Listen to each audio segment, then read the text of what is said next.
The girls in the school were going crazy. Apparently the new student is oh so handsome. The moment the boy walked in and was introduced, every girl's heart started pounding. The room got hotter, and let's be honest, the girls got wet. The guys, on the other hand, not so thrilled. Let's just call it what it is. Pure jealousy. The teacher points to an empty seat, and the kid who looks like a rejected Scooby-Doo character, oh, he was practically green with envy. He gives his buddy a little signal. Time for a prank. The plan was simple. As the new kid walks by, stick out a foot, watch him trip, and just like that, total humiliation in front of everyone. Genius, right? But here's the thing they didn't count on. The new kid, he saw it coming, and he just stopped, right in front of him. Lee Jae-hing thought his timing was perfect. Oops, it didn't work. Our protagonist just stares him down, ice cold. So Jae-hing asks, "Who do you think you're looking at?" No one, and I mean no one, could possibly guess what was going through the new kid's mind as he just stared in complete silence. That's when the teacher chimed in, "Why did you stop all of a sudden?" Ijin just smiles. He apologizes, so polite, and keeps on walking. Jae-hing thought to himself, he got scared of me. His friend agreed, thinking, guess the new kid isn't so tough after all. What these boys didn't know is that in the moment Ijin stopped, he remembered a piece of advice from the major. When you go back to Korea, Ijin, don't get involved in fights. The major knew. Ijin is a natural-born strategist. Every single move is calculated, and honestly, he feared that about him. When the protagonist finally sat down, the boy next to him, a kid named Park Young-chan, greeted him and then gave him a warning. Watch out for those guys. They're the bullies who run this school. You should avoid them. The next few classes went by, and Ijin felt something strange. Normal boys in a normal school. Another kid talking about his favorite webtoon. It was peaceful, comfortable. In his memories, no moment was ever like this. Every moment was running in the rain, with his life on the line. The training was hell. So many years of it, it made him cold. When he closes his eyes, he can still feel those days. But when he opens them again, this peace, it's wonderful. But while his life was peace and quiet, in another classroom, a girl, Ijin's sister, didn't know what peace was. She was happy, of course. Her brother was finally home after being missing for 10 years. But a blonde girl walked up to her, yanking her from her thoughts. "Hey, Dayun, I need your gym clothes for class today." Dayun had her clothes, but she couldn't just give them away, or she'd have none. The girl just laughed, a nasty, mocking laugh. Then she did something that got everyone's attention, a loud slap across Dayun's face. Dayun didn't have the right to ask questions or disobey an order. This was her daily life. Her classmates did nothing,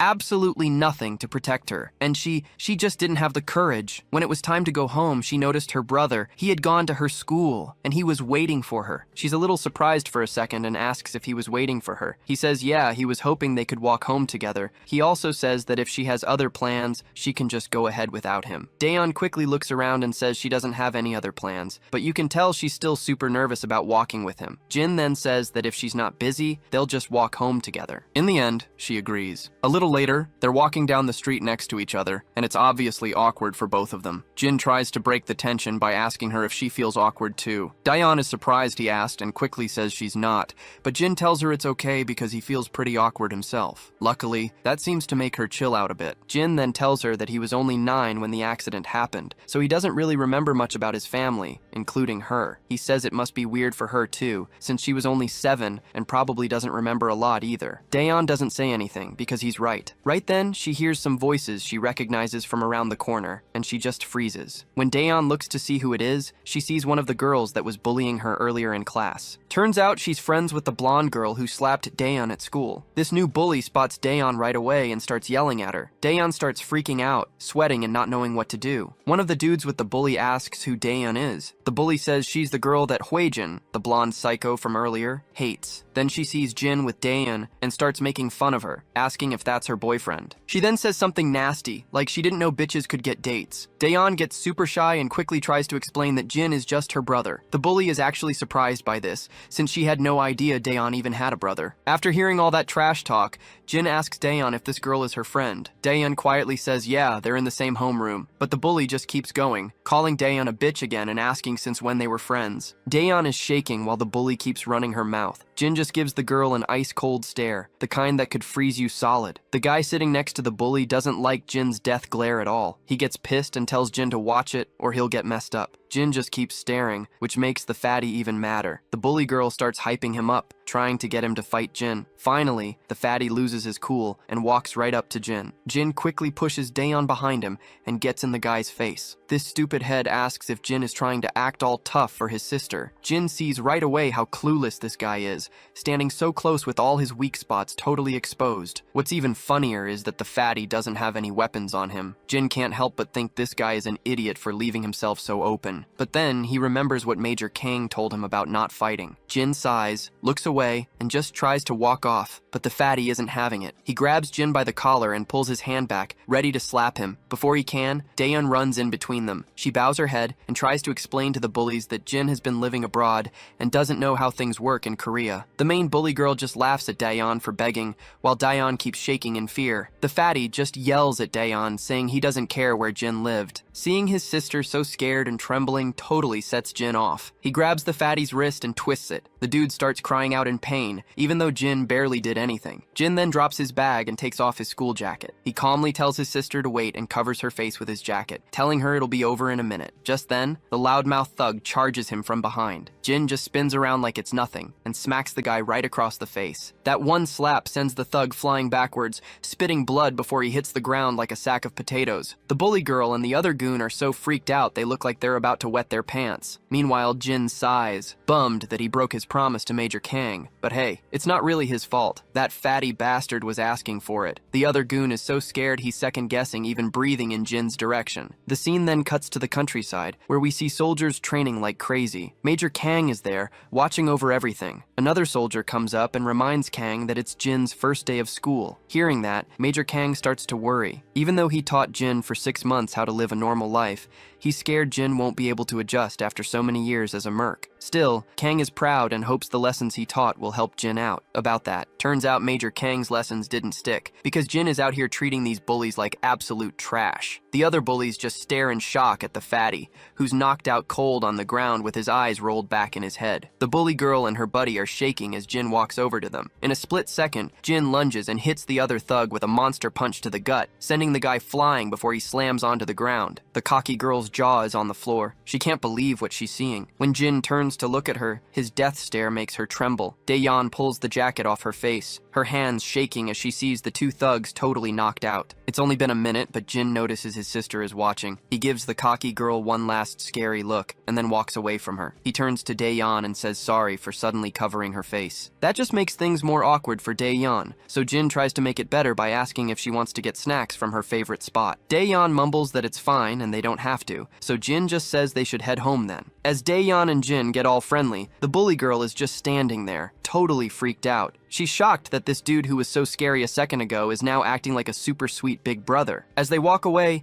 Daeyeon gives the bully one last little wave, leaving her just standing there, completely terrified. On the way home, Daeyeon asks Jin if he was the one who took out those two guys. Jin says yeah, which just makes her more curious about him since he doesn't seem like a fighter. She then tells him that in Korea, staring at people like he did is considered rude and can cause problems. Jin agrees and adds that looking someone in the eye can be a bad idea depending on who it is, just like where he came from. Daeyeon is confused and asks why he stared at those thugs. Then, Jin just says he saw that she was scared and wanted to protect her. Daeyeon is totally surprised by his answers and just looks down, blushing. It gets super awkward and quiet as they keep walking. Looks like Daeyeon's gonna have to get used to having a protective big bro. When they get home, their grandpa is a nervous wreck. He's telling Jin to just relax and eat some fruit, but Jin insists on doing the dishes. Grandpa doesn't really know what to do, so he just lets Jin take over. As Jin is washing the dishes, Grandpa asks if dinner was alright, saying he's not the best cook. Jin just plays it cool and tells Grandpa not to worry about it. He says the food's been awesome, and he's enjoyed everything. The old man looks super relieved to hear that. You can tell he's really happy. Grandpa then asks Daeyeon if she liked the food too, and she nods. Then, Grandpa changes the subject and asks Jin about his first day of school, wanting to know if anything cool happened. Jin hesitates for a second, looking a little nervous to answer. Daeyeon gets a little anxious too, thinking about how crazy the day was. But But after a beat, Jin just says it was a good day. Grandpa's face totally lights up when he hears this, looking super relieved and happy. Later that night, when everyone's in bed, Jin is still awake. He's thinking back to when his grandpa first saw him again, and he remembers how happy the old man was. Living with his grandpa and sister for a bit has started to melt Jin's cold heart. Then, he starts thinking about the plane crash. All the passengers were panicking, oxygen masks dropping down. While everyone else was scrambling, Jin's parents were just focused on getting his mask on so he could breathe. It was a terrifying day. Right as he remembers the plane starting to fall,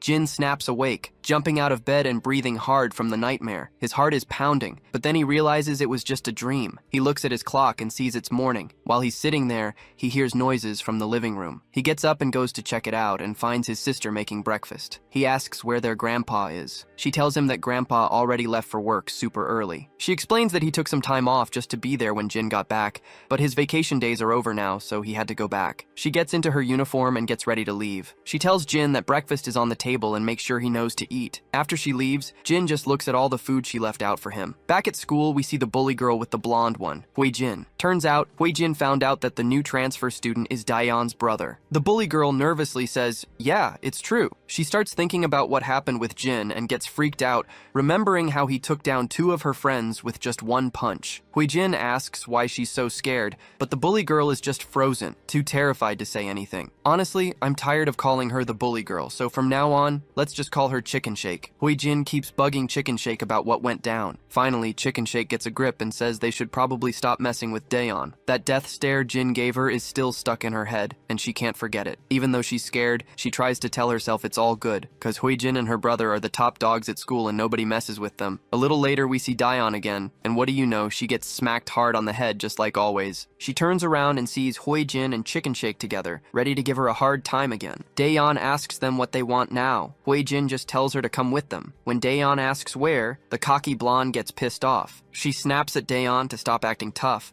and just do what she's told if she doesn't want to get hurt. She also says that having a brother doesn't change anything. Next thing you know, we're at the school's recycling area, and Daeyeon is getting totally pummeled by the cocky blonde. After landing a few kicks, the blonde tells Daeyeon to stay down. Daeyeon is trying to breathe and asks why she's even getting beat up. That's when Hui Jin brings up her brother. She tells Daeyeon to warn her brother to stop acting so tough and full of himself. She makes it clear that what happens next to her brother isn't their problem, because he's about to have a really bad time. Daeyeon is confused and asks if they're going after her brother now. Hui Jin says, "Yep," and reminds her that the 2 guys Jin beat up are friends with her own brother. Since Daeyeon and her brother messed with them, they're not getting away with it. It's like poking a bear. Hearing this, Daeyeon's face goes completely white. She screams at the 2 thugs, asking what they're going to do to her brother. For that, she gets a hard slap right across the face. The slap leaves a mark, but that pain is nothing compared to how bad she feels knowing her brother is in danger. Daeyeon grits her teeth, pulls herself together, and just bolts out of there, leaving the 2 thug women behind. The scene switches back to the 3rd-year classroom. You can feel the tension in the air. Even the regular bullies are being quiet. Everyone's nervous because the school's biggest bully just walked in with his crew, and it looks like things with Jin are about to blow up. But Jin, he's just sitting there, cool as a cucumber. The 2 guys who got wrecked yesterday are there too, walking with their boss. And behind them is the biggest bully of them all, the top dog. Right then, like it's planned, Daeyeon bursts into the classroom. She's out of breath, her face is bruised, and her uniform is all dirty. Jin jumps up from his seat, his eyes wide with shock when he sees his sister's beaten up face and messed up uniform. The bully boss starts talking trash, making fun of how worried Jin's sister is about him. He points out that his own sister, Hui Jin, just whines and nags him to do stuff for her all the time. Hui Jin then walks up and tells her brother she'll only feel bad for him when he actually gets his butt kicked. Meanwhile, Jin is just frozen, totally horrified to see his sister all bruised up. But before we see what he does, the scene flashes back to earlier that morning, when students were just getting to class. We see poor Young-chan looking terrified as 2 guys use his head for target practice. Jae-hyung is all proud of himself for a direct hit and starts bragging to his buddy about it. Hyuk-jin gets annoyed and demands a kid nearby to give him his eraser. The shy student hands it over, and Hyuk-jin grabs it. He winds up and throws it with all his strength, nailing Young-chan right in the head. He does a little happy dance for landing a perfect shot, but Jae-hyung tries to downplay it, saying it was just luck. The 2 of them go back and forth, trying to one-up each other's headshot game. Jae-hyung decides to go again, swinging his arm like a maniac to chuck the eraser eraser at poor Young-chan. But surprise! Jin steps in the way, and the eraser hits him in the side instead. The two bullies are pissed about being interrupted, and the eraser just drops to the floor. Jin then just sits down in his seat next to a terrified Young-chan. The redhead is obviously getting ticked off, feeling like Jin is starting to get on his nerves. Hyuk-jin decides they need to go teach Jin a lesson for getting involved, and the redhead is all for it. Meanwhile, Jin just puts his bag down and asks Young-chan if he's okay. The poor guy mumbles that he's fine, but you can tell by how pale he is that he is definitely not fine. Young-chan just leans in towards Jin to avoid looking at the bullies and asks if he wants to hang out after school. Jin says he can't because he has to walk home with his sister. The shy kid seems interested and asks if his sister transferred with him. Jin says no, she was already going to school here. When Young-chan asks for her name, Jin tells him it's Daeon. Young-chan is pretty shocked to hear that. Jin totally notices his reaction and asks if he knows her. At first, Young-chan doesn't want to say anything, but then he admits that Daeon is having a rough time at school. He explains that back in middle school, she was super popular because she was smart and pretty, so a lot of guys liked her. But then this blonde girl named Hui Jin got jealous and started bullying her. Jin asks if anyone ever tried to stop it. Young-chan says that the bully, Hui Jin, has a brother named Gisu Kim, and he's one of the biggest troublemakers in the whole school. What's even worse, Daeon is in the same homeroom as Hui Jin. She gets bullied so bad that all the other students are surprised she even shows up to school anymore. Jin connects the dots and figures out that Hui Jin started picking on his sister just because some guy liked her, but Young-chan sadly explains that was just an excuse. Hui Jin was just looking for someone to bully. Jin's mind flashes back a few days. His grandpa was hoping that Jin would have an easy time fitting in at the new school. Their grandpa turned to Daeon and asked if she was doing okay in school too. Back then, sweet little Daeon promised her grandpa that everything was great, never letting on that she was getting bullied every single day. Her grandpa praised her, saying Daeon is a great student and that her teachers always say good things about her. Back in the present, Jin realizes his sister was just faking it, hiding everything so their grandpa wouldn't worry. Just then, one of the rowdy bullies kicks the door open, and the whole gang of them just strolls into the classroom. Hyuk-jin immediately asks the gang what they're doing in their class. Gisu Kim, one of the top dogs of the whole school, just says he's there to take care of something. Hyuk-jin is surprised to see Gisu and has no idea what to do. See, Hyuk-jin is a total small fry. He can handle the other bullies, but he knows better than to mess with Gisu Kim. Meanwhile, Jisu's lackeys point out Jin. When Jisu sees him, he starts screaming at his guys, pissed that they got beat up by some scrawny little punk. He tells his lackeys to back off and then flicks a finger at Jin, telling him to come here. Jin stands up right away. The redhead and Hyuk-jin are totally confused, wondering what Jin did to get on Gisu's bad side. They're both thinking he's completely screwed now, but Jin just stands there and asks if Gisu is the one in charge, the real big shot. Gisu just smirks, finding it funny that it took Jin this long to figure out who runs the show. He turns to one of his lackeys and tells him to stop standing there like an idiot and do something. You can see the lackey is terrified, but he slowly starts walking towards Jin. But before the fight can start, Daeon bursts into the room, totally out of breath. And that brings us back to the present, with Jin staring at his beaten-up sister. Tears start rolling down Daeon's face as she apologizes to Jin for getting him into this mess. Meanwhile, Hui-jin scoffs at the tears and calls her a total drama queen, but Jin tells his sister she did nothing wrong. Before she can say anything else, he just snaps. He slaps the lackey so hard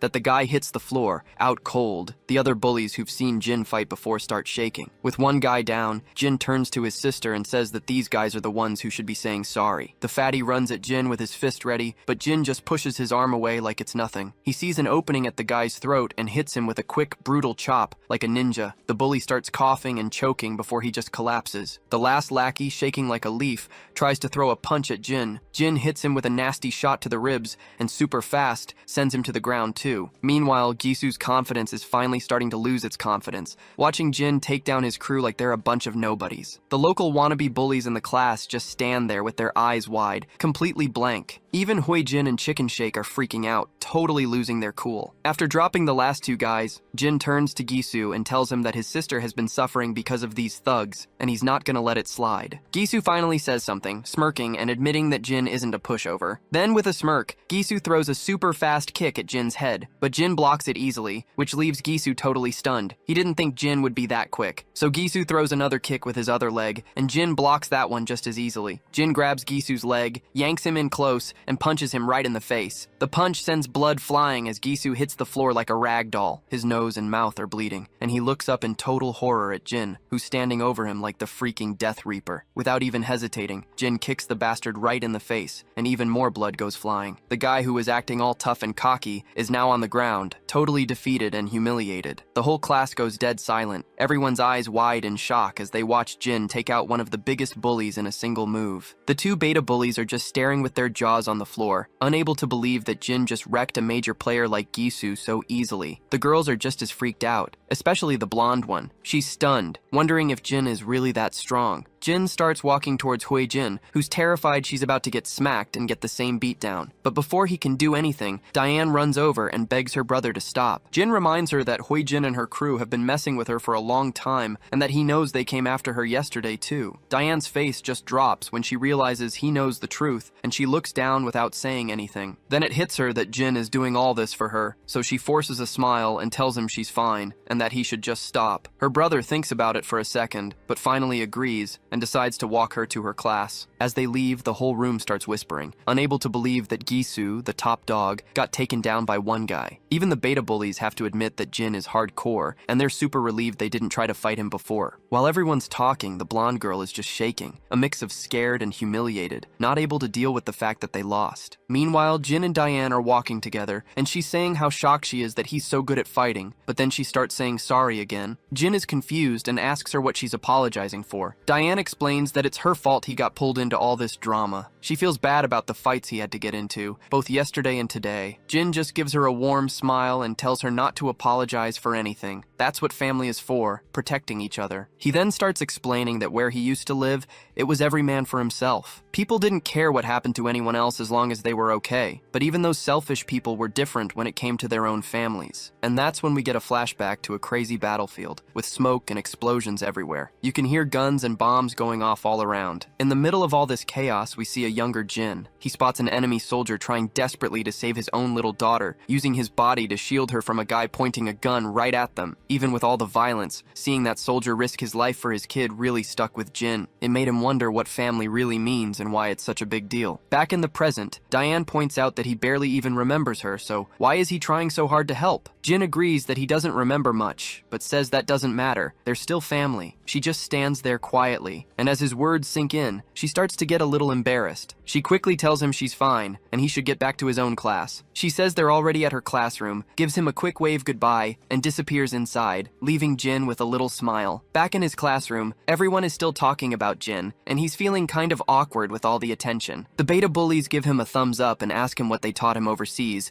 because he destroyed those noobs like they were nothing. They keep piling on the praise, but Jin just sinks into his chair, looking a little overwhelmed. Even his friend Young Chun chimes in and says he was awesome, which makes Jin crack a small smile. Meanwhile, we cut to the defeated goons, who are all feeling pretty stressed after getting embarrassed like that. Their boss is still super mad, complaining that there's something different about Jin, that he doesn't fight like a normal third-rate thug. His sister tries to cheer him up, telling him to stop pouting and saying it was just a fluke. She says Jin just caught them by surprise and that they should get him later. But the other bullies are quiet, because they now know that Jin is a total powerhouse and not someone you mess with. But the blondie reminds him that he's just one guy, and they can't let some random dude beat them. Her brother finally tells her to shut up, saying that if she wants a fight so bad, she can go fight the guy herself if it's so easy. Of course, Hoijin doesn't like that and snaps back that he shouldn't take it out on her just because some rando handed him his butt on a platter. Her brother is totally furious. You can tell Hoijin's words really got to him. He's seething because, let's be real, she's telling the truth and it hurts. Hoijin gives him one last glare, her eyes getting teary because she's so frustrated with how her brother is acting. She quietly turns around and slams the door on her way out. As she's stomping down the hall, Chicken Shake runs up to catch her. Meanwhile, the blondie is still absolutely fuming. She's super frustrated that all those bullies couldn't even take on one guy. She slams the classroom door open and storms in. When she sees Daehyun sitting there, she asks her if she's feeling lucky now that she has a brother. She points out how Daehyun can probably just waltz into school now without a worry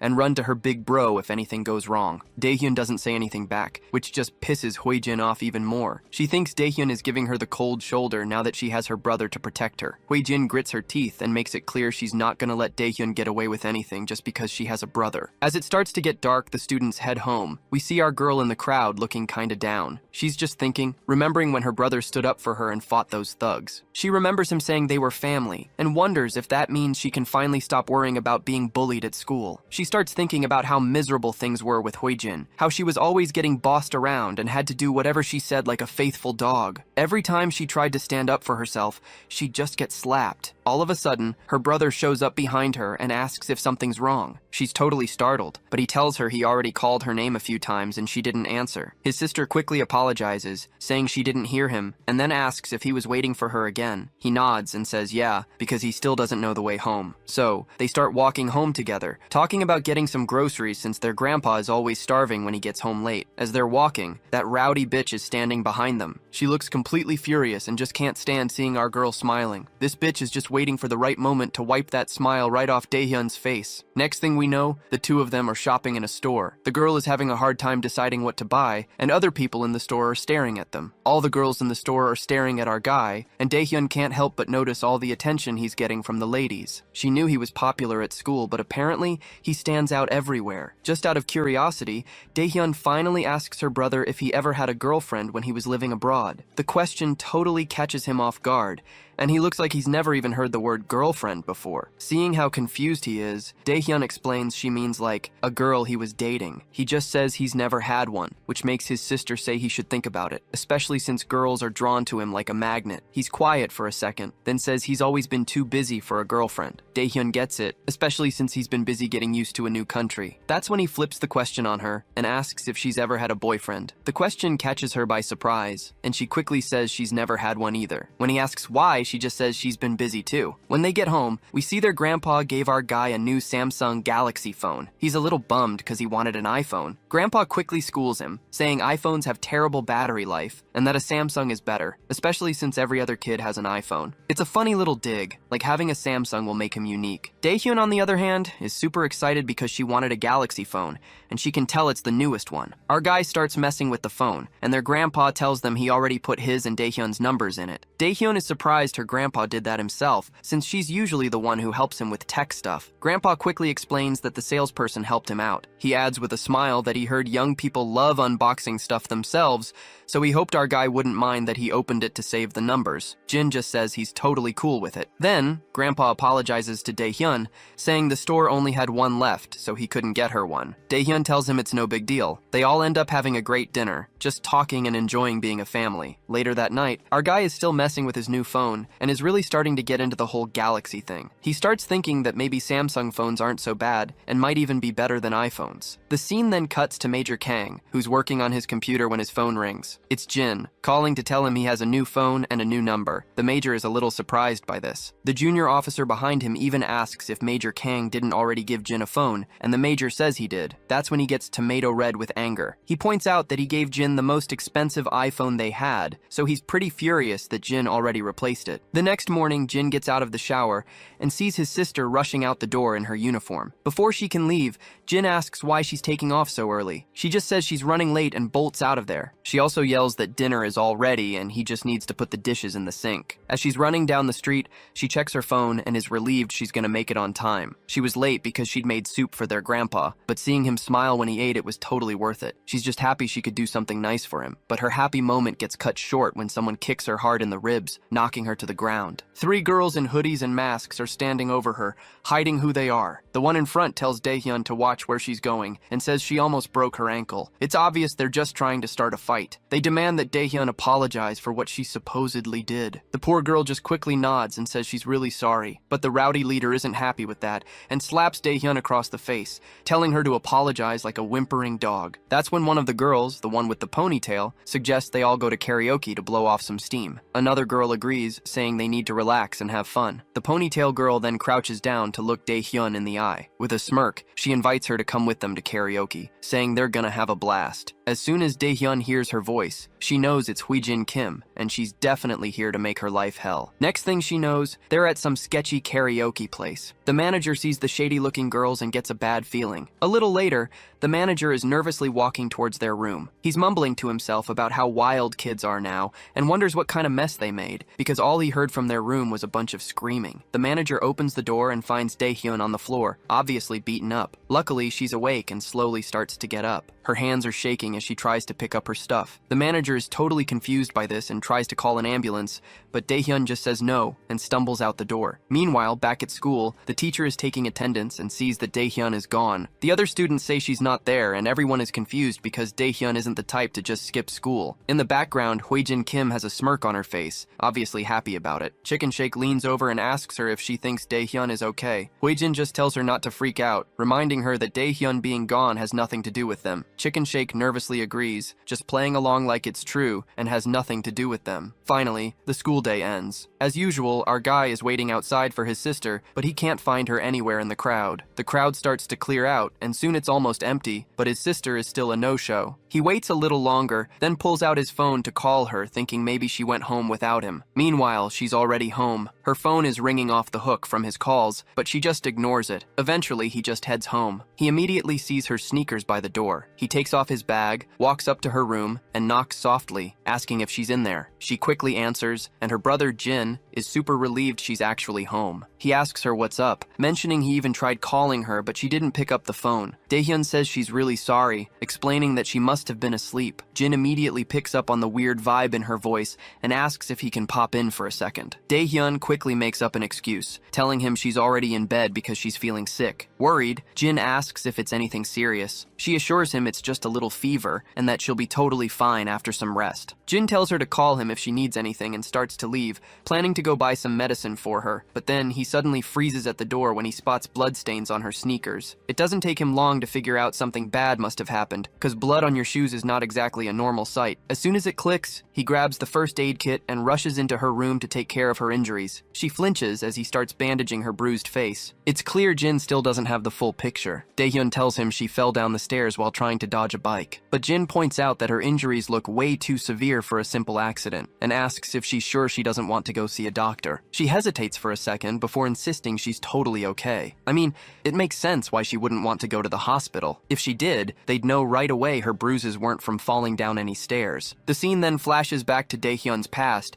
and we're suddenly in the principal's office. Daehyun is explaining to the principal that she was beaten up by Hwaejin. Hwaejin, however, is flat out denying everything. The cops are involved too, and Daehyun keeps insisting that Hwaejin was the one who attacked her. She says that Hwaejin was wearing a mask and a hat, but she recognized her voice and is 100% positive it was her. Besides, Hwaejin has a history of bullying her at school, but then Hwaejin, with a smug little smirk, asks how Daehyun can blame her when she never even saw her face. The principal asks Daehyun if she saw the face of the person who hurt her. Daehyun says again that the attacker's face was covered, but she is absolutely sure it was Hwaejin. At this point, Hwaejin's mother completely loses it. She angrily accuses Daehyun of dragging the police into this and treating her daughter like a criminal over a bogus accusation. The principal tries to calm the mom down, but she's not having it and makes it clear she's not going to. Meanwhile, you can see Daehyun's confidence just crumbling as she realizes no one believes her, even though she knows it was Hwaejin. Even the police officers look doubtful. The mother demands that Daehyun apologize to her daughter right then and there, but our girl stands her ground, telling the woman that it really was her daughter who assaulted her. The arrogant mother gets even angrier at this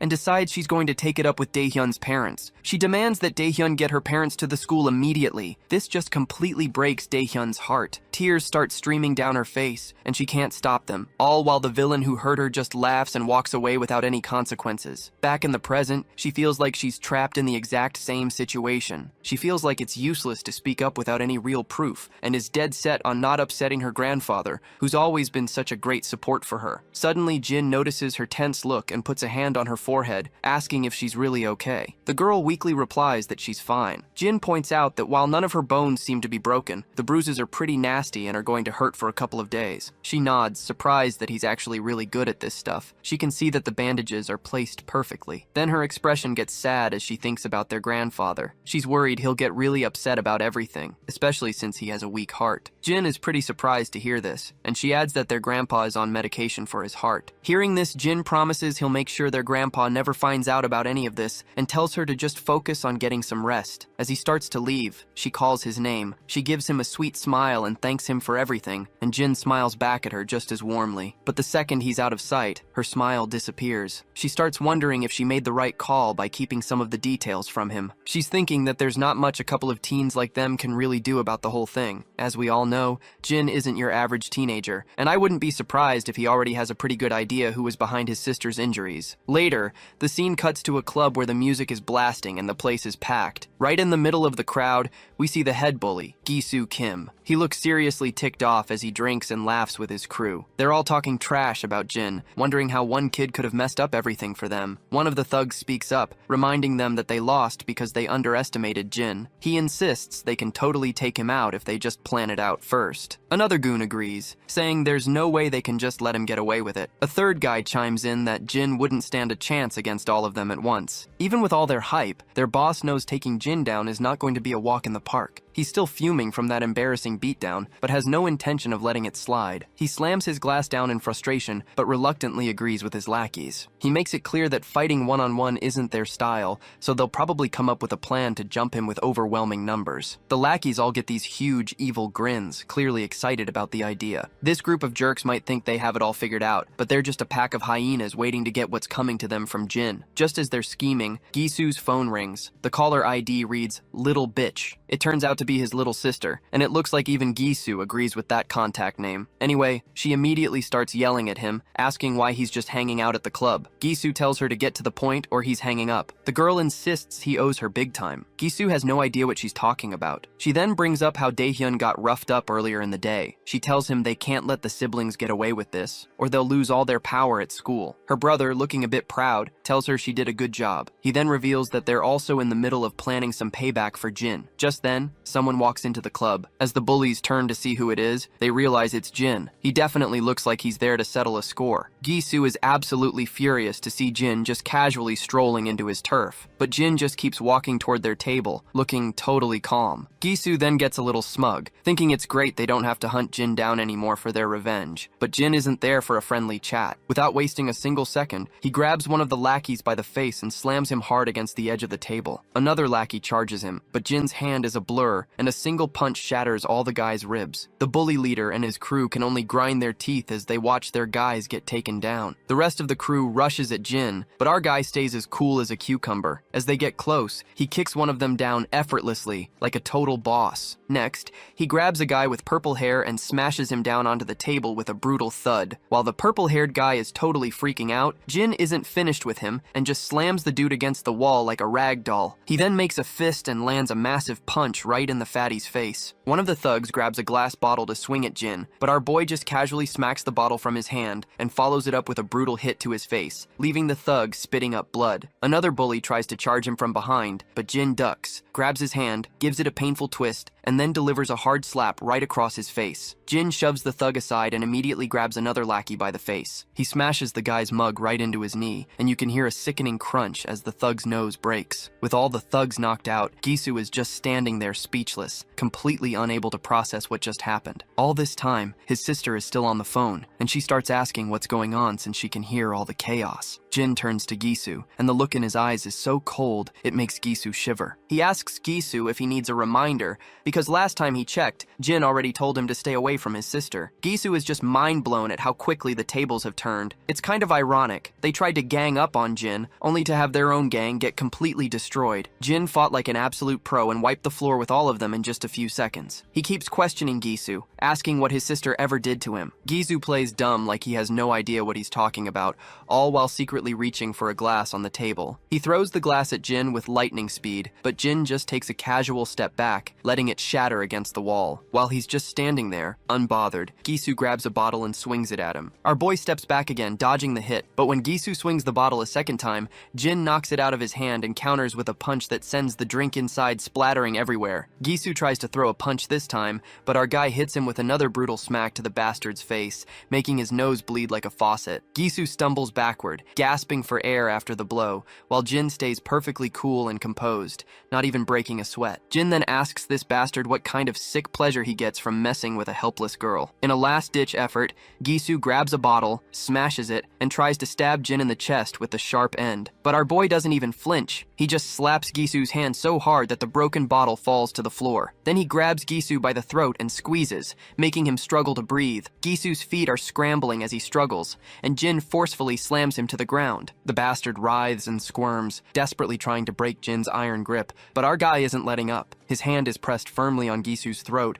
making sure the once cocky bully knows exactly who's in charge now. Jin then leans in and asks Gisu what he should do with him. Gisu, who's barely conscious after that beatdown, can't even manage to answer. Jin gives him one final warning, making it clear this is the absolute last time he'll let him off easy. He warns him to stay away from his sister and to keep Hui Jin, Gisu's sister, on a leash too. He stresses that if he even hears a rumor about Gisu or Hui Jin bothering his sister again, he'll be back to finish what he started. To really drive the point home, Jin tightens his grip on the bastard's throat, pushing him to the edge of passing out. The bully, now totally desperate, starts squirming and apologizing over and over. After that, Jin finally lets go, leaving Gisu on the floor gasping for air and coughing violently as he walks away. As Jin heads out of the club, the staff inside just trade nervous looks, not sure what they just witnessed. Meanwhile, Hui Jin and her friend Chicken Shake are walking down the street. Hui Jin gets a really bad feeling and starts to worry that her brother might be in trouble. Right when they get to the club, they hear footsteps coming up the stairs, and there's Jin just casually walking away. Hui Jin is totally thrown and has no idea what to do. She yells for Jin to stop, probably thinking she can act all cool since nobody can prove she was behind what happened today. But Jin doesn't even break his stride. Now Hui Jin's getting seriously freaked out. She starts backing up, but ends up tripping and landing hard on her butt. As she's rubbing her shoulder, Jin's phone goes off. He glances at it. It's his grandpa calling. After a short call, he just turns and heads home without another word, leaving everyone behind wondering what's going on in his head. When Hui Jin gets to the club room, it's a total disaster. Her brother and his crew are all beat up. She immediately lays into him,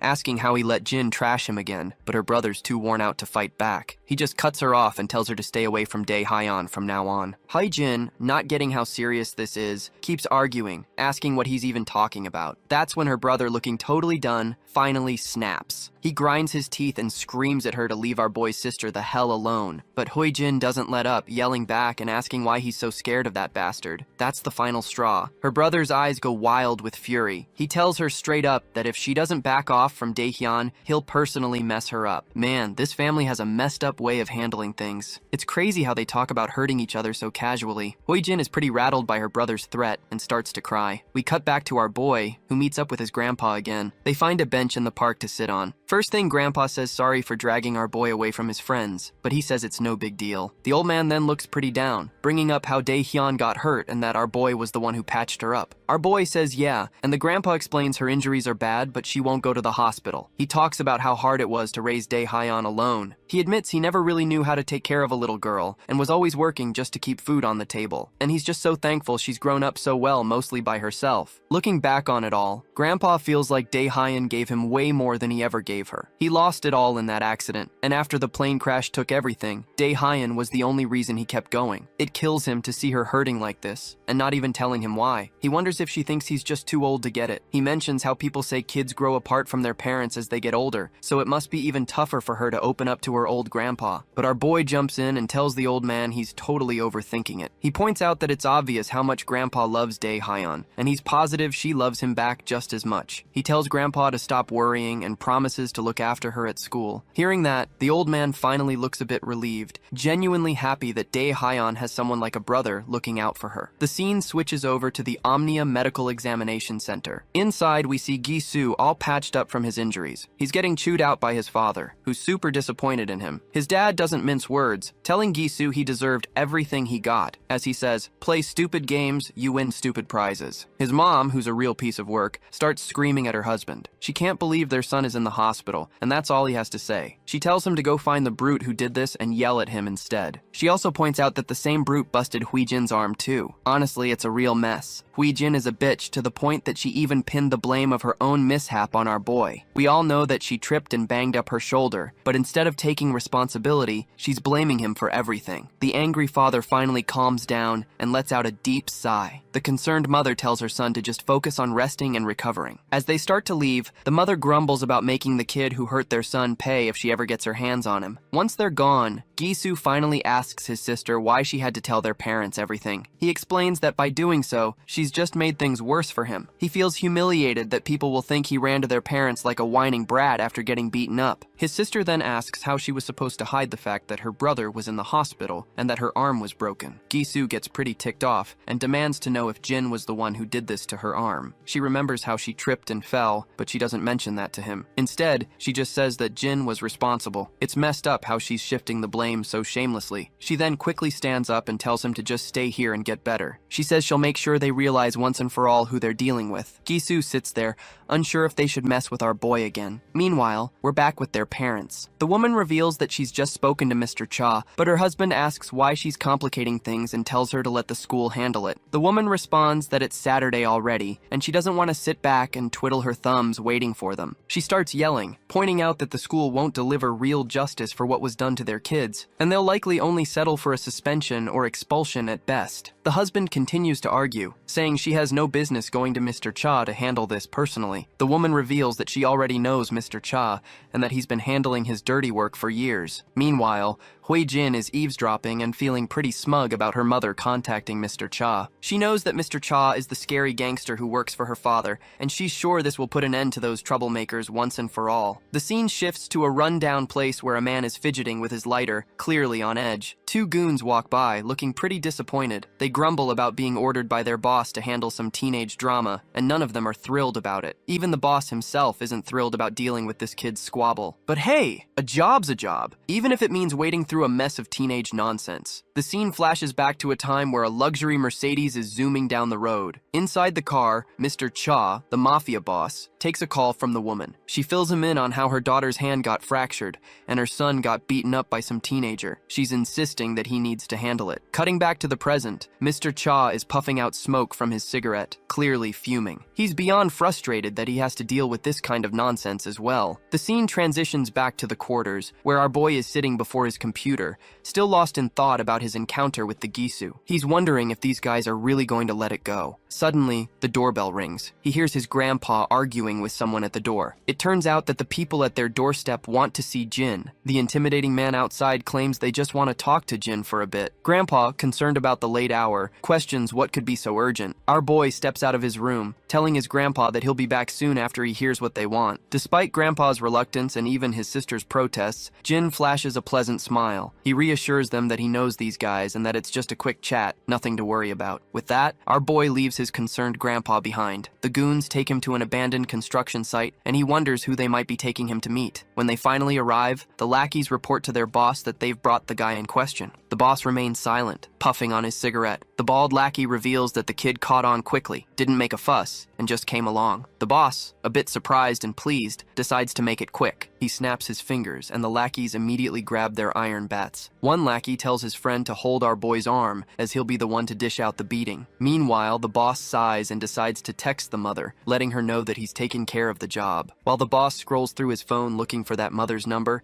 the lackeys ask him why our boy had to mess with the kids of Kim family. As soon as our boy hears the mention of kids, he realizes this must be about Gisu Kim. The boss, feeling frustrated and annoyed, pauses his scrolling, deciding he shouldn't call her while our boy is present. However, he looks over at our boy and is intrigued by how unfazed and emotionless he appears. Just as the lackeys charge at him, Jin suddenly uses his ninja-like speed. He grabs the bald lackey's hand before he can swing at him and pushes the man toward him, delivering a brutal shoulder smash right to the lackey's face. The boss watches this with his wide-eyed eyes as he witnesses this flawless execution of the move. Meanwhile, the other lackey, bat in hand, swings at our boy. He ducks, letting the bat swoosh harmlessly over his head. But the lackey tries another swing. But our boy charges at the the bat as if it's no big deal, leaving the mafia boss utterly bewildered. With lightning speed, our boy locks the baseball bat in his arm and delivers a brutal punch right under the lackey's chin. Not stopping there, he follows up with a devastating blow to the lackey's chest. Then, with a fierce grip, he grabs the lackey by the neck and throws him down onto the bricks below. The boss watches in shock, clearly impressed and flabbergasted by the sheer skill and audacity of our boy's moves. The bald lackey grabs our boy from behind, threatening him with death, but our boy quickly jabs his shoulder into the lackey's ribs and then delivers a solid shoulder smash to his face, sending him crashing to the ground. Mr. Cha realizes that this kid is no average teenager because his combat skills are exceptional. He finally decides to step in himself. As he strolls forward, he scratches his head, snickering and commenting that he never thought he'd be fighting teenagers at his age. Meanwhile, our boy can tell that even though this man is a mafia boss, he still is a weak sauce, because my guy can clearly spot all of the weak spots of this man. As the boss swings a powerful fist at him,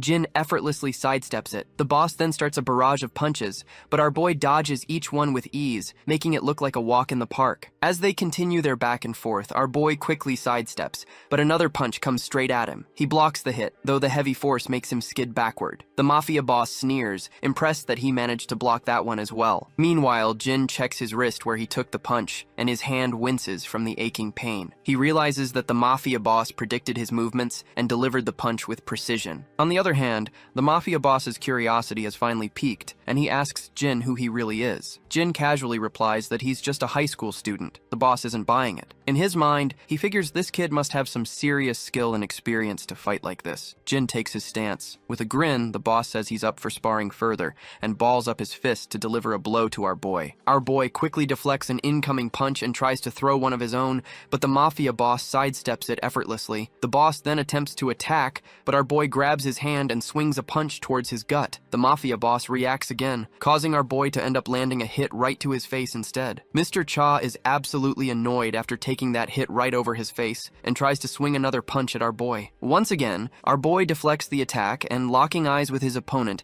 delivers a brutal blow to his face. He follows this up with a series of powerful punches, knocking Mr. Cha to the ground, leaving him feeling utterly humiliated by a teenager. It's surprising to see a mafia boss who relies more on his fists than on guns. Anyway, once Mr. Cha is defeated, he grins, noticing that our boy doesn't seem rattled at all by the fight. He doesn't know where this kid came from, but he's sure that the Kim family definitely messed with the wrong person. The scene transitions to this agency, known as National Assembly Member Imbe Kim. Inside the building, 2 guards are stationed outside an office. Inside the office, we see Mrs. Kim and Mr. Kim. The woman asks her husband why Mr. Cha hasn't responded yet. She is growing impatient with every passing second, tells him to call Mr. Cha. Mr. Kim responds that she should just wait, as Mr. Cha will call back once he is done dealing with our boy. On the other hand, we also see their daughter, who lets out a sigh, and just then, the telephone begins to beep. The impatient lady quickly tells her husband to put the call on speaker so she can hear the news herself. Mr. Kim begins by apologizing to Mr. Cha, saying he's sorry for the ridiculous favor his wife asked him to fulfill. But the women, however, continue to argue loudly, insisting that their kids were attacked, so she doesn't understand how it can be called ridiculous. To everyone's surprise, Mr. Cha says that he's the one who should apologize. Mr. Kim asks for an explanation, and Mr. Cha reveals that it seems their children have meddled with the wrong person, because Cha himself also had been defeated by our boy. This news rattles Mr. Kim to the core. As far as he knows, Mr. Cha is the best enforcer in the business, and it's unfathomable that he lost to a high school kid. Just then, the office door starts rattling as someone tries to force it open. Both Mr. and Mrs. Kim look anxiously at the door. When it finally creaks open, they see soldiers sprawled on the ground, leaving the husband and wife utterly anxious and alarmed. Even their bratty daughter jumps out of her seat when they see Jin strolling into the room. The door behind him slams shut, leaving their unconscious bodyguards on the other side. Mr. Cha, still on the phone, quickly realizes that Jin has made it into their place. He leans back, letting out a defeated sigh. He's still trying to wrap his head around the fact that he got beaten by a single high school kid. He's now anxious about how to deal with this mess. Inside the room, Hui Jin jumps up from her seat as Mrs. Kim starts yelling at Jin, demanding to know if he's the kid who beat up her children. On the other side, the man at the desk demands to know how Jin managed to get into his office. That is when this stupid woman begins to grit her teeth in frustration because she is pissed that her husband is not overreacting like her. The husband remains calm and composed and asks again, more insistently,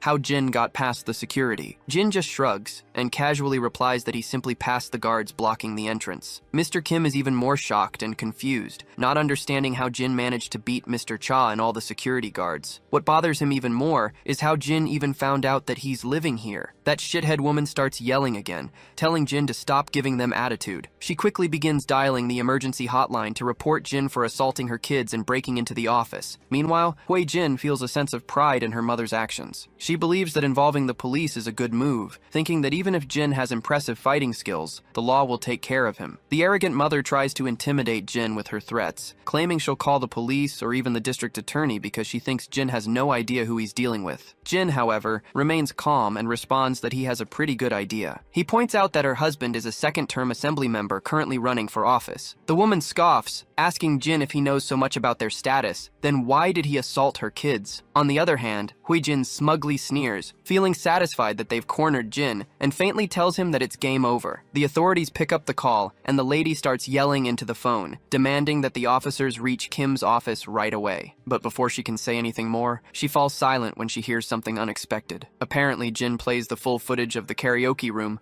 where Hui Jin and her lackeys assaulted her sister. The undeniable evidence leaves Hui Jin speechless, her eyes widening in shock as if they might pop out of their sockets. Mr. Kim stays silent, feeling utterly devastated. The screams of Daehyun begging for forgiveness echo through the room as the trashy ladies continue to beat her to a pulp. Seeing the concrete evidence, Mrs. Kim's jaw drops, and she quickly hangs up the hotline, saying she'll call them back later. On the other hand, Hui Jin starts yelling at Jin, demanding to know how he got those files. Jin remains silent for a moment, and then the scene flashes back to the outside of the Kim's residence. Inside one of the rooms, Jin is seen sneaking around the house. He opens a laptop and copies all of the data onto a pen drive. In the present, Mr. Kim grits his teeth in frustration, feeling that his kids are a total disappointment, but Hui Jin quickly tries to reassure her father, explaining that she had a good reason for everything. Mr. Kim, however, angrily tells her to shut up. Jin then reveals that he also has files involving Gi-soo Kim. He explains to the Kims that their children always save videos of their conquests. He states that he has dozens of clips showing their violent behavior, beating up kids at school, extorting money and valuables from their victims, and even the latest clip of his sister being assaulted by a group of girls at karaoke. Hui Jin is shaking like a leaf with all these truth bombs exploding around her, but her mother quickly jumps in to defend her daughter, claiming that our boy is just trying to threaten them and that he won't get away with it. But Jin reminds her that he didn't start this mess, and what he's doing now is hardly a threat compared to hiring a bunch of gangsters to attack him, and makes it clear that he has recorded all of it too. The father facepalms in utter disappointment and asks our boy if he did all this just because his kids assaulted his sister first. Jin responds that,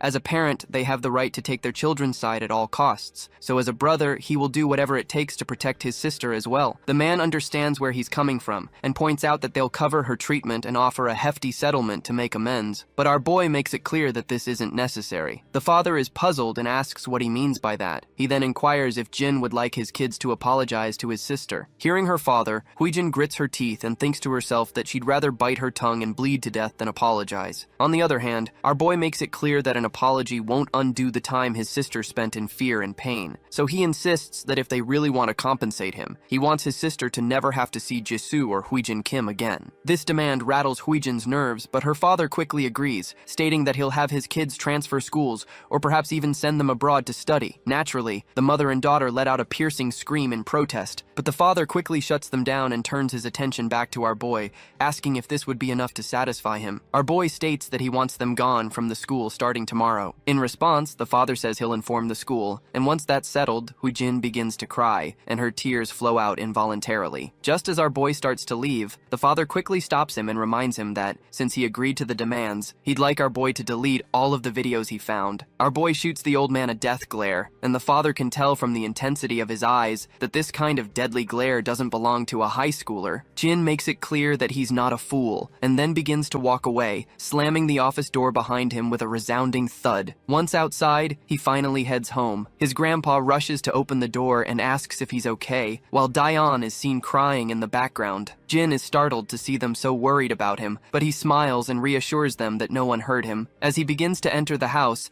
the old man points out that the people they encountered seemed dangerous. Jin replies that they just stopped by to talk, nothing more. The sister then mentions that something about those people didn't feel right, and that she and Grandpa were very worried. Jin quickly tells her not to worry about anything other than getting better. Jin then hints to his sister that from now on, she'll never have to walk down the stairs again because he's taken care of it. Of course, this doesn't make much sense to her at the moment, but she'll likely figure out what he meant soon enough. The next morning, they head to the school. Once inside, they part ways to go to their respective classes. As Daeyeon enters her classroom, she tries to avoid making eye contact with Huijin. However, her steps falter when she hears students talking about how Huijin won't be coming to school anymore. The entire class buzzes with curiosity about what happened, and one of the girls explains that Huijin and her brother are both going to study abroad. This news hits Daeyeon like a thunderbolt out of blue, because her biggest obstacle is finally quitting school. The words Jin had said about taking care of the stairs she had fallen down replay in her mind. She quickly realizes that he must have known about Huijin's transfer all along. Daeyeon rushes out of the classroom in order to talk to him about this. When she finds him and calls out to him, he turns around, but as soon as she tries to speak, she's at a loss for words and remains silent. Jin simply smiles and says, "See you later," leaving Daeyeon to tear up. She manages to reciprocate with a soft, "See you later," before she breaks down, her emotions overwhelming her. A while later, we find ourselves in an apartment where a blonde girl is asking her friends if it's true that Huijin is moving overseas. One of the other girls confirms that it's true,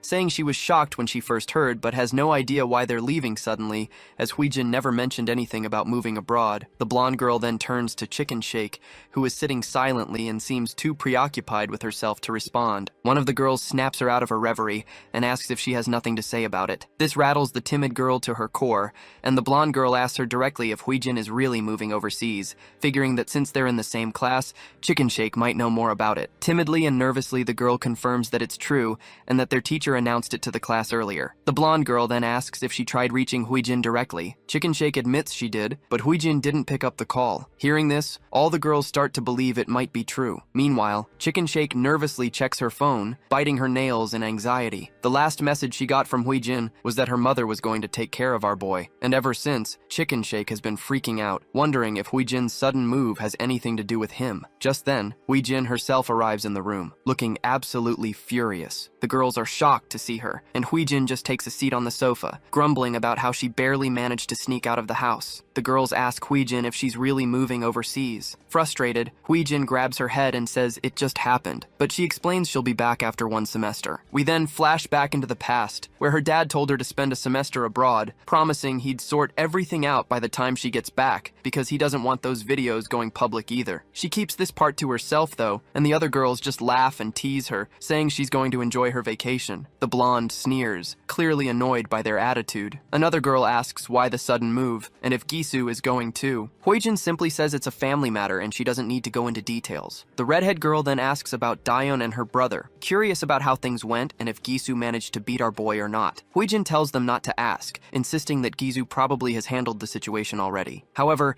we all know that she just doesn't want to admit that her brother and his lackeys got thoroughly defeated by our boy, as it would be too humiliating. She grows even more agitated, thinking about how pleased Daeyeon will be to see her leaving the school. This irritation sparks an idea in her mind, and she decides to mess with Daeyeon one last time, asking her friends to help with her plan. Her friends question whether it's really necessary, and even Chicken Shake jumps in shock and expresses her reluctance. But Huijin insists they should consider how cocky Daeyeon will be without anyone to bully her. She plans to deal with Daeyeon before she leaves Korea, wanting to make sure she gets her revenge. Chicken Shake grows increasingly anxious and terrified as Huijin continues to reveal her twisted plan. Huijin gets cocky, boasting that Daeyeon's grandpa is a security guard somewhere, and she plans to have her mom get him fired. She believes this will teach Daeyeon a lesson not to mess with anyone from the Kim family. This is seriously messed up. Daeyeon is just an innocent girl, and Huijin's plotting is enough to make anyone sick. But before this trash woman can act on her disturbing thoughts, her face goes pale when she sees a figure standing before her, cloaked in a hoodie with a mask over their face. It doesn't take long for her to recognize that it must be Jin. However,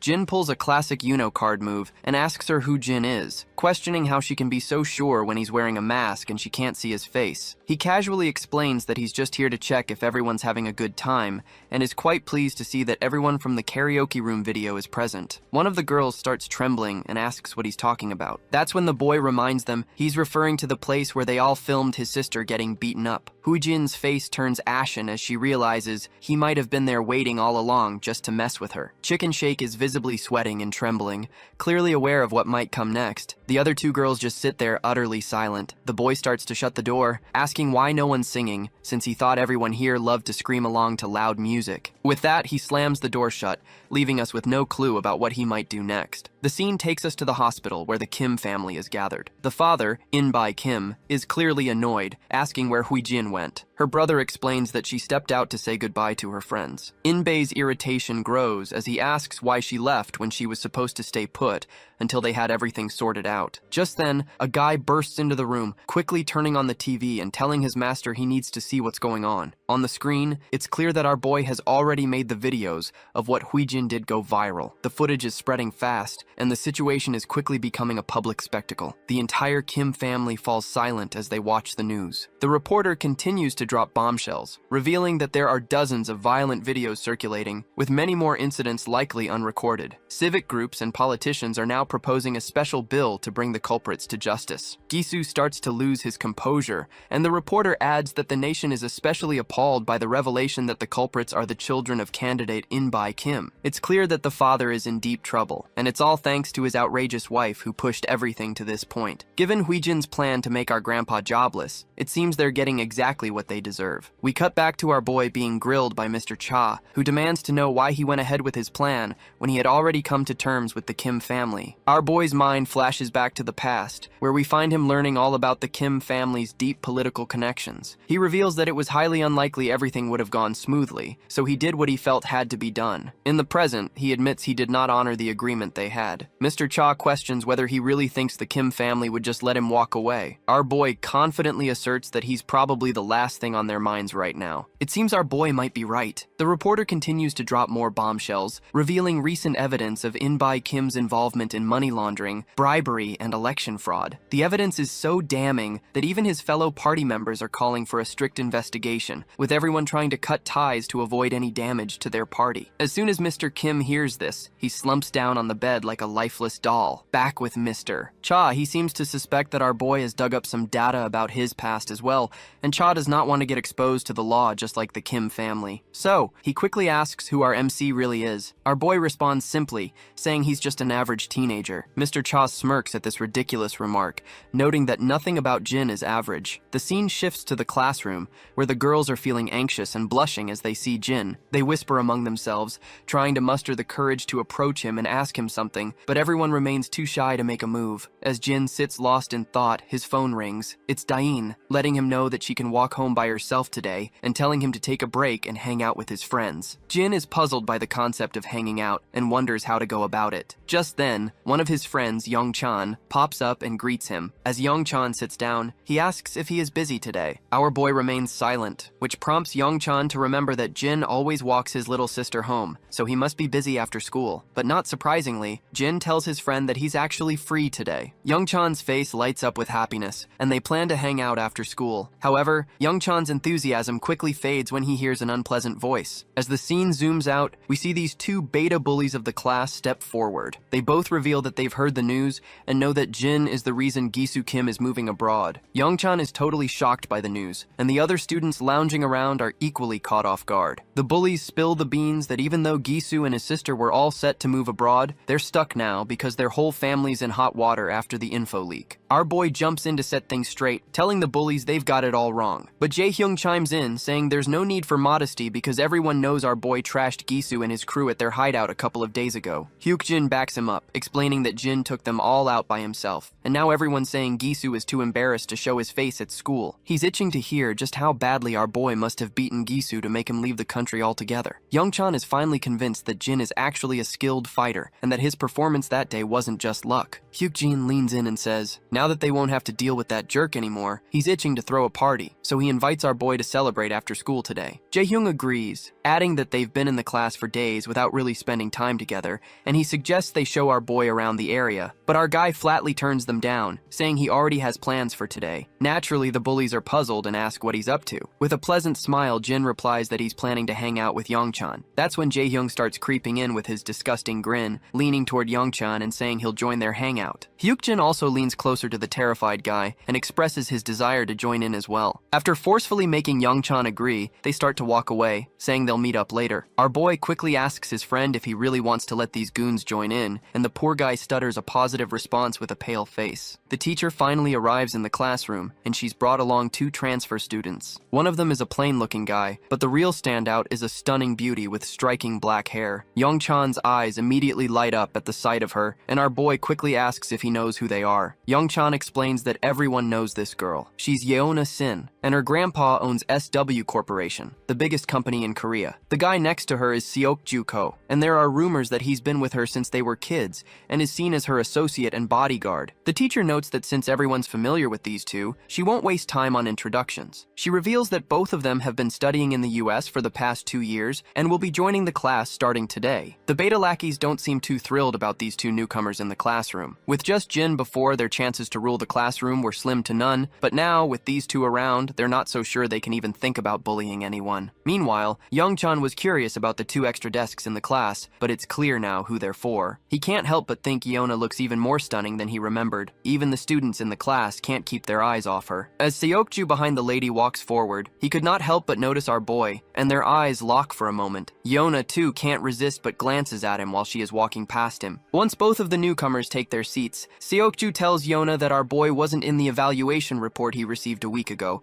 and he wants to double-check. Yeona is intrigued and glances at our boy once more, and we can tell she is clearly curious about him. Our boy notices Yeona glancing at him, and when he looks back, he finds her smiling. However, he just turns his gaze away again, which seems to irritate her since she didn't get a reciprocating smile. Meanwhile, Youngchan continues their conversation and asks if he has any particular place he wants to go. Jin says he's okay with anywhere, so Youngchan suggests hitting the game room. Well, it seems like the word gaming room triggers some memories for our boy, while his friends explain that it's nearby and just upgraded their PCs. That's when we flash back to the past, where we hear the authoritative tone of a senior telling a group of soldiers that they will begin today's portion of their practical life training program. He explains that there is one thing every Korean teenager must know, and that's the gaming room. This is the first time our boy has heard about the gaming room. The senior further explains that gaming rooms offer personal computers for a fee, and both students and adults can use them. Curious, our boy asks what people do there. The senior explains that while some users browse the internet or watch X-rated videos,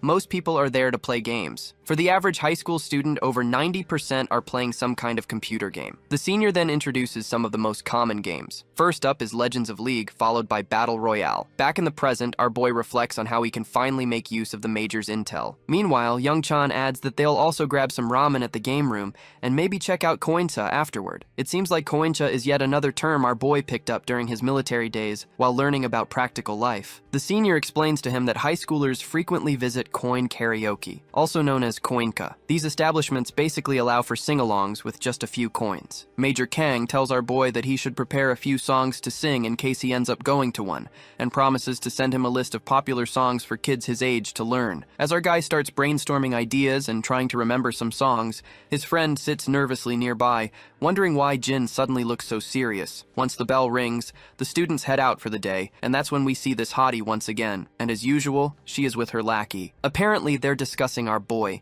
and discover that he transferred just a few days ago, is 18 years old, and happens to be Daeon Yu's older brother. Yeona is surprised to learn that Daeon has a brother because she thought her only family was her grandpa. Seokju Ko agrees and explains that Daeon has been living with her paternal grandfather since her parents and brother died in a plane crash. Yeona then asks how she still has a brother. Seokju Ko replies that it's hard to believe, but apparently, her deceased brother has suddenly come back to life just before they transferred to school. He suggests they should dig a little deeper into our boy's past. Meanwhile, it's gotten pretty late already, and we find our boy strolling alone. His phone keeps ringing with notifications from his friends, showing they had a blast at the gaming center. We flash back to the gaming club, where we see Hyukjin, our boy, Jaehyung, and Youngchan all hanging out. Everyone is amazed by how Youngchan carried them through the game. Jaehyung even asks about his rank, guessing it must be Diamond or Master. Their jaws drop when Youngchan timidly reveals that he's actually at Challenger rank. From that moment, their attitude toward Young-chan shifts completely. In the present moment, even our boy finds this sudden change odd as they keep chatting excitedly about Young-chan's impressive rank. As he's looking at his phone, his sister arrives. He quickly asks her what she's doing here. She explains that they ran out of garbage bags at home, so she went to get some,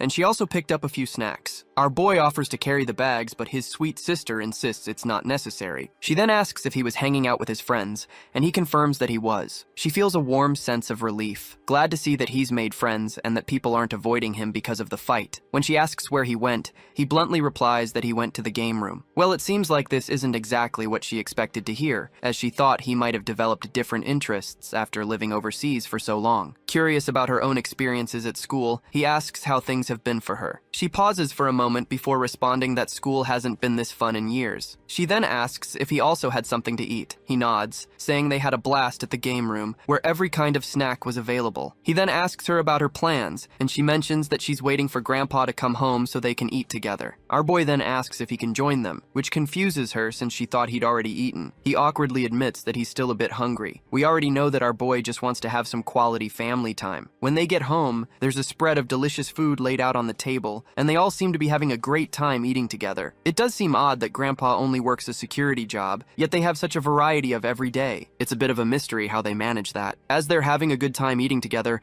our boy's thoughts drift back to his mercenary days. After a moment, he shakes off the nostalgia and is back to smiling. Just then, his phone rings. It's Major Kang calling. The Major reminds him that he should just call him bro instead of using his rank. The Major asks how things are going, and our boy says he's doing well. But when the Major probes about his school life, there's an awkward silence on the line in response. Getting a bit anxious, the Major quickly asks if our boy has killed someone. Jin quickly says no, but admits he did run into some trouble that was quickly sorted out. The senior lets out a sigh of relief, and our boy reassures him that everything is fine now, and there's nothing to worry about. Kang is relieved and reminds our boy that they're always there for him. In response, Jin promises he won't forget that. The next day at school, we see the trio in class, but our boy is noticeably missing, and Young-chan seems a bit awkward among the two bullies. Jae-hyung starts asking odd questions. Curiously, he asks who they think would win in a fight between Jin and Seok-juko. Hyuk-jin points out that while Jin is good, he probably couldn't beat Seok-juko, who's been training in combat since he was a kid. To him, our boy seems like an amateur in comparison. Jae-hyung agrees, adding that Seok-juko is one tough mother fudger. Young-chan then asks if it's true that Seok-juko fought against 20 dudes and won. Blonde quickly corrects him, saying it was actually 30 guys. The number leaves Young-chan momentarily stunned. He even forget to breathe for a second. Brownhead explains that when a group of street thugs was harassing Yona Sin, Seok-juko took them all out. He says it started with 10 guys, but they kept coming. By the time 30 guys showed up, Seok-ju was still going strong. He walked off without a scratch while the 30 thugs were left unconscious on the street, like discarded toys. The timid boy then asks about the rumors he heard, about Seok-ju catching the kidnappers who took Yona. He's heard that the people behind it were all retired soldiers. The blonde quickly confirms that the story about Seok-juko catching the kidnappers is probably true as well. He insists that Jin doesn't stand a chance against Seok-ju because he is on a whole other level. It's sometimes hilarious to think that teenagers in these Korean manhwa are taking down entire gangs single-handedly, making the government and all those intelligence and law enforcement departments look like they're just wasting taxpayer money. In the meantime, our boy suddenly stops in the corridor when he comes face to face with Seok-ju. Without wasting any time, Seok-ju asks him straightforwardly what he's doing here. Confused, our boy makes it clear that he doesn't understand what he is getting at. Seok-ju simplifies his approach and asks why he is lying about his identity. He mentions that he's heard our boy had a hand in Gi-soo and Hui-jin Kim moving away. Jin clarifies that he did have some beef with Gi-soo, but he had nothing to do with their departure. That is when Seok-ju points out that he checked with the school our boy supposedly attended overseas and they've never heard of him. Things seem to be heating up, but before we get our boy's response to Seok-ju, the scene shifts to Dae-yeon. She's approached by Yona, the stunning girl from earlier. After a while, the two ladies are catching up,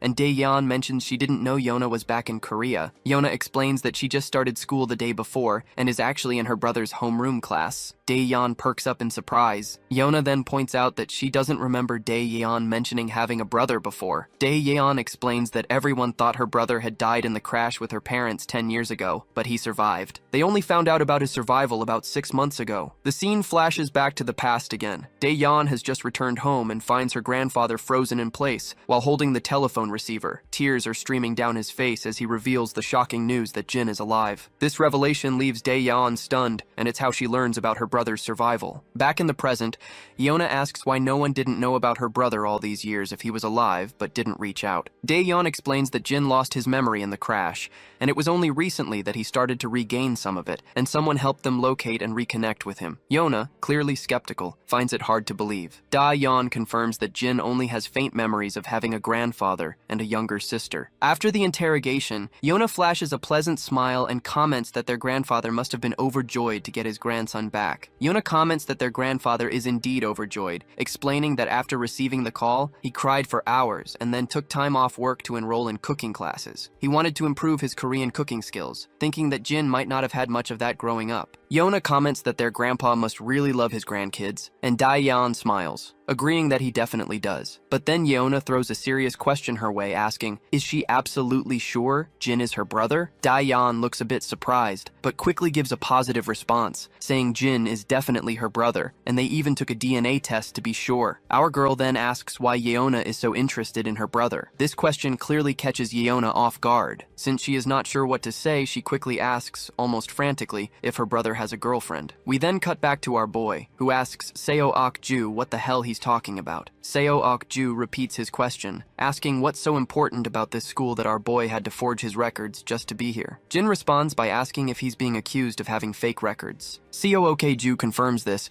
saying they must be fake because, according to his research, Jin never lived in that city, and the school he claims to have attended doesn't even have a record of him. Our boy then asks about the proof and reminds Seo Ok-ju that if he's claiming the records are fake, there must be some evidence to back up the claim. Seo Ok-ju is momentarily at a loss for how to counter this question. He discovered the discrepancy by digging around and talking to people connected to the school overseas, but he has no tangible proof. He's amazed at how Jin handles the situation without flinching or showing any sign of being startled. Then our boy finally asks why Seo Ok-ju is running a background check on him. In response, the blackhead explains that he can't just sit around and watch a suspicious kid who might pose a threat to his mistress. A silence falls between them for a moment, but then our boy finally answers, saying he came back home. Seo Ok-ju is baffled by this vague response, so our boy clarifies that he was asked what he came here for, and his answer is simply that he returned from overseas for his family. With that, our boy starts to leave. Seo Ok-ju stares after him with skeptical eyes, thinking that since he already suspects our boy has forged his records, it won't be long before he figures out his true identity. Once the class begins, we see Jae-hyung quietly immersed in playing video games,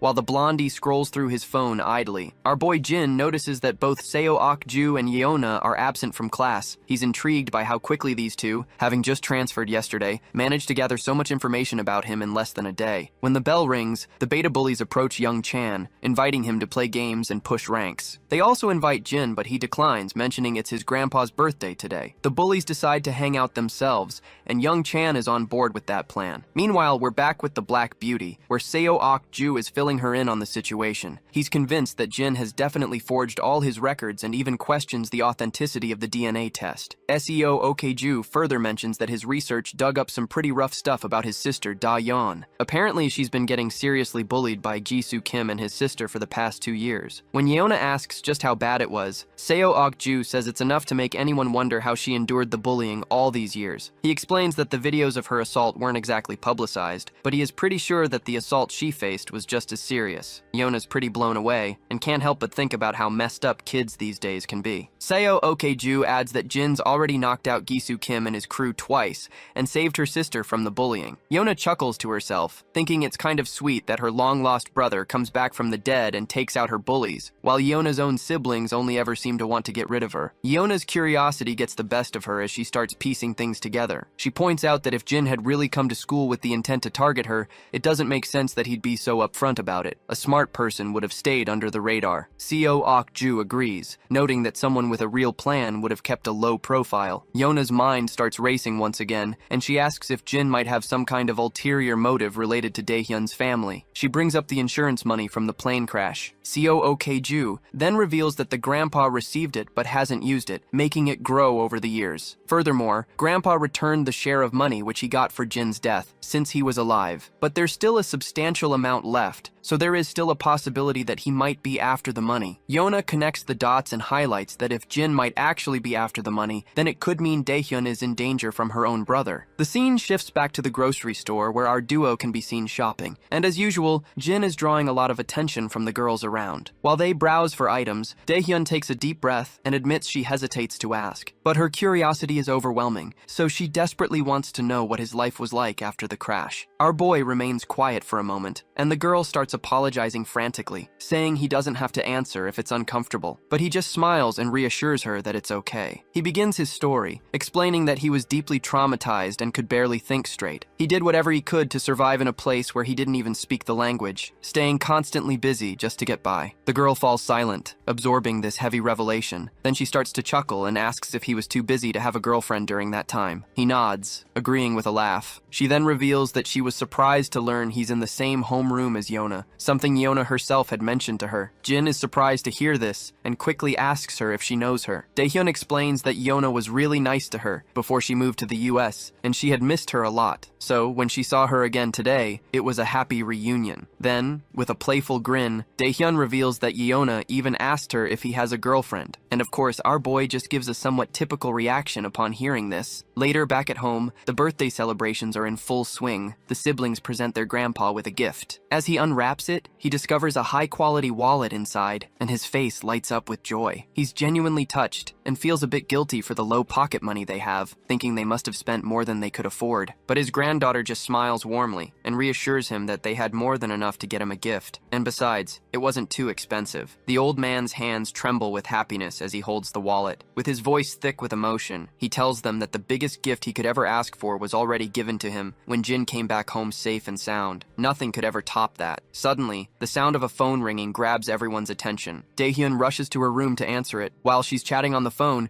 Jin tries to eavesdrop quietly. That's when he hears the girl mention she's heading out to the convenience store for a bit. The old man questions why she's going out at this late hour, and it turns out she is heading out because Yona stopped by for a quick chat. Well, we can tell that Jin definitely senses something is off. Later that night, Jin is digging into his computer, trying to uncover all he can about SW Corporation, which Yona's family owns. He's curious why Yona seems so interested in him, and why they're running a background check on a random transfer student like him. Jin reflects on his conversation with Seokju, when suddenly he hears a call from his grandfather. When he steps into the living room, his grandpa mentions he's heading out for a bit too. Our boy asks if he's going after Daehyun, and the old man kind of agrees. He adds that he just needs some fresh air. Jin smiles and tells his grandpa to stay put, and he'll go check on her instead. But the old man insists on going out by himself. Jin then reminds him about the early job he has in the morning, and finally, our boy decides to head out on his own. Later, we see both girls chatting away about their studies and other topics. Yona shares her experiences studying abroad and suggests that Daehyun consider studying outside as well. In response, Daehyun admits she never really thought about it before. When Yona asks why, Daehyun explains that it costs a lot and she'd need to be away for several years, which means she wouldn't get to be with her grandpa for a while. Yona finds this a bit strange, so Daehyun further elaborates, explaining that she doesn't want her grandpa to be alone, especially since he's not in the best of health these days. However, she's grateful that her brother is always around, as his presence really helps her feel better. Meanwhile, Yona's having a hard time bringing up the real reason she came over, since Daehyun seems to really trust her. She's not sure how to bring it up without causing problems. We then flash back a bit, where Seokju tells Yona that someone from the supposed overseas school confirmed that Daehyun's brother never attended there. They even looked at his photo and verified he was never a student. Plus, the current resident at his false address gave solid proof that he never lived there. Seokju's also checking out some other leads, so Yona decides she needs to meet with Daehyun to discuss what they've found. But Seokju reminds her that while they have proof the records were forged, they can't yet prove that he isn't Daehyun's real brother. Yona's concerned because the records from the decade he was missing are basically fake. Since she's now living with him, it's a big deal that can't be ignored. She thinks Daehyun deserves to know the truth about the records and wants to at least fill her in on what they've found so far. In the present, Yona is struggling to bring up the main topic she came here to discuss, even though it's her primary reason for visiting. Just as Daehyun expresses how happy she is to be chatting like this after a long time, we also see our boy making his way toward the both of the girls. However, Seokju steps in front of him, but Jin simply tries to walk past him, but the newcomer quickly tells him to stay put. In Seokju's mind, he's sure Jin must be here because he's worried they're going to share everything with Daehyun. So he quickly blocks our boy's path and tells him that the both girls are just catching up and asks him to give them some time alone. alone. Suddenly, a high-speed Volkswagen comes barreling toward them. Before anyone can react, the car slams into both of the boys, knocking them down like bowling pins. They hit the ground as the Volkswagen screeches to a halt right where the two girls are sitting. Jin tries to stand up, but it's clear he's severely injured, especially around his head. As he struggles to focus,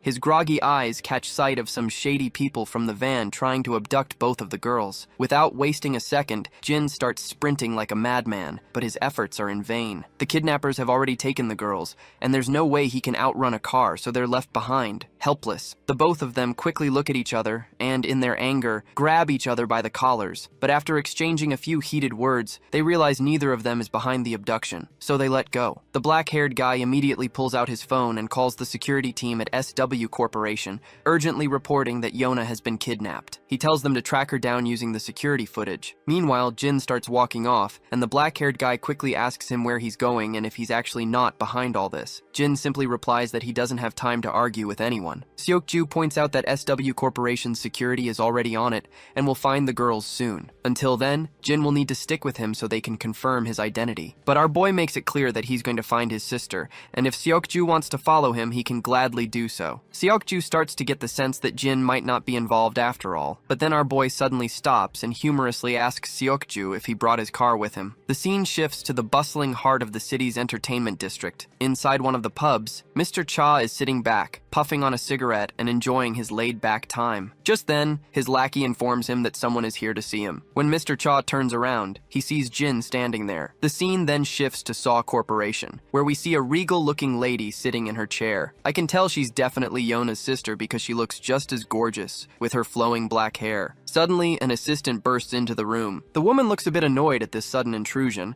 and wants to know why he didn't bother to ask for permission before barging in. The assistant quickly reports that Yona has been kidnapped. The news surprises the lady, but surprisingly, she doesn't seem too troubled by it. In fact, she starts to smile faintly, and seems to think that the rumors must be true after all. Not entirely sure what she's referring to, but let's roll with it. She then asks if their grandfather is still planning to go after the company. The assistant states that he is not sure, so she leans back, hoping that if he continues to pursue them without backing down, Yona will eventually die. It's definitely something she's looking forward to. The scene transitions back to the pub, where we pick up the story with our main character meeting with Cha, and Seokju is also tagging along with him. Seokju already seems to know about Cha as he recognizes him from their database, and is curious about how our boy knows this gangster. Cha starts by asking what our boy wants. In response, Jin simply says he needs some intel. Cha lights up another cigarette and scoffs, asking why he would bother to help him. Our boy cuts to the chase, revealing that the granddaughter of Saw Corporation has been kidnapped. That is something Cha definitely was not expecting to hear. However, he quickly brushes it off, saying it's not their problem and that they don't deal with such issues because it would be incredibly risky to mess with Saw Corporation. Our boy asks if Cha has any leads to offer, but the mafia boss makes it clear that there's no reason for him to share anything, especially since he's already in a difficult situation thanks to our boy. That's when our boy reveals that his younger sister was also taken along with Saw's granddaughter. Cha finally realizes he's in a tough spot now, as messing with our boy's sister is like messing with John Wick's dog. Both are equally dangerous. So he then starts explaining, and mentions that some people speaking broken Korean were asking around for untraceable warehouses, as well as for burners, cars, and a few extra hands. The offer was tempting, but he turned them down because dealing with this kind of trouble isn't something you can easily wash off. He adds that he's heard another crew took the job, and all he knows is they're working out of Incheon. That's all the info he's got. It wouldn't be surprising if Seokju had already figured out who's behind this mess. Meanwhile, our boy starts to walk away after giving a final thanks, but then the mafia boss tosses his phone to our boy and tells him to save his number. Jin cluelessly looks at him, puzzled about why he'd need his number. The mafia boss gets a bit agitated and clarifies that he'll need it to contact him once he digs into the warehouse for more info. With that, our boy starts entering his digits. He also asks if the bike outside the door belongs to him. Cha knows exactly what our boy is planning to do with it, so he feels hesitant to respond. But eventually, my guy takes the heavy bike, and before leaving, he tells Seokju figure his own way out to get there, because he's taking the bike. Seokju questions whether he is going to trust this shady half-baked info and going to chase those kidnappers based on that. Our boy explains that he doesn't have time to waste, because Yana will probably be safe until the kidnappers get what they want, but there's no telling what they might do with Daehyun. Seokju gets the logic behind Jin's reasoning and stays quiet, and he can tell that he is a quick and sharp thinker. Seokju then tells him that he's already passed the info to his security team and will follow him in his car. Jin just gives a cold response, saying Seokju can do whatever he wants. With that, he puts on his helmet, revs up the gas pedal, and speeds off through the streets. The scene then switches back to the girls, where we see Daehyun waking up with a headache and, as she becomes aware of her surroundings, Yona quickly apologizes, saying it's probably her fault that Daehyun got dragged into this. Daehyun's mind starts to recall the recent event, and she is shocked to remember that they have been kidnapped, and Yona sadly confirms it, adding that she didn't expect this to happen so soon after returning to Korea. Just then, the kidnappers arrive, and Yeona coldly asks them why they had been abducted. One of the kidnappers snaps at her to shut up and stay quiet, and it'll be over soon enough. Of course, it does not take her long to realize that these filthy people must be planning to use her as leverage against her grandfather. One of the lackeys then asks the boss what they should do with Daehyun, who was kidnapped simply because she was with Yeona.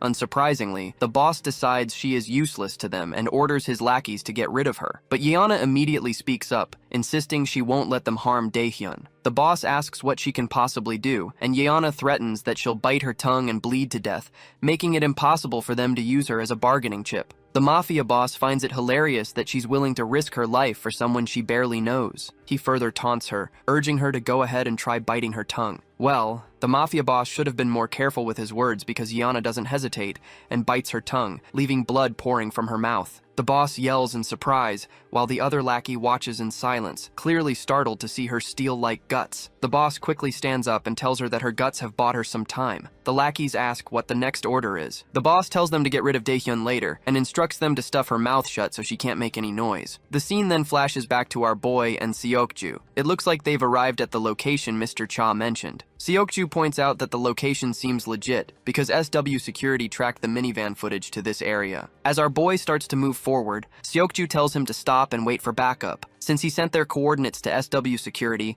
and they should arrive soon. But our boy reminds him that Daehyun doesn't have much time left, so we gotta make it quick. There's no room for argument, so they proceed forward and spot a bunch of goons patrolling the area. Suddenly, our boy leaps over one of the goons, grabs him by the throat, and starts choking him out. The lackey eventually loses consciousness, and our boy quietly drags him into the shadows, adding him to a pile of other goons he's already taken down. Seokju is also helping out, and he's blown away by Jin's ability to take down opponents silently. He's so impressed that he asks Jin who the heck he is. Jin just casually replies that he's an average student at the same school. The scene shifts to SW Corporation, where we finally meet the big boss, the grandpa of the company. He's getting a report from the black-suited guy about the kidnappers' demands. The guy explains that the kidnappers want SW Corp to cancel their recent contract. If SW Corp doesn't respond within an hour or refuses to comply, they'll kill Ms. Yona. The old man asks about the security details, and the black-suited guy says that SW security will reach the location where Yona is being held within 50 minutes. Back at the shady location, we hear two lackeys chatting.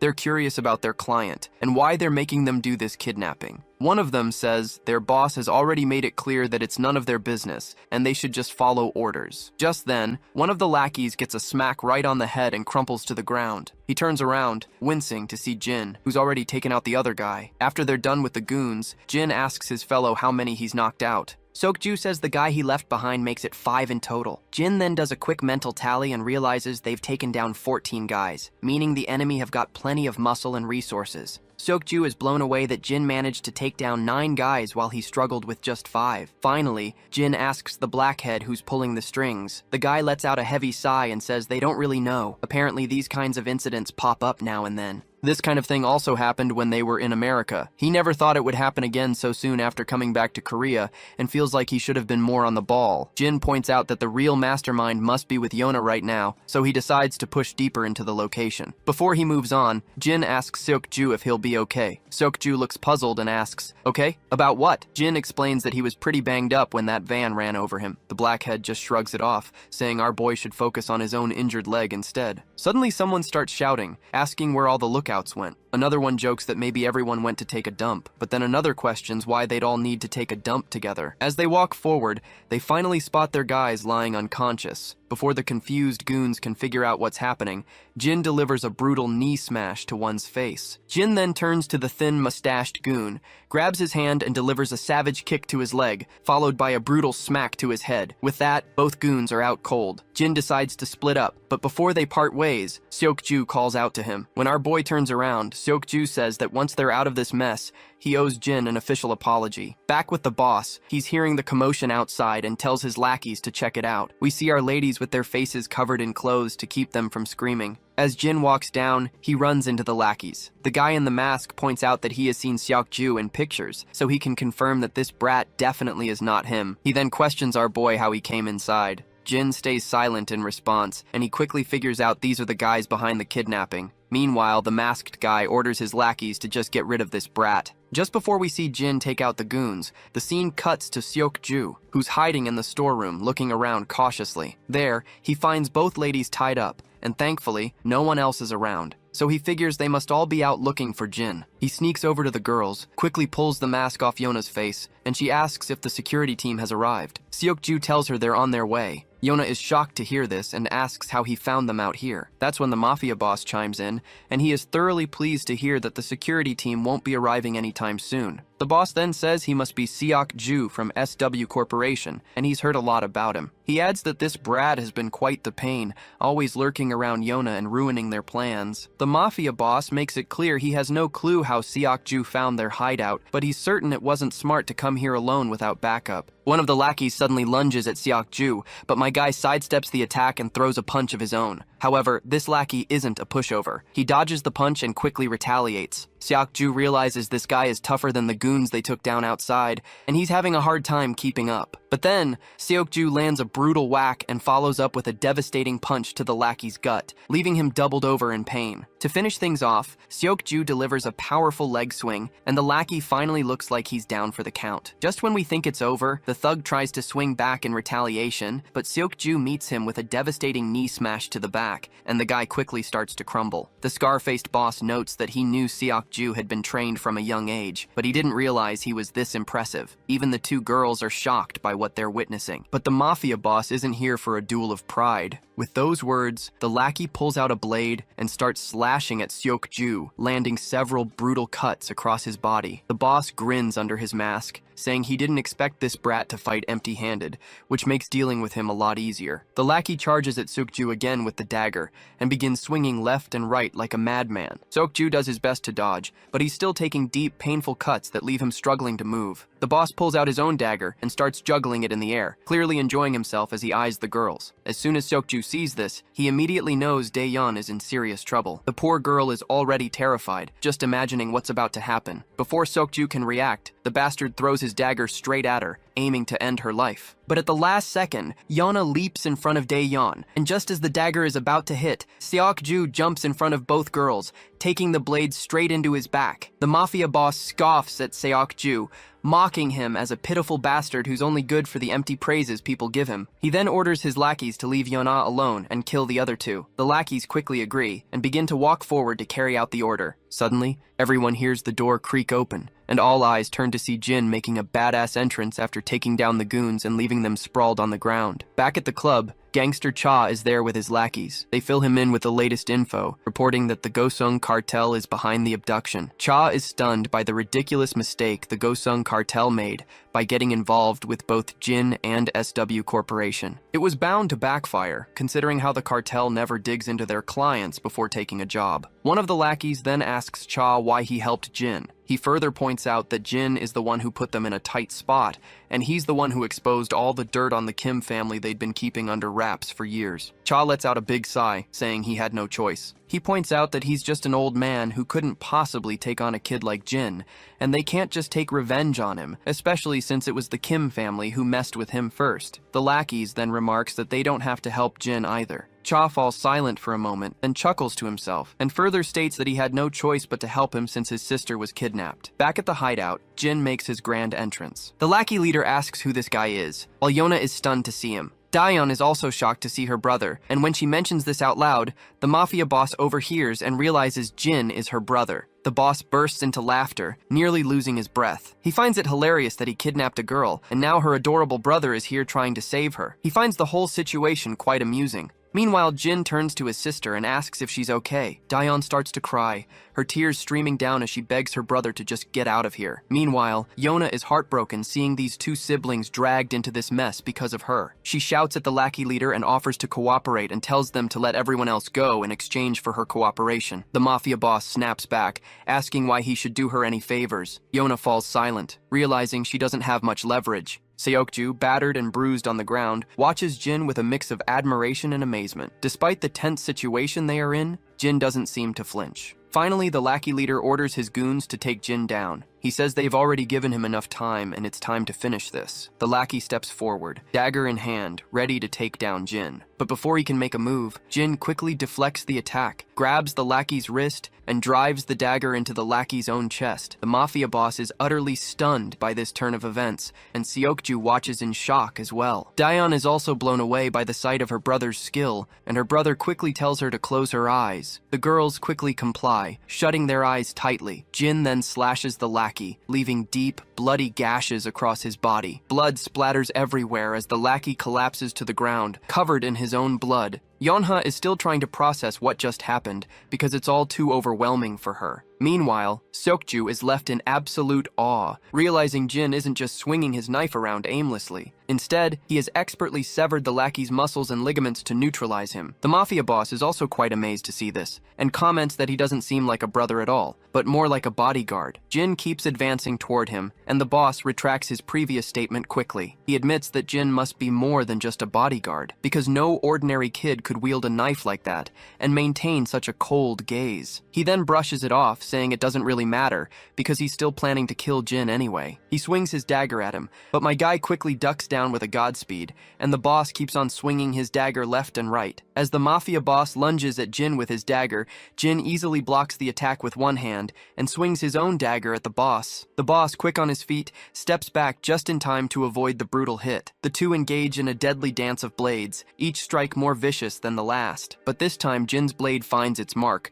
slicing through the boss's hand, leaving it temporarily useless. The mafia boss, now in pain and disbelief, demands to know who Jin really is, but my guy remains silent, his expression unreadable as he prepares for the next round. Without hesitation, the mafia boss charges at Jin again. This time, Jin effortlessly grabs his wrist, and with a quick motion, slashes through the boss's other hand. After delivering a few brutal cuts, Jin follows up with a crushing punch to the lackey's face, leaving him staggering backward with a bloodied nose. The mafia boss, now enraged and desperate, grabs a gun and aims it directly at Jin. But before he can pull the trigger, Jin throws his dagger with deadly accuracy. It embeds itself in the boss's shoulder, causing him to wince in pain. Seizing the moment, Jin launches himself at the boss with lightning speed. He delivers a devastating slap under the boss's chin, sending him crashing backward like a sack of potatoes. The mafia leader, now thoroughly beaten, collapses to the ground, his pride and power shattered. The others watch in stunned silence as Jin stands tall like a total badass, his presence alone making Yona and Seokju tremble slightly. Jin steps forward, gently telling his sister to open her eyes. When she does, she sees him standing right there, a reassuring smile on his battered face. Without missing a beat, he tells her he's here to take her home. Yona is momentarily shocked by his injured appearance and places her hand over his wounds, asking if he's okay. Jin, with a warm smile, reassures her that he's fine, despite the injuries. His calm behavior and comforting words make her emotions overflow, and she starts to cry uncontrollably. Jin does his to comfort her, his own heart aching to see her so upset. Yona is deeply moved by the compassion Jin shows for his sister, observing them with admiration. The next day, we are at SW Seoul Medical Center. Jin sits quietly in the corridor, his handsome face drawing the attention of passing nurses. His phone buzzes with a message from Jae-hyung, who's curious why Jin isn't at school. Jin replies that he's got an errand, and as he checks his messages, he sees his friends excitedly discussing their hangout and teasing him for missing out. Jin smiles as he reads his friends' messages, feeling a warm connection despite missing out. He leans back in his seat, letting his gaze drift around the corridor. His eyes fall on the room across from him, marked with a sign that reads, Psychiatry Department. The scene transitions to later that night. After Jin's intense battle with those goonies, the police and authorities arrive at the scene. They round up all the criminals present, and doctors begin tending to Jin's sister. Yona approaches Jin and tells him that he should take his sister to the hospital and promises to take care of the bill. Jin looks puzzled and asks why, given that his sister seems to be unharmed. Yona explains that even though Daehyun doesn't appear injured at the moment, she may have sustained unseen injuries. The trauma of the situation is significant, and she emphasizes that it's crucial to ensure Daehyun gets thorough medical attention. She also mentions that she recently discovered Gisoo and Hoojin Kim had been harassing Daehyun, and while she's relieved they've been penalized, the resolution for the victims is still incomplete. She further explains that speaking with a counselor could be beneficial for Daehyun after the traumatic experience. This is why we are waiting outside a psychiatrist's office rather than an emergency ward. As Daehyun exits the room, she approaches Jin and asks if he's been waiting long. Jin reassures her that he just came here a few minutes ago. He then inquires about what the doctor said. In response, she explains that there's nothing serious to worry about. She will need to attend sessions once a week for a while, but overall she's fine. Jin also shares that his own injuries are minor, just a few light bruises. The girl also let out a sigh of relief. She is relieved that he's okay. Jin's mind drifts back to how she was so emotional after being bullied, a tough reminder of everything she went through. She calls out to him, and he flashes her a smile, asking what's up. She just smiles back and says she forgot for a moment what she was going to ask. But inside her head, we can tell she's hesitant to bring up her question. The scene shifts back to earlier when the doctor was checking on her well-being. In the background, she overhears soldiers talking, completely amazed that a kid took down most of the kidnappers on his own. It just doesn't make sense to them. At that moment, Daeyeon is just as stunned by what the soldiers are saying. She's curious about how Jin can fight so well and what his life was like before coming back to Korea, but she can't make herself ask her any of these questions. As they walk down the corridor, they run into Yana. The moment Daeyeon spots her, she lights up with happiness. Upon seeing each other, Yana quickly asks her about how the therapy went. Daeyeon says it went well, and mentions she heard Yana covered the bill for her treatment, so she tells her she really didn't have to do that. Yana waves it off, saying it's no big deal, and reminds her friend that she's the one who got her into this mess. She then apologizes to her sincerely. Daeyeon laughs it off, saying she's already apologized plenty. Besides, Yana herself was a victim too. That's when Jin notices a massive bodyguard standing behind Yana with a seriously intimidating look on his face. Despite the intense stare he is giving our boy, Jin remains totally unfazed. Yana then turns to Jin and asks if he's had his checkup. Our boy quickly says yes, and Daeyeon chimes in, saying she had to drag him there. He only agreed to go after she threatened not to go to the hospital herself if he didn't. Daeyeon then asks about Seokju, and Yana confirms he's in the same hospital. Daeyeon appears really eager to see him, and decides they should stop by before leaving. Even though she is excited about the visit, we can tell Jin's feelings are less clear. Still, they end up visiting Seokju, and Daeyeon makes sure to thank him for saving her from the blade. Seokju is a bit startled by her sudden gratitude and stutters, saying it's no big deal. She then asks Seokju if he's feeling better, and he replies that he's indeed feeling much better now. Meanwhile, Jin isn't too happy seeing his sister getting cozy with Seokju. He just stands there in silence, clearly uncomfortable. Even Yeona and her bodyguard notice that Jin seems to be troubled. Daeyeon then hopes Seokju recovers quickly. With that, they decide to leave. Yeona waves them goodbye, and they walk away through the main door. Once they're gone, the bodyguard is deep in thought, remarking how hard it is to believe that someone like this seemingly scrawny kid could take down a bunch of people at once. It's just unbelievable. Yeona chuckles and admits she's pretty amazed herself, but she isn't sure if it's something that would even surprise a pro like the bodyguard. The bodyguard shrugs and says it's not just about the kid beating up a group of guys, because there appears to be something way deeper about our boy. The bodyguard explains that our boy quickly and quietly neutralized over 10 guards, which is no easy feat. Even a trained pro would struggle to do that without some kind of backup. What's even more mind-blowing is that he didn't kill any of them. He just made them unfit for combat. And judging by the cuts on the 2 men found in the cargo container, his knife skills are insanely advanced, especially considering those guys were retired soldiers. Not just a report and the state of those thugs. It's pretty clear that Jin Yu is a highly trained pro with a ton of combat experience. Both Seokju and Daeyeon are completely blown away by this. A while later, we catch up with Daeyeon and Jin. Daeyeon quickly apologizes, feeling really ashamed that she always seems to need his help. Jin tells her she doesn't need to apologize at all and that he should be the one thanking her. Daeyeon is startled to hear this, and Jin continues, saying he understands what it feels like to have a family now. You see, it is for the first time in his life he put someone else's safety above his own without any calculations, something he'd never experienced before coming to this country. So, he's starting to get what family really means. We then see the same woman with short black hair again, and I will say it once again, she's likely Yona's sister, and she looks utterly distraught that Yona was rescued safely. The The reporter details that there is suspicious rumor going around. He elaborates that while Seok-ju played a key role in the rescue, the exploits of another student who accompanied him were even more extraordinary. She asks how that's possible, and the reporter responds that even the chairman has taken an interest in this student, and we already know that this student is our boy, of course. The woman is shocked and wonders if these rumors might actually be true. We see Jin once again doing some hardcore pull-ups. As he works out, his mind flashes with images of the people he fought that day. Just as he's lost in the intensity of the exercise,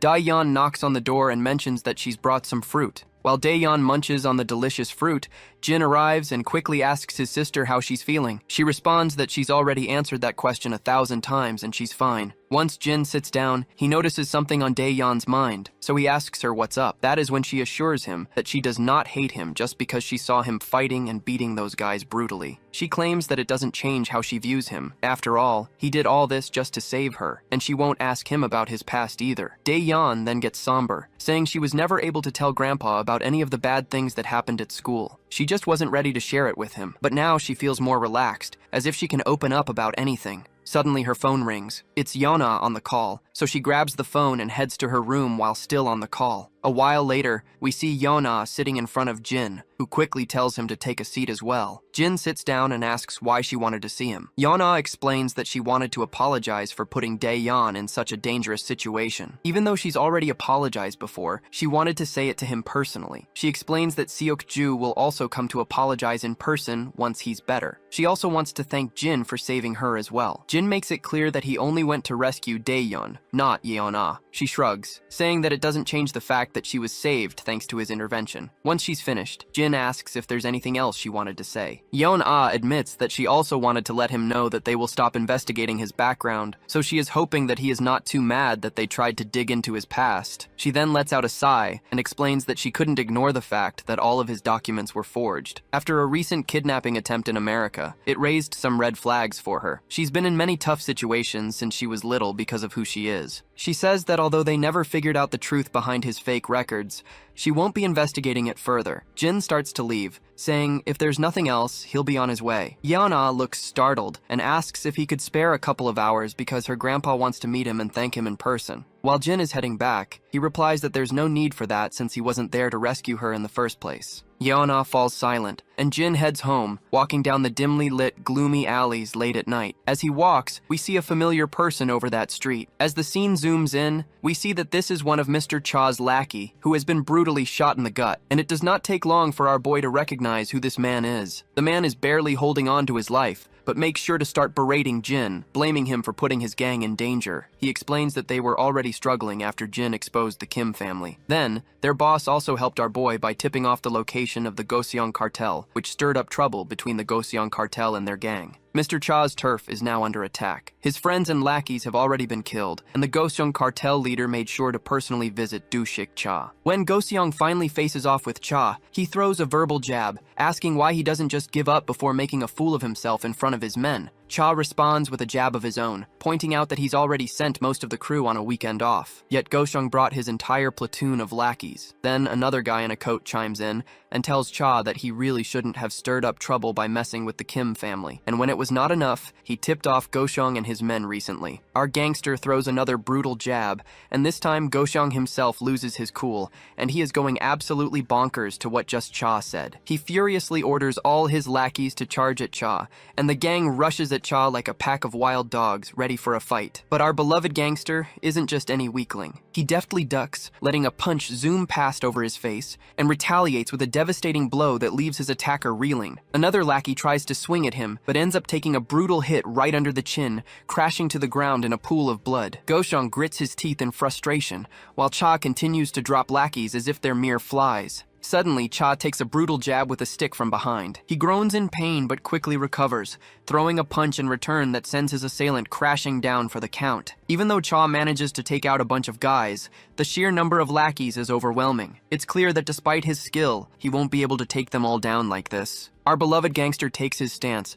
knowing he's up against copious amounts of people, and is furious that Goseong brought so many guys when he knew Cha does not have most of the men in the club. He can't help but smirk when he thinks about our boy, and wonders if he has saved his little sister by now. With the speak of the devil, Jin arrives outside the club. The lackey standing guard tell him to get lost, but Jin isn't about to take orders. He delivers a brutal kick to one of them, sending him crashing to the ground and leaving the other two speechless at Jin's audacity. He then dismounts from his bike, and the two remaining lackeys try to take a swing at him, but Jin effortlessly grabs one's hand and delivers a devastating smash to his face, leaving blood splattering everywhere. The remaining lackey tenses up at the sight and ends up taking a heavy kick to his gut. With both goons taken care of, he moves further into the club, only to find a brutal scene of dead bodies. As he advances, a group of arrogant thugs orders him to leave, but our boy remains unfazed and keeps walking toward them. One of the thugs steps up, yammering some nonsense, but my guy quickly silences him with a single blow, sending him crashing to the ground and leaving the others utterly terrified. Despite their fear, the thugs recklessly charge at him, and our boy begins to deliver blows, taking them down one after another. The scene switches back to gangster Cha, who is now exhausted after knocking out a bunch of thugs. Goseong is absolutely livid, unable to believe that Cha is holding his own for so long by himself. On the other hand, Goseong's assistant feels a sense of relief that they only attacked Cha while he was alone. Otherwise, it would have been a massacre. More lackeys charge at our gangster, but he quickly takes out the one in front of him. Before he can fully move around, he receives a devastating punch to the face. Cha responds in kind, delivering a powerful punch back with equal force. At this point, Cha is barely hanging on. Even Goseong reluctantly admits that he is a tough nut to crack and deserves praise for his efforts. However, he makes it clear that Cha looks like he's at the end of his rope and should just give up now. They'll make it worth his while. Cha spits out a mouthful of blood and asks why he should do that. Wiping the blood off his face, he decides he's going to finish what he started no matter what. We can tell that the big cheese is not impressed by Cha's gutsy display,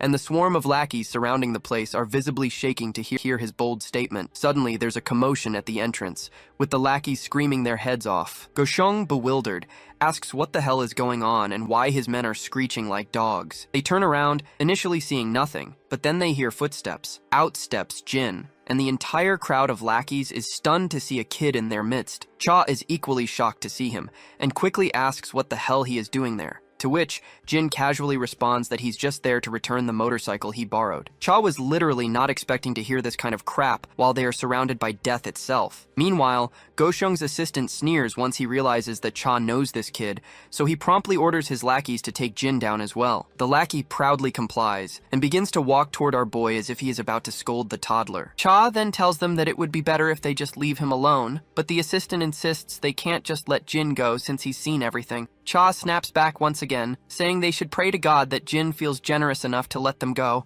not the other way around. The assistant has no clue what this stupid head is yammering about, but he soon gets a wake-up call when Jin takes down one of his guys with a single punch. Our boy then follows up with a kick that cracks another lackey's leg, and a headbutt to another, sending him sprawling. One of the thugs tries to swing a bat at Jin from behind, but Jin quickly grabs his hand and delivers a brutal smash to his face, leaving him bloodied. The bat clatters to the ground. Goseong is completely blown away by Jin's display, and Cha just smirks, saying it's their fault for not listening earlier. He adds that even though Cha himself is tough, he wouldn't stand a chance against this kid. The big cheese simply commands his lackeys to take Jin down, and they quickly charge at him. But as usual, Jin effortlessly takes them down, making them look like amateurs in the process. Growing impatient, the big cheese shouts at his lackeys to stop letting a little punk beat them. But just as he's about to make another command, he suddenly falls silent when he sees Cha charging at him. At this point, Goseong is pretty sure things are about to get even messier for him. Shortly after, the big cheese and his lackeys are all on the ground, looking like they've kissed the dirt, while Cha slumps back, utterly exhausted. Jin strides over to him, and when Cha looks up, he sees the wreckage of the fight. People scattered around like discarded wrappers, with Jin standing triumphantly. Jin starts heading out, casually saying that Cha has now paid his dues. Cha is shocked and still trying to wrap his head around how this kid is so fixated on the same bullcrap after all this. He then asks if Jin saved his sister. Jin calmly replies that he did, and it's all thanks to Cha. The next scene shifts to a hospital room where one of Cha's lackeys suddenly jolts awake. As he looks around, he spots Cha on the other side of the room, all patched up, but clearly still in rough shape. The lackey is stunned to see his boss there, and Cha quickly tells him to stop calling him boss while they're in the hospital. Confused, The junior asks how his boss ended up here. Cha casually mentions he got roughed up and just took a cab to get treated. The lackey then inquires about Go Sung and the rest of the lackeys. Cha, with a nonchalant shrug, says he took care of them all. The junior simply can't believe it and calls this BS, prompting the senior to get a bit annoyed, and asks why his junior thinks he'd lie. The lackey suggests it's probably because he is too embarrassed to admit he got beaten by Go Sung. Cha then asks if he happened to have met Jin yesterday. The junior perks up and confirms that he did indeed meet him. He further explains that he got ambushed by the enemy team while he was heading out of the club. After getting brutally wounded, he found our boy and yelled at him. He charged at Jin out of anger, but after receiving the first hit, he fainted and doesn't remember anything else. The boss explains that Jin probably knocked him out to get him to the hospital. Cha then continues, saying that inside the club, he was overwhelmed by the sheer number of enemies. That's when Jin showed up, took them all out in seconds, and then told him he'd paid his dues before simply walking out. The lackey finds this absolutely admirable and thinks it's really badass to say the least. The senior agrees, acknowledging that Jin is indeed quite impressive. The lackey then asks his boss if he has any clue who this kid really is. The senior points out that Jin claims to be just an average teenager, so he figures they'll have to take his word for it. In the next scene, we see a football heading straight toward Jin, and he catches it effortlessly. The referee immediately announces it as a handball, leaving everyone on the playground absolutely shocked. His friend, visibly annoyed, reminds him that he's not supposed to grab the because he's not a goalkeeper. Jin is confused about why he's getting an earful, apologizes anyway. Suddenly the bell rings, and Jin's friends call out to him, asking if he has time to hang out since today is the only day Young-chan doesn't have lessons after school, and they're planning to do some gaming together. Jin tells them to go ahead and that he'll meet them at the location later, because he needs to walk his sister home first. His friends are a bit bewildered, and ask if he's started to babysit his sister again. Jin explains that she's not feeling well lately. Blondie decides to save a spot for Jin, and meanwhile Dae-hyun is preparing to leave her class. She's thinking about making kimchi stew for Jin, because he loved it the last time. However, she's unsure if he can handle spicy food, so she's considering making a milder soybean paste stew instead. Suddenly, she hears a buzz of excitement from the other girls in her class. They're all gathered by the window, swooning over Jin. Some find him hot, while others are hoping he'll become their boyfriend. The girls even turn to Dae-hyun and ask if her brother is dating anyone. Dae-hyun is caught off guard by their dripping enthusiasm about her brother, so she hesitates, and then reluctantly says that he mentioned he's not dating anyone. As the ladies dash back over the window, Dae-hyun smiles faintly, clearly pleased that her brother is well known among the girls. Walking outside the school, she wonders why Jin doesn't have a girlfriend, and if he might not be interested in girls at all. Suddenly, she hears some voices nearby and discovers that it's Jin with his friends. Startled, she quickly tries to greet them as politely as possible. One of the more bashful lackeys blushes at her cuteness and just waves in response to her greeting. The boys decide to head off to the game room, hoping Jin will meet them there. Once they're gone, Dae-hyun asks if Jin is hanging out with his friends. He confirms that he is, but adds that he'll stop at home first. When she asks if it's because of her, Jin explains that he just left something at home, but she still insists that she can walk home on her own since it's still bright outside. However, Jin claims that he really needs to pick up something he left at home. She then points out that he doesn't need to go out of his way for her, just like she told Yona when she offered to have security escort her. All she wants is to lead a normal life. Jin stays quiet, but agrees to her request, saying he'll do as she says, though he suggests they still walk home together from time to time. Dae-hyun pouts, saying he worries too much, but Jin explains he's not just worried, he actually enjoys their walks. In the end, she finally agrees to keep walking with him. As they're walking, Jin suddenly stops when he spots that same woman with black hair, which we suspect to be Yona's sister. Anyway, she greets Jin, but he doesn't bother to respond to her greetings. Meanwhile, Dae-hyun is just as clueless about the woman with the black hair. The woman then pretends to notice Dae-hyun for the first time,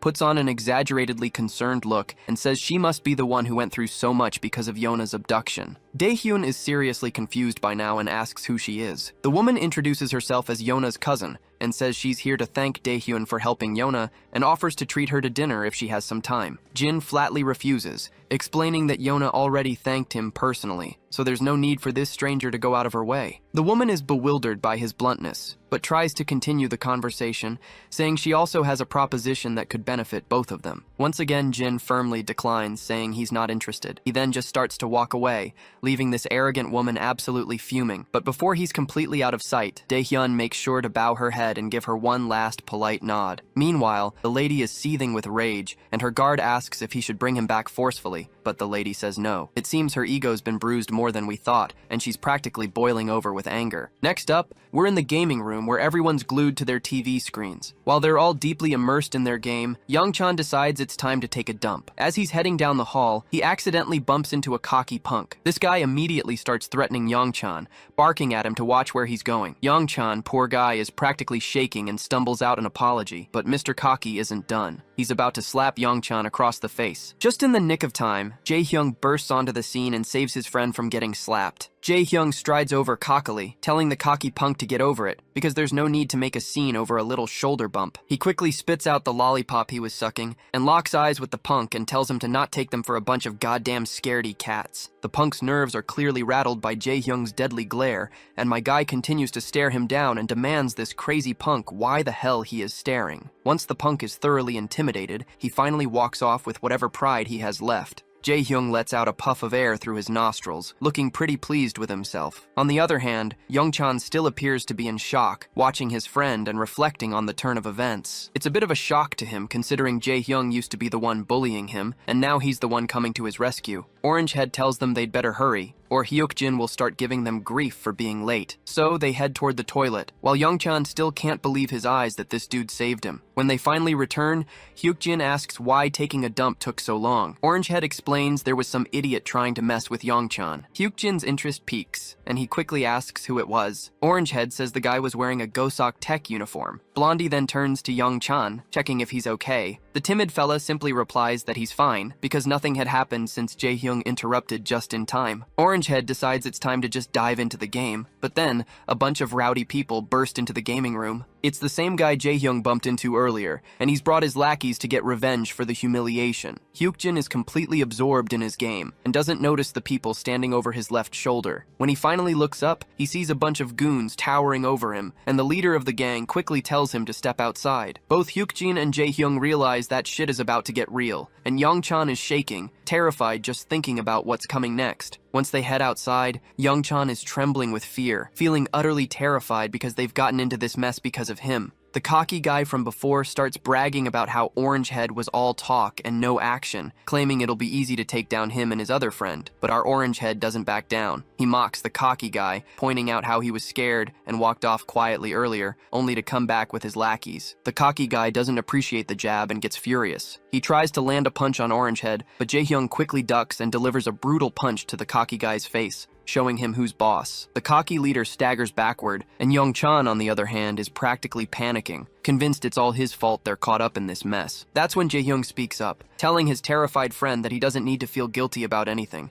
because these bastards are the ones who should be sorry. Those words absolutely melt Young-chan's heart, because seeing his friend looking so badass while saying that is almost overwhelming. But then, Hyuk-jin chimes in, pointing out that it's the exact same line Jin used a while back, and even the way Jae-hyung said it had the same energy. He jokes that he basically copied Jin, and now he feels like he needs to bleach his eyes after seeing his copycat friend in action. Orangehead starts blushing, feeling totally embarrassed, and admits that Jin looked so cool when he said those words that they stuck in his head, and he couldn't help but repeat them. While the trio is caught up in their own back and forth, they momentarily forget they're actually facing off against a gang, and they are too distracted to pay much attention to the goons. But soon enough, the lackeys charge at them, because they are not here just to be simply ignored in the middle of the fight. The Orangehead stands his ground. As soon as one of the thugs reaches him, he delivers a powerful kick to the guy's gut, sending him stumbling backward. Another goon tries to swing at him, but Orangehead responds with a brutal whack, taking him down. Young-chan, who's not exactly a fighter,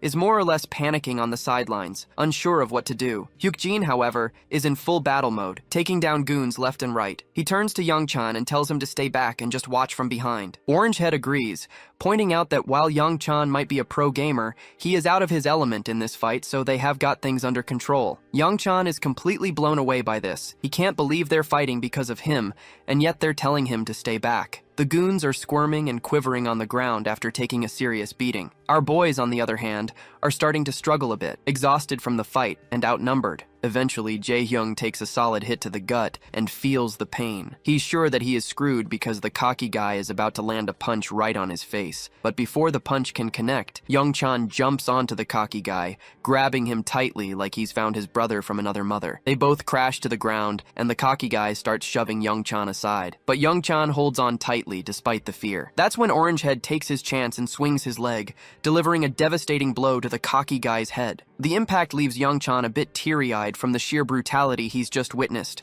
something he's never experienced before. Orangehead stands tall, looking like a boss after giving the cocky guy the final kick. He glances at the guy who's clearly down for the count. Hyuk-jin can't help but jab at Orangehead, noting how Young-chan had to step in to save the day. Orangehead quickly gets embarrassed and defensive, saying he was about to take the guy down himself. They turn to Young-chan, who's on the verge of tears. Orangehead immediately asks if he's okay. The timid fella quickly reassures him that he's fine and apologizes for causing all this trouble. The scene shifts to our boy finally making it to the game room, only to find it empty. He tries calling his friends, but no one picks up. Just then, he hears someone calling his name. He turns around to see his friends, who eagerly tell him he missed all the action. The beta bullies start bragging about how they just whooped some Gosok tech guys. They head inside, and as they climb the stairs, they point out to Jin that while he might not be familiar with the Gosok tech guys, they're pretty tough, but not a match for them. As they head into the gaming room, they're shocked to find a bunch of people lying unconscious on the ground. The beta lackeys are blown away by the sight and quickly ask who took down all these Gosok tech guys. Our boy casually points out that he came looking for everyone and was jumped by these guys when they saw his uniform. The three of them are absolutely stunned to realize that our boy took out all these men single-handedly. After their mindless fun at the arcade, the group heads out to grab some grub. The beta bullies have brought the same delicious food Young-chan usually eats, but Orangehead forgets to grab drinks and decides to go get some as soon as possible. Young-chan decides to go with him, but Orangehead opts to go himself. As they start eating, Hyuk-jin feels proud and laughs about how they took down the Gosyok Tech goons. Orangehead agrees, saying the goons came in trying to act tough but ended up getting beaten like dogs. Meanwhile, our boy looks at the tuna mayo food with no clue how to proceed. He watches as Jae-hyung tears off the seal and pops the snack out of its wrapper. He mimics Jae-hyung and starts to take a bite. While eating, he asks his friends who started the fight. Jae-hyung explains that one of the goons was messing with Young-chan outside the game room,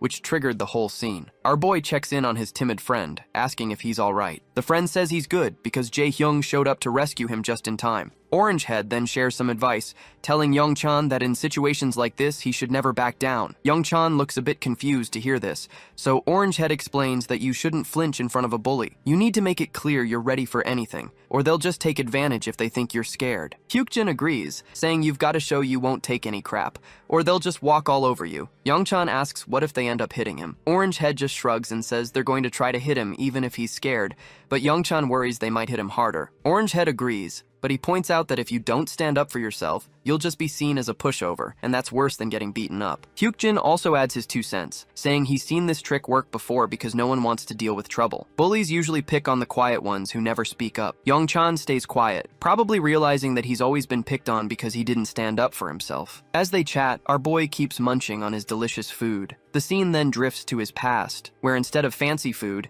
he was stuck with some mediocre curry and a piece of dry bread. At that time, he had no choice but to eat it. What made it worse was that there were always strong guys around him, bullying the weak and taking their food. One day, a cocky guy demanded our boy hand over his food, but Jin wasn't having any of it, so he fought back and left a gruesome mess behind. His memory makes him reflect on how the same pattern of the strong preying on the weak seems to repeat itself, both in his past and present situations. That's when Young-chan finally musters up his courage and says out loud that he doesn't like either of the beta bullies. The 2 bullies choke on their food, their breath caught in their throats at hearing this. Young-chan continues, saying he hates them because they bullied kids in class, including him. Orangehead looks curious and asks when they even bullied anyone. He points out that they only joked around sometimes, nothing more. The blondie also agrees, saying that they never physically hurt anyone in class or made anyone do their dirty work. Compared to some of the other guys like Gisu Kim, they're practically saints. But Young-chan stands firm, saying that even though they might just be joking or playing rough,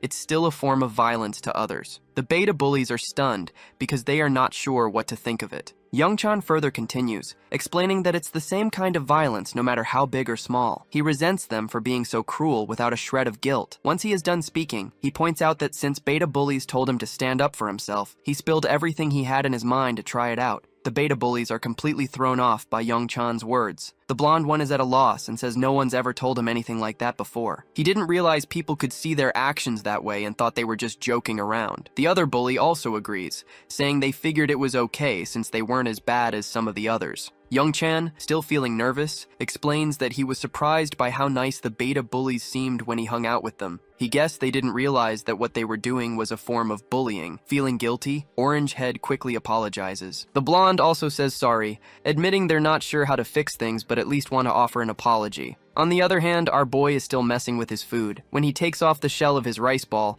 it drops to the ground, and he's totally bummed out to see his meal ruined. His friends don't really know how to react, and they end up yelling at him when he tries to eat the rice ball after picking it up. In the bustling heart of the city, we find ourselves back at SW Corporation. There, we see that same woman who claimed to be Yona's cousin is sitting at her desk. Suddenly, Yona storms into the room, clearly fuming, and she yells this woman's name, Jie. The sassy lady looks up and smiles at Yona, but before she can say much, Yona cuts her off with a sharp tone, demanding to know if she met Jin recently. Jie tries to play it cool, and reminds Yona that it was actually Yona who was tracking Jin's background because she was suspicious of him. Yona frustratingly admits that she did investigate Jin, but had promised him she wouldn't pursue it further. Now, she is also telling Jie to stop nagging our boy as well. Jie raises an eyebrow and reminds her that she shouldn't forget the kind of world they live in, especially given the recent kidnapping event. So, she makes it clear that they are not taking any chances, and our boy's background is a major concern. Yona insists that Jin wasn't involved in any of the recent trouble, but Jie quickly interrupts, saying that just because Jin helped with a rescue doesn't make him trustworthy. Jie's manager also chimes in,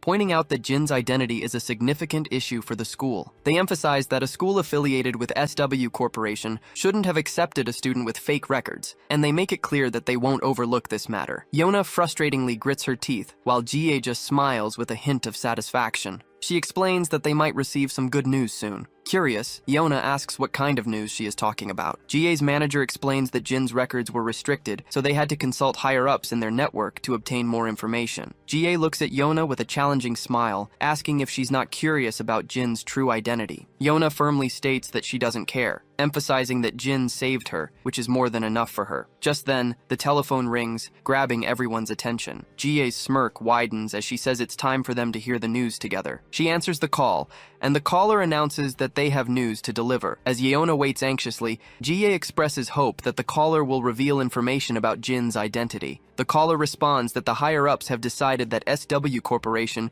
should refrain from any further inquiries into Jin's background. The announcement leaves Jie visibly pale, and the guard stunned as well. Her frustration boils over, and she starts yelling at the caller, demanding to know how they can simply let the matter slide. The caller makes it clear that, given the enduring relationship between SW Corporation and the government, they have decided to overlook the caller explains that Jin is estranged from his family due to an unfortunate plane crash, and is essentially a young man who has found his way back home. They emphasize that it would be best to let him live his life without further scrutiny. The next day at school, Yona walks in with her escort, catching everyone's attention, including our boys who are curious to see them back after such a long time. Yona suddenly starts looking at them with a direct gaze, which makes Young-chan feel uneasy. She approaches him and simply asks if Jin isn't in school today. Young-chan, looking around for Jin, explains that he was just here, but Jae-hyung explains that he just got called to the office a few minutes ago. As Yona and her escort, Seokju, settle into their seats, her escort reveals that the chairman is at the school right now. Yona is surprised to hear that her grandfather is at the school, and wonders why he didn't inform her of his visit, and if Jin might have gone to meet him in the office. In the office, we finally meet the old man we've been hearing so much about. He's thrilled to finally meet our boy in person, especially since our boy had previously turned down a meeting,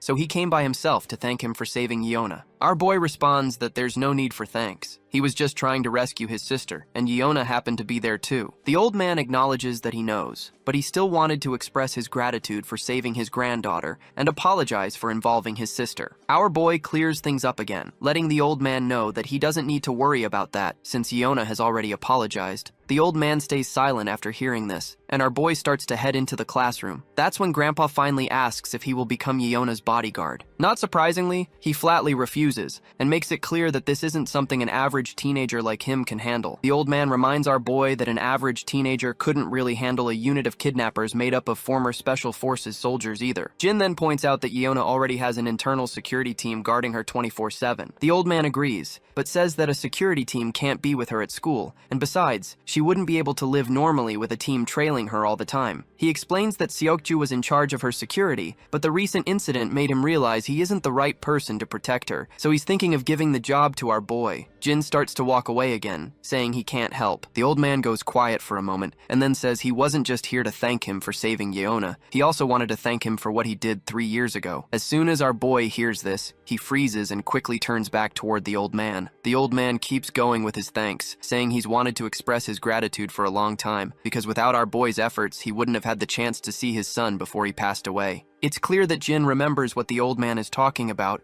but he stays nonchalant, saying it was just another job. The old man insists it was a dangerous job that no one else would take on. Thanks to our boy's success in the mission, he was able to see his son again, and his son spoke about Jin often. The old man reveals that his son was worried and asked him to find out why our boy had become a mercenary. So, the old man tried to track him down but couldn't find any leads. Now, as fate would have it, they're face to face, and he adds that Yeona is his daughter. Jin's mind quickly flashes back to the past, recalling the man mentioning that he had a daughter around his age. Still, Jin makes it clear that he can't be Yeona's bodyguard. However, he adds that he won't turn a blind eye if something happens to her. The old man is a bit taken aback, but then smiles and says that would be more than enough. He then adds that there's one more thing he'd like to request. He points out that he would like to hear Jin's thoughts on the security team at SW. Jin asks what he means, and the old man explains that SW's security team is part of a long-standing and proud tradition, maybe too proud for their own good. They believe that Yeona's recent kidnapping would have been contained even without Jin's help. However, as SW continues to expand, the threats are growing, and their security division is lacking in innovation.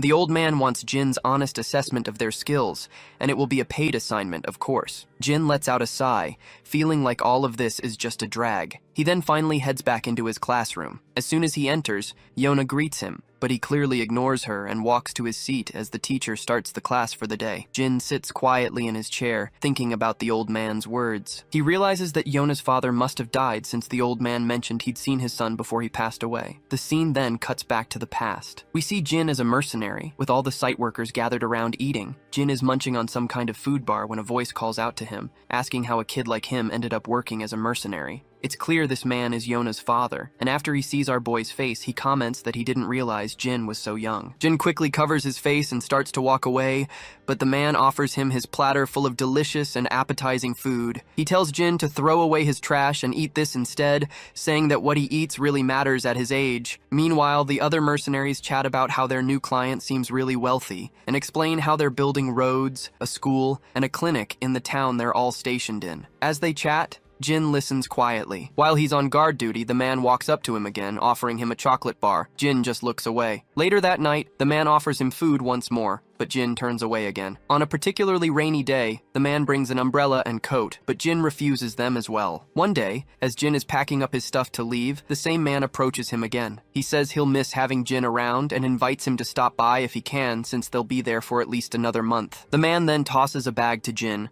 explaining that he's packed some snacks and basic medical supplies inside. Finally, Jin speaks up and asks why he's giving him all this. The question catches the man off guard, and he's surprised to hear Jin speak Korean. He adds that he tried speaking in Jin's language and in English before, but didn't get a response. The man explains that he's giving these things because he has a daughter around Jin's age, and he reminds him of her, so he can't help but worry. Later, we found ourselves in a rundown place where conflict is ongoing. We then see Jin with his fellow mercenary. His fellow informs him that the town where Jin was stationed as a guard has been taken over by a resistance group. He explains that they were waiting for the foreigners to finish their construction so they could take over the buildings, and most of the people at the site had been killed. Jin is jolted out of his flashback by the sudden ringing of the bell, and he notices Yeona calling out to him, asking if he's free right now. A while later, they're in the lounging area, where Seokju is bowing his head in respect and offering a late apology in person. Jin tells him there's no need for that, as he understands the reason behind his actions. Yeona then says she's pretty sure Jin will deny it, and explains that Grandpa asked her to invite him on his behalf. Jin agrees without hesitation, leaving Yeona quite puzzled to see that he actually agrees without protest for the first time. The The scene then shifts to Jie, who is gritting her teeth in frustration. She's fuming mad that the higher-ups aren't releasing Jin's true identity. Just then, her manager enters and mentions that the same student has arrived, which shocks Jie a little. In the SW Corporation's men's locker room, Jin is getting suited up in the company's dress code. Seokju asks how Jin ended up landing a job with SW Corporation. The scene transitions to the past, where Jin is reviewing the records of all the security personnel working for SW Corporation. The old man had told him to spend a few days with the team and share his thoughts since arrangements had been made to accommodate him. It should be fairly easy for Jin to get a sense of the program. Back in the present, Jin tells Seokju that he simply wanted to experience what being in the security team is like, so ended up here with a job. Seokju wonders if that means Jin wants to be a bodyguard. Jin then asks if Seokju isn't joining the training. In response, Seokju explains that today's session is for Team 2, and he is part of Team 3. He adds that Team 3 escorts Yona exclusively, while Team 2 escorts Ms. Jie and her parents. The scene transitions to a training hall where all the personnel are sitting on the ground. One of the instructors introduces Jin to everyone, explaining that Jin will be joining them for the next few days. He's in the same class as Seokju, and the chairman has allowed him to participate in their program to learn about their field. One of the men raises his hand and asks if Jin is the one who handled the kidnapping situation with Seokju. The senior confirms that he is indeed the same person. Jin introduces himself and thanks everyone for letting him participate. As the students begin their training, we see Yona standing above, observing our boy. Seokju reveals to her that our boy is here because he wanted to experience what it's like to be a bodyguard, or at least that is what Jin told him. Meanwhile, the guards are running down the halls, engaged in their training. As Yona watches our boy, she also notices someone else in the hall, and it's Jie along with her guard. Yona curiously wonders what she is doing there. Meanwhile, Jin is running across the hall with the other soldiers. The senior leading the pack takes a quick look back and sees that Jin is keeping up well, so he decides to pick up the pace, running even more intensely. After several rounds, all the soldiers are completely out of breath, and the senior looks utterly exhausted, as if he might faint any moment. Jin, however, looks as if nothing has happened, taking just a simple, casual breath. The senior reveals to us that they've run enough to make anyone faint, but Jin kept up the whole time, and even looks like he could handle 20 more laps. They move on to other intense exercises, and Jin excels at those as well. From the sidelines, Yona is absolutely blown away by how Jin outperforms everyone, leaving them struggling to keep up. Meanwhile, Jie just sneers, saying it's just basic training, and still Team 2 is falling way behind this kid. As our boy stands there, the senior is wondering where in the hell they found this kid. He's questioning if he's been trained somewhere before because he's just too good. Then the senior notices Jie standing nearby, and his face goes pale as soon as he makes eye contact with her bodyguard. He realizes he's going to catch flack from Jie and her bodyguard later for falling behind compared to a high schooler. Suddenly, one of the juniors raises his hand and points out that he's heard this student played a critical role in Miss Yona's rescue, so he wants to test the kid's skills himself. The senior gets angry and asks if he really wants to spar with a high school kid, yelling at his junior for being out of his mind. But the senior finds himself completely blown away when the kid himself volunteers to fight and says he doesn't really mind. The senior, completely at a loss for words, scratches his head in frustration and reluctantly agrees. He tells his juniors to get the protective gear for our boy. Before long, our boy is decked out in his gear, and the other guy facing him gets suited up too. Yona wonders if this will be okay, and Seokju points out that it's hard to say, given how tough the other guys are. Even Jie thinks it would be pretty hilarious if this high school kid actually won. She mentions she's heard the kid has extraordinary fighting skills, but her bodyguard assures her that he's still no match for his men, because these guys have been highly trained in all sorts of combat, long before they started working at SW. The senior tells both of them to just take it easy, especially telling his junior to go a bit easy on the kid, and the junior agrees. The senior then tells them to get ready, so the junior takes his stance and reminds our boy that he's not against those chumps he has beaten before, so he better be careful. Our boy doesn't even flinch at the jab and simply takes his own stance. As soon as the senior signals the start of the fight, the junior lunges at our boy with an incredible burst of speed and swings a punch right at his face. But our boy quickly steps back. The junior swings again with full force, but Jin dodges effortlessly once more. Yona, growing anxious, points out that the soldier wasn't supposed to go that hard during a sparring match, but the soldier, however, keeps coming at Jin, swinging his fists left and right. Jin continues to dodge every attack effortlessly. Then, Jin quickly kicks the junior's leg, causing him to stagger. Seizing the moment, our boy balls up his fist and throws a brutal punch, but the soldier quickly raises his hands to block, avoiding a direct hit. The fatty mocks our boy for his futile attack and gets ready to hit him with a punch of his own, but Jin quickly deflects the incoming fist and counters with a brutal blow right to the bastard's face. That display of power leaves Yona breathless, and even her guard finds it pretty impressive that Jin struck precisely where the fatty's face was exposed. As the fatty writhes in pain, Jin grabs him by the head and delivers a vicious knee smash to his face, leaving him bloody and beginning to collapse to the ground. GA is absolutely blown away by what just happened, while Jin stands there as the clear winner, with his opponent slumped unconscious on the ground. He removes the protective gear from his head, and both the senior and the other soldiers are stunned by the turn of events. Seokju notes that they were clearly instructed to take it easy, but this was just too intense. GA speaks up again, questioning if this kid is really the 19-year-old they claimed he was. Meanwhile, her bodyguard is fuming at the top of his head, as Team 2 is part of his crew, and he is not at all happy to see one of his soldiers going down like flies after being beaten by a teenager. The other soldiers drag their incapacitated buddy off the ground, while Jin remains the center of attention. By now, the senior has no doubt about Jin's role in saving Yona from the kidnappers. Meanwhile, GA's bodyguard is giving his soldiers death glares. They're all panicking, especially the senior, who's sweating bullets because he's sure he's in big trouble. Then, another soldier, Baeum Seok Choi, raises his hand and volunteers to spar with Jin too. The senior reminds him that they've already lost to a kid once, and doesn't want to look foolish by losing again. But Baeum Seok, brimming with confidence, says he's really itching to fight Jin after seeing his impressive skills. The senior points out that they can't all just rush at Jin, but Jin says he's totally fine and not exhausted at all. He even adds that he hasn't moved around enough to be tired. This freaks everyone out a bit because after taking down one of their top soldiers, he's practically saying he hasn't even broken a sweat. Seokju lets out a sigh, clearly not surprised by our boy's antics. Baeum Seok finally steps into the ring, face to face with Jin. While stretching his muscles, he casually asks our boy where he learned to fight like that. Jin then asks if Baeum Seok isn't going to wear his headgear, to which the soldier confidently replies that he doesn't need it. He tells Jin to go ahead and use one if he wants to, but Jin was only asking for the guy's sake. He doesn't care about headgear either, so he just tosses it aside, surprising Baeum Seok and even Yeon-ah. That's when Baeum Seok starts getting cocky, calling Jin a punk and saying he likes his spirit. GA then curiously asks her bodyguard what he thinks will happen this time. In response, he admits they made the mistake of underestimating Jin earlier, but he's confident they can take him down now. He takes major pride in his men who train tirelessly every single day.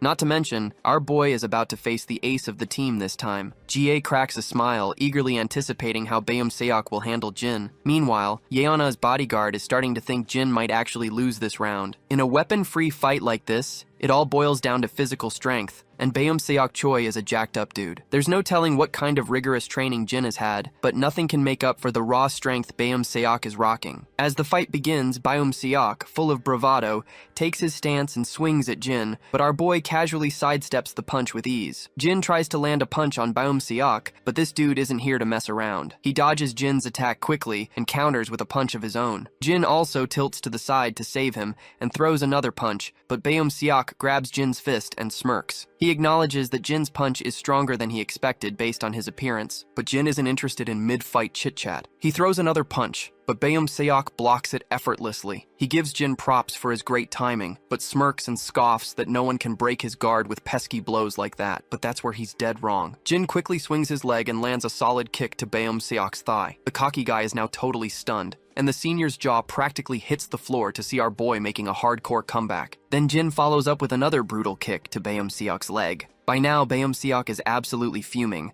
and throws a punch in a fit of frustration, but Jin calmly takes his stance and lands a nasty whack to Baeum Seok's chin, followed by a few more blows that leave the cocky guy clenching his teeth in frustration. Baeum Seok tries to swing at Jin again, but our boy deflects it with some slick ninja-like moves. Then, he delivers a solid slap to Baeum Seok's throat, making him cough up and spit. With a heavy thud, the once muscular guy drops to his knees. The first shocked face we see is Yeone's, quickly followed by Ji-Ye and her bodyguard. Meanwhile, Jin just stands there while the muscular guy coughs violently on the ground. Yeone's bodyguard is blown away by how strategically Jin broke Baeum Seok's upper guard. By striking his knee and then immediately going for the neck, he effectively narrowed the gap in their physical strength. Further attacks on vital points would have completely neutralized Baeum Seok's advantages. Jin then asks if anyone else is itching for a throwdown, but it's clear no one's eager to step forward. That's when the senior chimes in, telling Jin he shouldn't go for the neck or knees when sparring. Jin, looking genuinely puzzled, asks if there are rules to sparring and apologizes if he broke any since he wasn't aware. The senior quickly clarifies that there aren't really any specific rules, but it's just something he felt like mentioning. Deep down, the senior feels like he is just trying to save his sorry face after getting his butt handed over by a high schooler. After witnessing the entire battle, Ji-ye is absolutely certain that it wasn't just a stroke of luck that Jin was able to rescue Yeon-ae,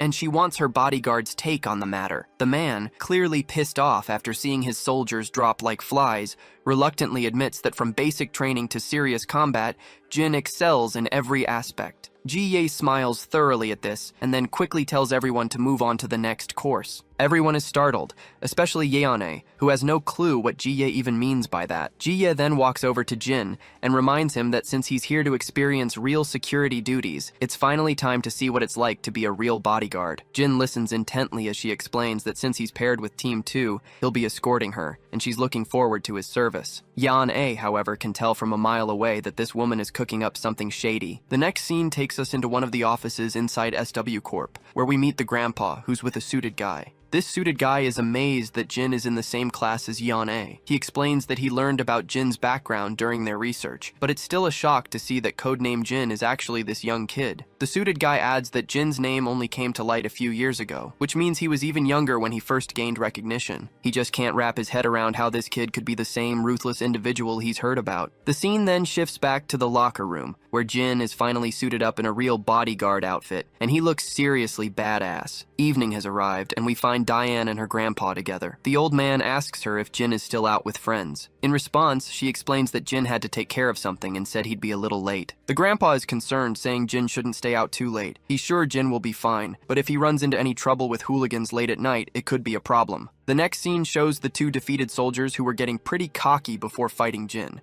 They're now getting an earful from their superior, and everyone is feeling ashamed after getting their butts kicked by Jin. The senior is so livid his veins are practically bulging, and he makes it crystal clear that they're about to face training like they've never seen before. The soldiers' faces fall when they hear this, and the senior lets out a sigh of relief that they didn't get chewed out by their boss today. Meanwhile, Yona is absolutely blown away when she sees Jin stepping out in his bodyguard uniform, looking like he's about to hit the town for a date. Even GA is really pleased to see him, and those defeated soldiers can't help but feel a bit jealous of our boy. As we head outside the building, Jin and two other guards are escorting GA. There are several other guards as well, making sure she gets into her luxurious Bentley without any issues. Once she's inside, the guards follow, while Jin stands outside until the senior bodyguard tells him to just get in the car. With that command, Jin takes a seat in the back alongside Yona. Once inside, he notices how two guards are always at GA's side. Out of the blue, GA asks our boy if he's ever thought about singing or acting as a career. She explains that one of the SW subsidiaries she runs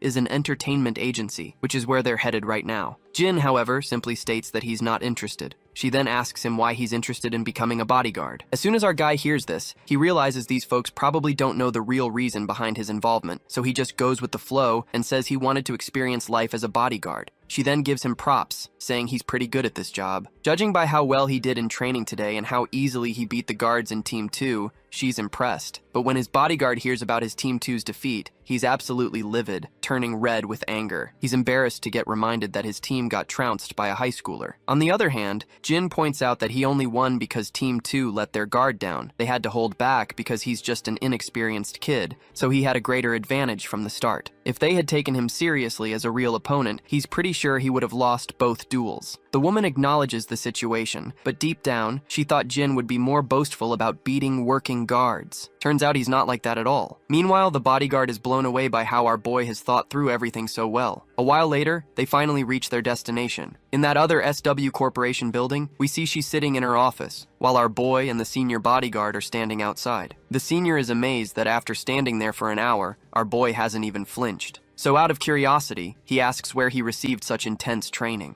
Our boy simply looks at him and stays silent. The senior asks again where he picked up those moves from the sparring session, because this isn't something you can just pull off by luck. In response, Jin just says he learned on the streets where he grew up. This vague answer really ruffles the senior bodyguard's feathers, who wasn't expecting such a brush-off. His answer wasn't too far from the truth. The scene then transitions to his past, showing how he really did learn these skills on the streets. We see him running alongside his buddy while a hail of bullets rains down from behind. He's climbing ropes to reach the treetops in harsh weather and facing off against highly trained soldiers and killers, but he never flinches. Once they head out again, their car zooms down the highway. GA asks if he's feeling all right since it's been a long day. He says he's fine, and she finds it odd because it's his first day on the job for this line of work. But he confirms once again that this is indeed his first time. Meanwhile, the senior bodyguard reflects on how this is typical of our boy. He hasn't asked a single question since they started the route, and hasn't shown any signs of being affected, even when they deliberately skipped dinner to test him. It's as if he's fully aware that these things can happen in security work. He never budged from his position until he was instructed to do so. Suddenly, Jin notices something serious up ahead. There's a truck coming, and the driver inside looks either drunk or sleepy. It's hard to tell. What is clear is that the truck veers out of its lane and heads straight for the car Jin and Jae are in. The truck skids across the road and crashes into their car. Once the car comes to a stop, the bodyguards from the other car rushes over. The airbags have deployed,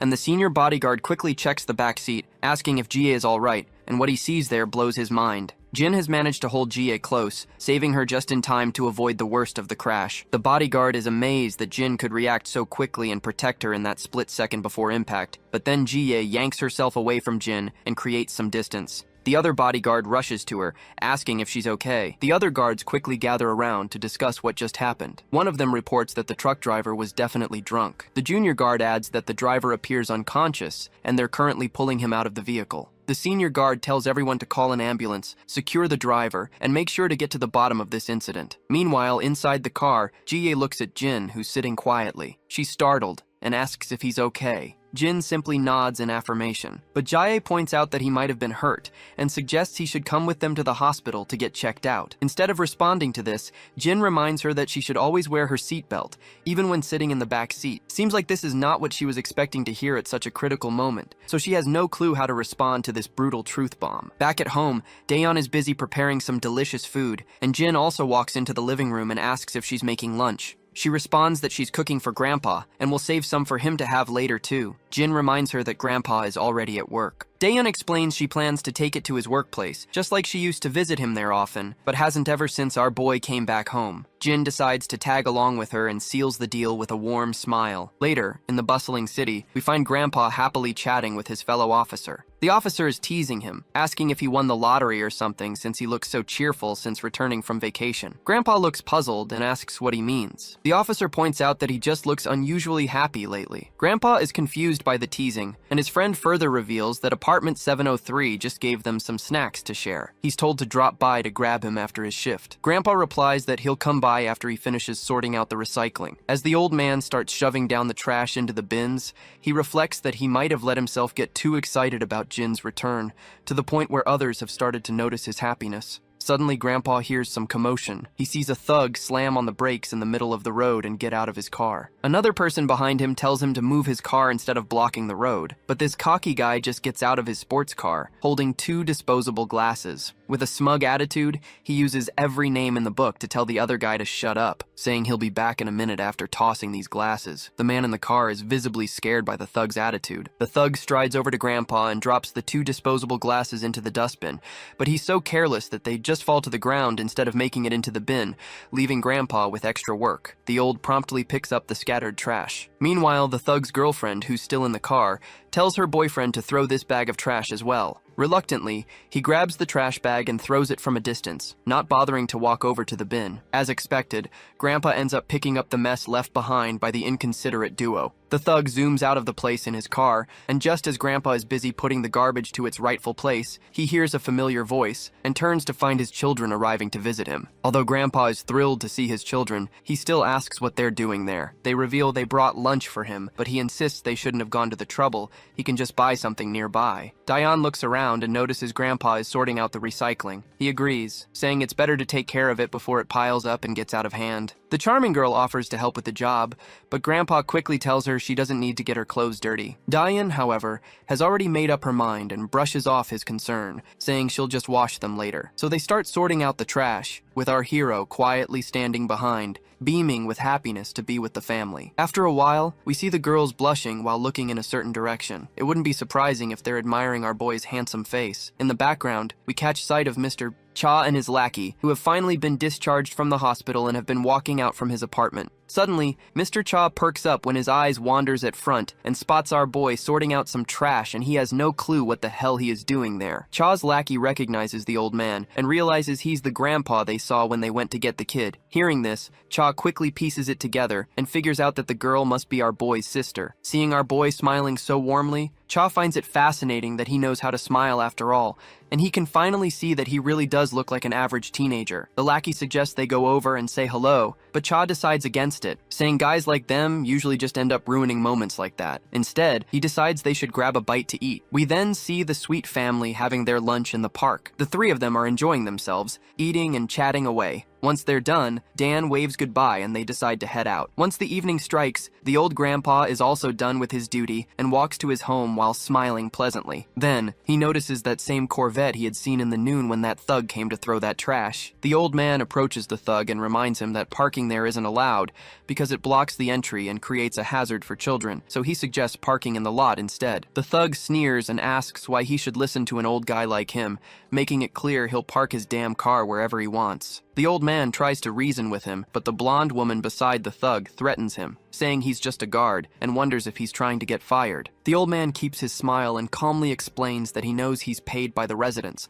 which is why he's asking them to park elsewhere to avoid causing trouble for others. The thug scoffs and says he won't park in the tiny parking lot because if another car scratches his, who's going to reimburse him for the damages? Grandpa is left without an answer, and the blonde woman sneers, doubting that Grandpa could cover the cost of the car. That's when Mr. Cha's lackey grabs the thug by the neck from behind. With a terrifying tone, he asks if this thug has no manners when speaking to his elders. The stupid head groans in pain and demands to know who's behind him. Cha's lackey leans in with a face that could scare ghosts and simply asks why he wants to know. The thug is absolutely terrified by the look Cha's lackey is giving him. The lackey yanks the thug away and tells him to shut up and move his car. He makes it clear that if he ever catches him giving this gentleman trouble again, he's going to make sure both of them get a serious beatdown. The disgusting couple quickly hops into their car and speeds away. Cha's lackey then smiles at the old man and asks if he's all right. Grandpa, unsure how to respond, simply says, "Thank you." The man then reminds Grandpa that Jin is his friend, and that he saw Jin working with the old man earlier today. Grandpa's mind perks up and remembers that this man is the same guy who came to their home one day to meet Jin. The scene cuts to Mr. Cha's turf, where the lackey meets up with his boss. Cha's in good spirits despite his fractured hand, glad he can still enjoy a drink with his other hand. The lackey mentions that if he hadn't stepped in, Grandpa would have had even more trouble from that little punk. Cha chuckles and gives his friend a nod for his solid work, noting how disrespectful punks can be these days. Suddenly, Jin barges in abruptly, and he looks quite terrifying at first glance. Cha immediately starts sweating to see our guy this serious, because Jin is the last person he would want to mess with. He asks Jin why he's giving them this insane look. By the way, we've been referring to this man as Cha's lackey for a while now, since we don't know his name yet. Let's give him one and call him Muscle Man. Jin pulls out his phone and shows a selfie of Muscle Man with Grandpa.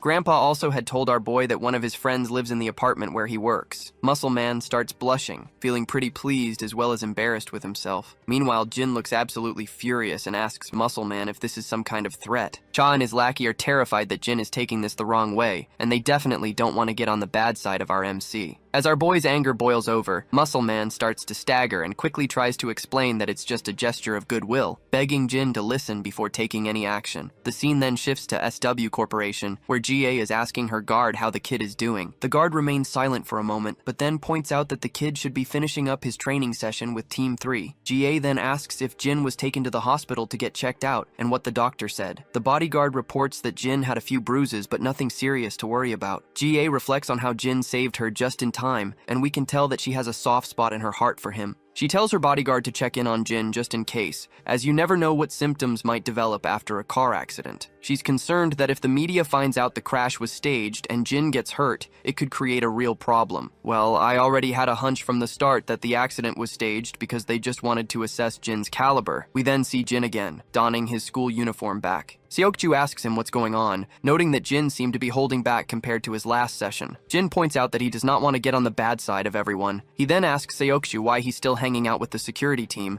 since he initially thought Seokju had already finished his security training and moved on. Seokju sighs and explains that, contrary to what Jin might have heard, he was never an official guard. He only started because of his family and because he grew up with Yeona. Since he was good at being a bodyguard, he stuck with it. He admits that after seeing how Jin rescued Yeona from kidnappers, he realized he's not as skilled as he thought he was and felt he needed to improve. Seokju mentions that he got all his training from SW, but is curious about where Jin learned his moves. Because he seems like a trained professional, Jin simply responds that he learned it on the streets where he used to live. Seokju senses that Jin isn't telling the full truth, but decides not to press him further. After they finish preparing in the men's locker room and head out, they find Yeona standing outside, eavesdropping. Jin doesn't bother to engage with her and continues walking, but Yeona quickly speaks up, asking if he's not planning to try more field work today. Jin looks confused, and Yeona blushes as she explains that she thinks it would be a good opportunity to hang out, and it won't take too long. Jin remains silent, and both her guard and Seokju stay quiet as well, after hearing her odd wish. Later, a bunch of guards are stationed outside while Yeona and Jin stop by a stall to grab some food. Yeona excitedly explains that she missed cup noodles and triangle kimbap so much while she was in the US. As Jin looks at his triangle kimbaps, he has a flashback to an unpleasant memory where his food fell out of the wrapper and hit the ground. Seokju looks a bit bewildered by the rundown spot they've chosen for eating. Yeona notices and asks Jin if he's not going to eat anything. Our boy then replies that he doesn't think he should eat with her since he's supposed to be guarding her. Yeona is startled by this, and Seokju quickly explains that Team 3 is responsible for escorting Yeona right now, and their job is to blend in as her companions while guarding her from close by. Yeona charmingly agrees and tells everyone to just dig into the food. Meanwhile,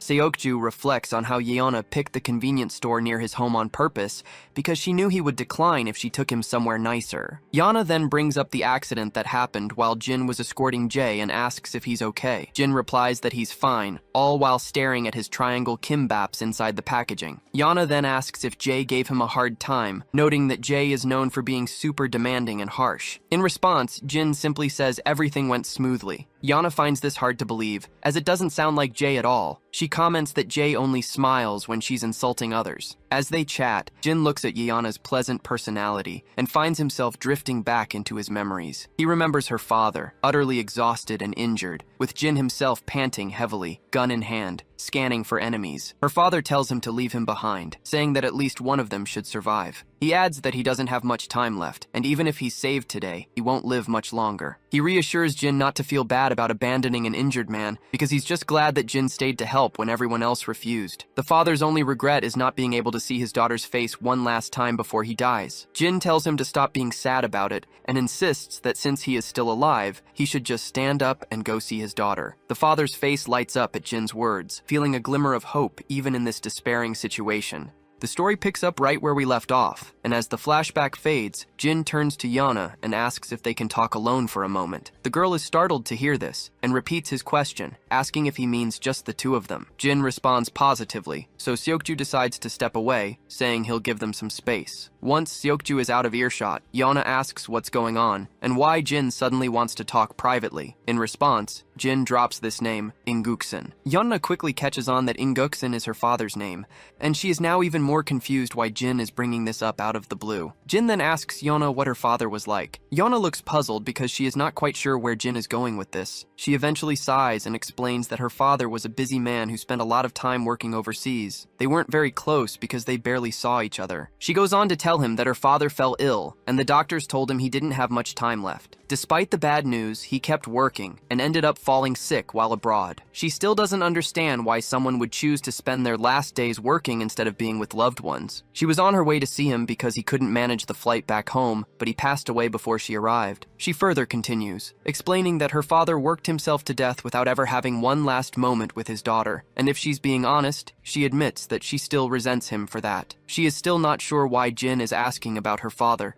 but she claims that she would not have opened up if our boy had not saved her from the kidnappers back then. Once again, Jin's mind flashes back to a construction site. Her father is talking to him again. He says he's doing all this because he wants to help, and as a parent himself, he felt compelled to do something for these children because it was the only way he could face his daughter. He admits he hadn't been a good father, and if he had known sooner, he would have spent more time with her. To him, Family is more important than anything else in the world. Back in the present, Jin reveals to Yona that she was the reason her father worked until the very end. This news shocks the girl, and she asks him what on earth he's talking about. Jin then explains that he's here to deliver the final request of his client. He reveals that her father wanted to tell her that he wanted to see her one last time before he died, and that he's sorry he couldn't make it happen. These are the words her father wanted Jin to deliver to her. We flash back once again into the past, where her father tells Jin that this is an official job, and he must carry it out no matter what. He further says that whether he lives or dies, Jin will be the one to deliver this message to her. Yona is stunned to hear that Jin met her father before he passed away. After dropping this bombshell,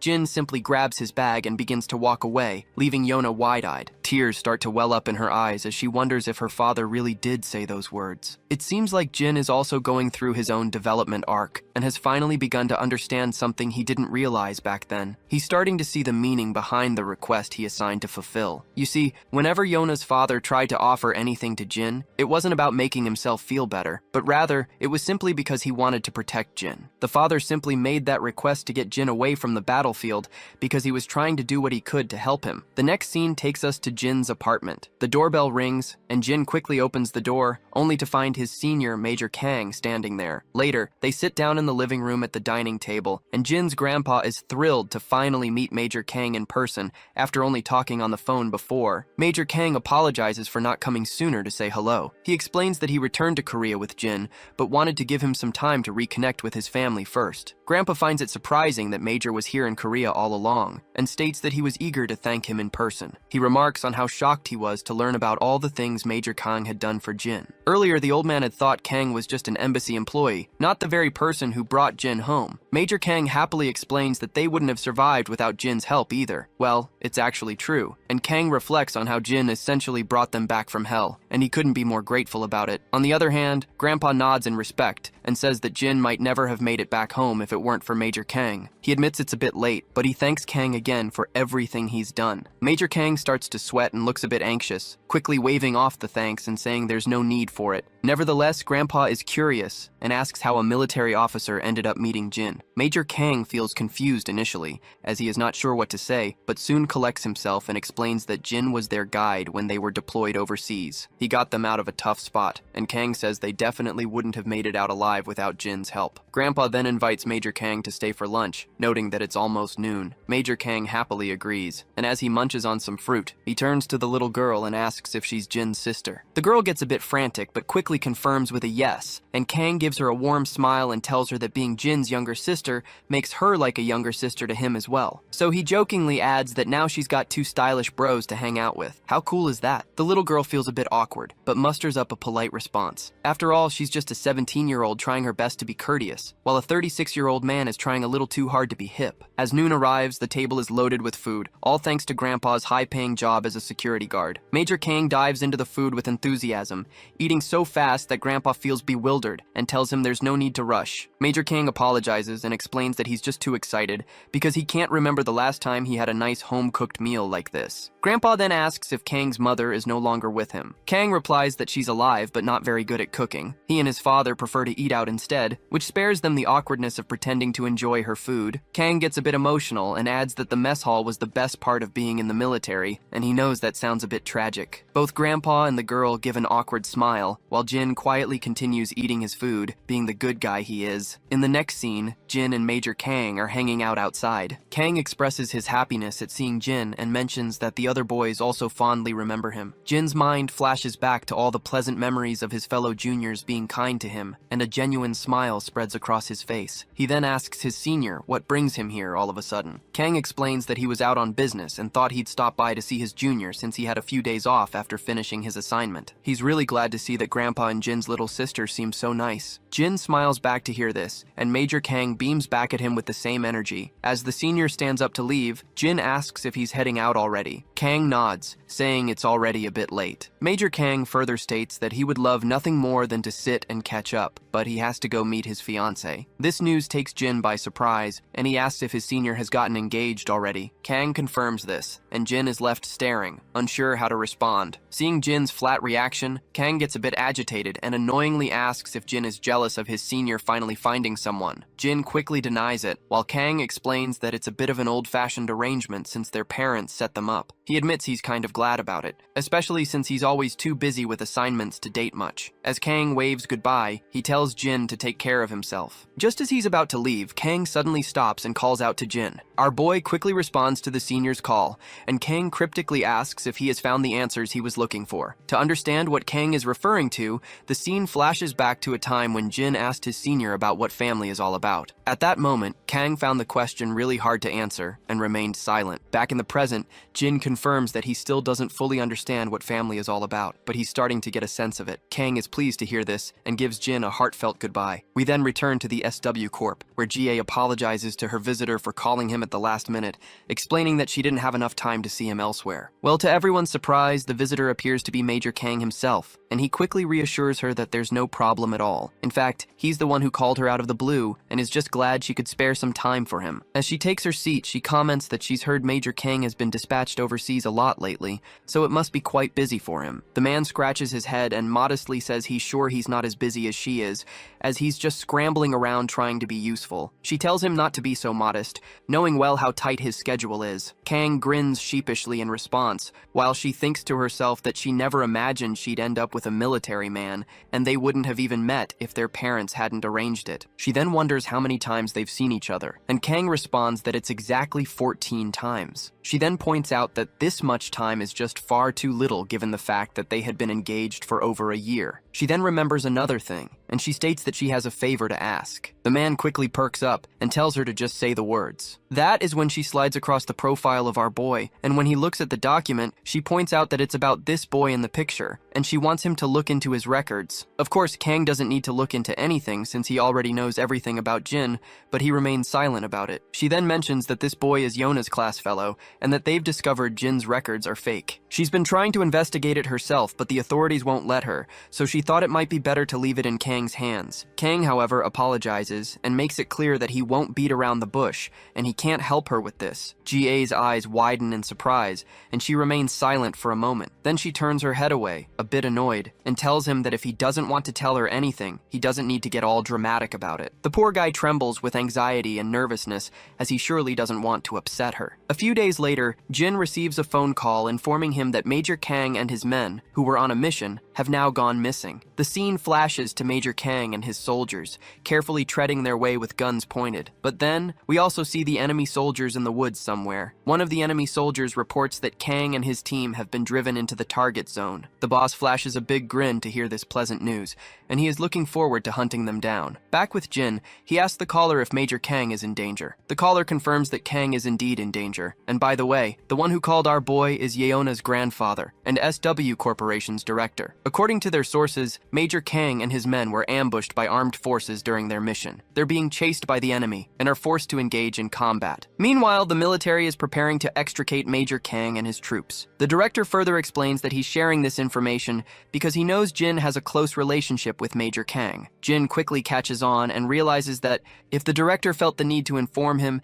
it likely means the chances of Kang's survival aren't very promising. The old man sadly agrees, saying he called Jin to prepare him for the worst. Jin remains silent, and the caller advises him not to jump to any rash conclusions and to leave the matter in the hands of the military. He reminds Jin to keep in mind that he has a family to think about now. At the end, our boy agrees and ends the call. As he stands there, his mind flashes back to memories with Major Kang. In the infirmary, Kang, with a big grin, reminds his fellow soldiers that he had already told them that Jin was Korean, and indeed he is. The other injured soldiers happily chime in, and they all find it really hard to believe, and they wonder if Jin has actually gotten his memories back. Once Jin was sitting alone, Major Kang approached him and told him to take his time and not force himself to remember anything. He then asked Jin if Lee Jin-yu was his real name, which Jin confirmed right away. In another memory, Jin and his colleagues are in the game room, struggling to win a single game. The atmosphere is lighthearted and filled with despair as they continue to lose one game after another. In one particularly vivid memory, Major Kang comes rushing in with excitement and hastily reveals to Jin that they have found his family. He explains that they discovered Jin has a grandfather and a younger sister. there. Our boy remains quiet and seemingly unshocked, but his other friends are overjoyed. They smile and congratulate him warmly, and they are happy for him that he will be now able to lead a normal life once again. In the present moment, Jin feels a pang of sadness from the news about Major Kang. He's lost in his thoughts when Dae-hyun calls him for dinner,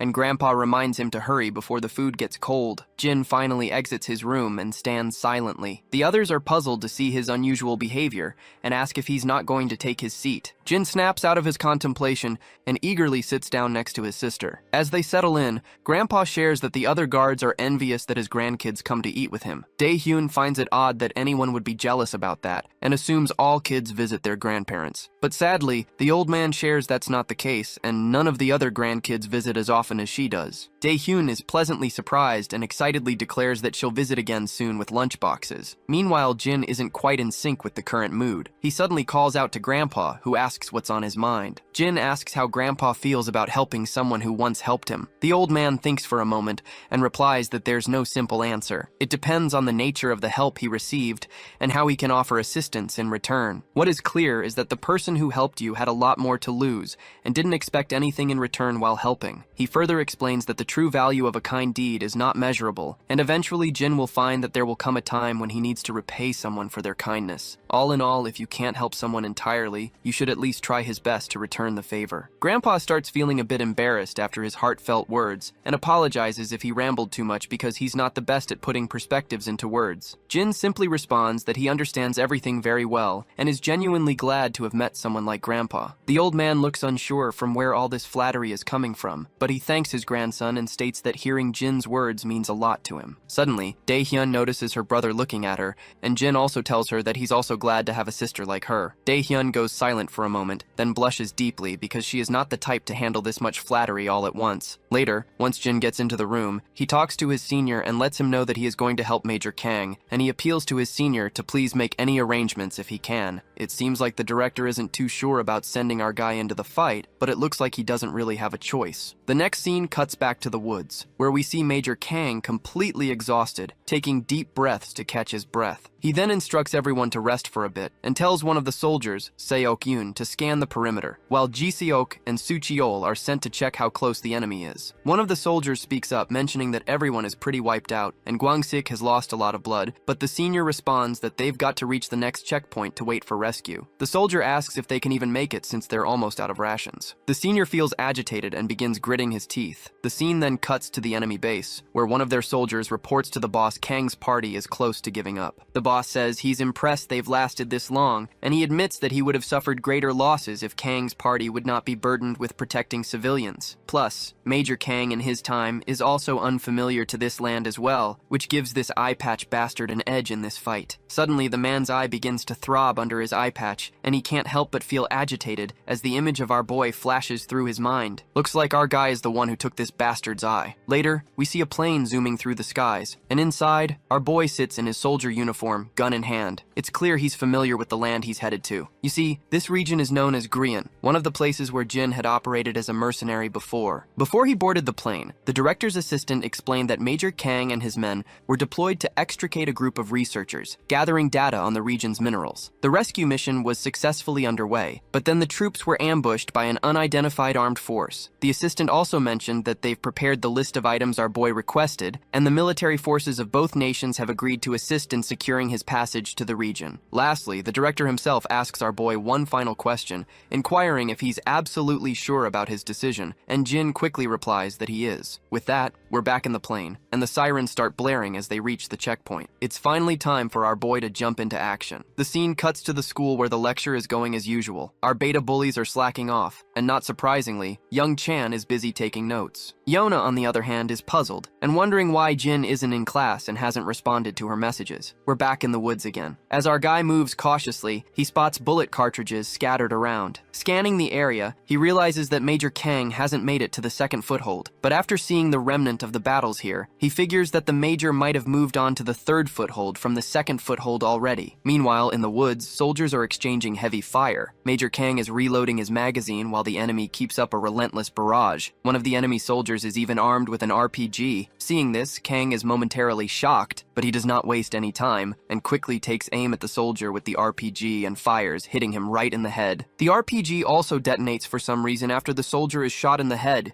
creating a massive explosion and sending debris flying everywhere. Many enemy soldiers are down, and Major Kang and his squad continue their relentless barrage of bullets. Once all the current soldiers are dealt with, those hiding behind hesitate to advance and eventually retreat. Kang quickly calls for a status report. The soldier reports that no one else has been injured, but their ammunition is running low. It's hard to say for sure, but they might not have enough for another skirmish. Kang then asks how far the next foothold is. The soldier replies it's about 8 kilometers southwest, with an estimated travel time of 3 hours and 20 minutes. Kang isn't thrilled to hear this, because covering that distance on foot with civilians and wounded men, especially in such a dense jungle, is far from easy. The soldier also notes that the enemy seems to be using a pattern of ambush and retreat instead of launching a full-on attack. Kang grits his teeth after realizing that the enemy is deliberately trying to wear him down from the start, and they are even ready to sacrifice as many men as it takes to achieve their objective. He reflects that these men aren't fighting like trained soldiers, but are being strategically deployed by someone skilled in tactics. The attack seemed random at first, but after a few skirmishes, Kang noticed a pattern. The enemy's pursuit forced him to retreat from the first foothold to the second, and now they're driving him back from the second foothold as well. Also, the enemy is chasing him down as if they are already familiar with the path. His best option now is to defend the third foothold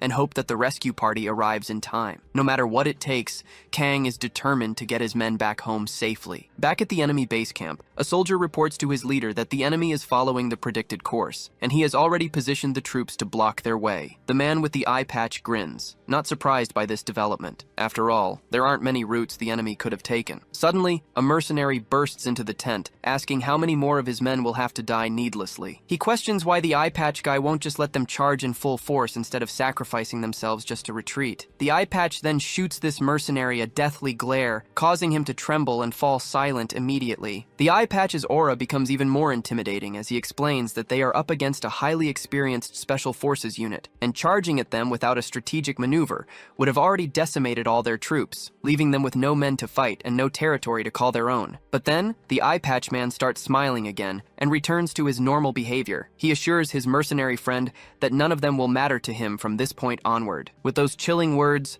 someone shoots the poor man in the head and he falls to the ground. I guess he really won't have to worry about anything from now on. The leader exits his tent, and we see that other members of the mercenary group have also been captured. He finally gives the green light to hunt down Major Kang and his party, but also orders his soldiers to dispose of these useless fools before they go. A while later, we see Kang's party, all looking exhausted. One of the soldiers comments that they've covered half the distance and will definitely reach the foothold on time if they keep this pace. Kang decides to stay on guard and slow their pace slightly. You see, the enemy knows this terrain well, but they don't, and they're aware of the exact path Kang's party is taking right now. Back with the eye patch man, he's practically brimming with joy. He's reveling in the hunt and eagerly anticipates the moment he'll capture his prey, just when they think they've escaped. He can barely contain his excitement, imagining how the fools will feel when they realize they've been screwed from the start. He's so thrilled that he orders his soldiers to inform the others that their prey will be arriving soon. Meanwhile, Kang and his party make their way through the terrain and come across the slaughtered bodies of the mercenaries scattered on the ground. Every one of them is dead, and Kang is left bewildered, with no clue about what's happening. It seems like our boy is the one who took all those soldiers down. Back at the enemy base, a soldier delivers some bad news to the leader. Apparently the Alpha unit was waiting for the ambush, but they've lost contact with them. The boss is jolted in shock, demanding to know how this could possibly be true. The soldier explains that they've tried multiple times to reach the Alpha unit but have been unsuccessful. The eye patch man grits his teeth in frustration and angrily asks about the Delta unit, demanding to know if they are right behind the Alpha unit. The soldier replies that the Delta unit is closing in on the target, with almost 2 kilometers left to go. The boss orders his men to get in touch with the Delta unit and ensure they catch the prey no matter what. But then, he decides to contact them himself. Once the transmission is set up, he tells the Delta unit to report back. The man from the Delta unit reports back promptly, saying they're under heavy fire. The big boss is absolutely stunned to hear this and demands to know what the hell he's talking about. In response, the man explains that they were ambushed while en route to the target. The big boss then asks who they're fighting, and the reporter responds that they have no clue about their enemy. But before he can say anything more, there's a loud bang, and the transmission abruptly ends. The big cheese is left gritting his teeth in utter frustration, absolutely annoyed by the fact that they're the ones being hunted. Meanwhile, we see our boy, and it's clear he is the one causing havoc among the enemy ranks. The soldiers from the enemy team are unleashing a barrage of bullets, but Jin is dodging them with such finesse that it's almost unbelievable. Jin knows it will take Major Kang about 30 minutes to reach the third foothold, so he plans to keep the enemy soldiers engaged until then, ensuring his friend and the rest of the team can escape safely. He then slides across the ground, swiftly aiming his gun at the enemy. He locks onto his target and takes the shot, dropping one of them instantly. Without missing a beat, he aims at the second soldier and takes him down as well. The soldiers quickly realize where the sniper fire is coming from, but before they can react, Jin unleashes a barrage of bullets, blowing them away. More soldiers appear, and they immediately start bombarding Jin with a new wave of bullets. He ducks down to shield himself, with the bullets flying everywhere except hitting him. Jin begins running, confident that the enemy won't be able to track his route in this terrain. He plans to take advantage of this and strike from another direction. Meanwhile, Kang and his soldiers hear the heavy firing from a distance. The soldier reports that the gunfire is coming from the route they just passed. Kang is baffled because the mercenaries were already dead before he arrived, and now there's intense fire coming from the direction they came from. He shares his confusion with his friend, saying he can't make sense of it yet, but they'll wait at their current position until the rescue party arrives. As they wait, the senior begins to hear loud bangs once again, and enemy soldiers are dropping dead left and right, all thanks to our boy. The enemy retaliates with gunfire, but my guy quickly ducks behind some rocks. He reveals to us that the enemy has figured out he's the only one attacking them, and he's been outnumbered from the start. However, they're starting to panic because their numbers have dwindled to half. He spots 3 more soldiers who don't seem to know his exact location. With quick precision, he takes aim and shoots them down immediately. He then glances at his watch and sees that there are still 14 minutes left until the rescue team arrives. As the sun begins to rise, our soldiers keep a close watch on the enemy. One of them announces that the rescue unit will be landing soon. The civilians let out a sigh of relief at this news, but Kang quickly reminds his relieved soldiers to stay alert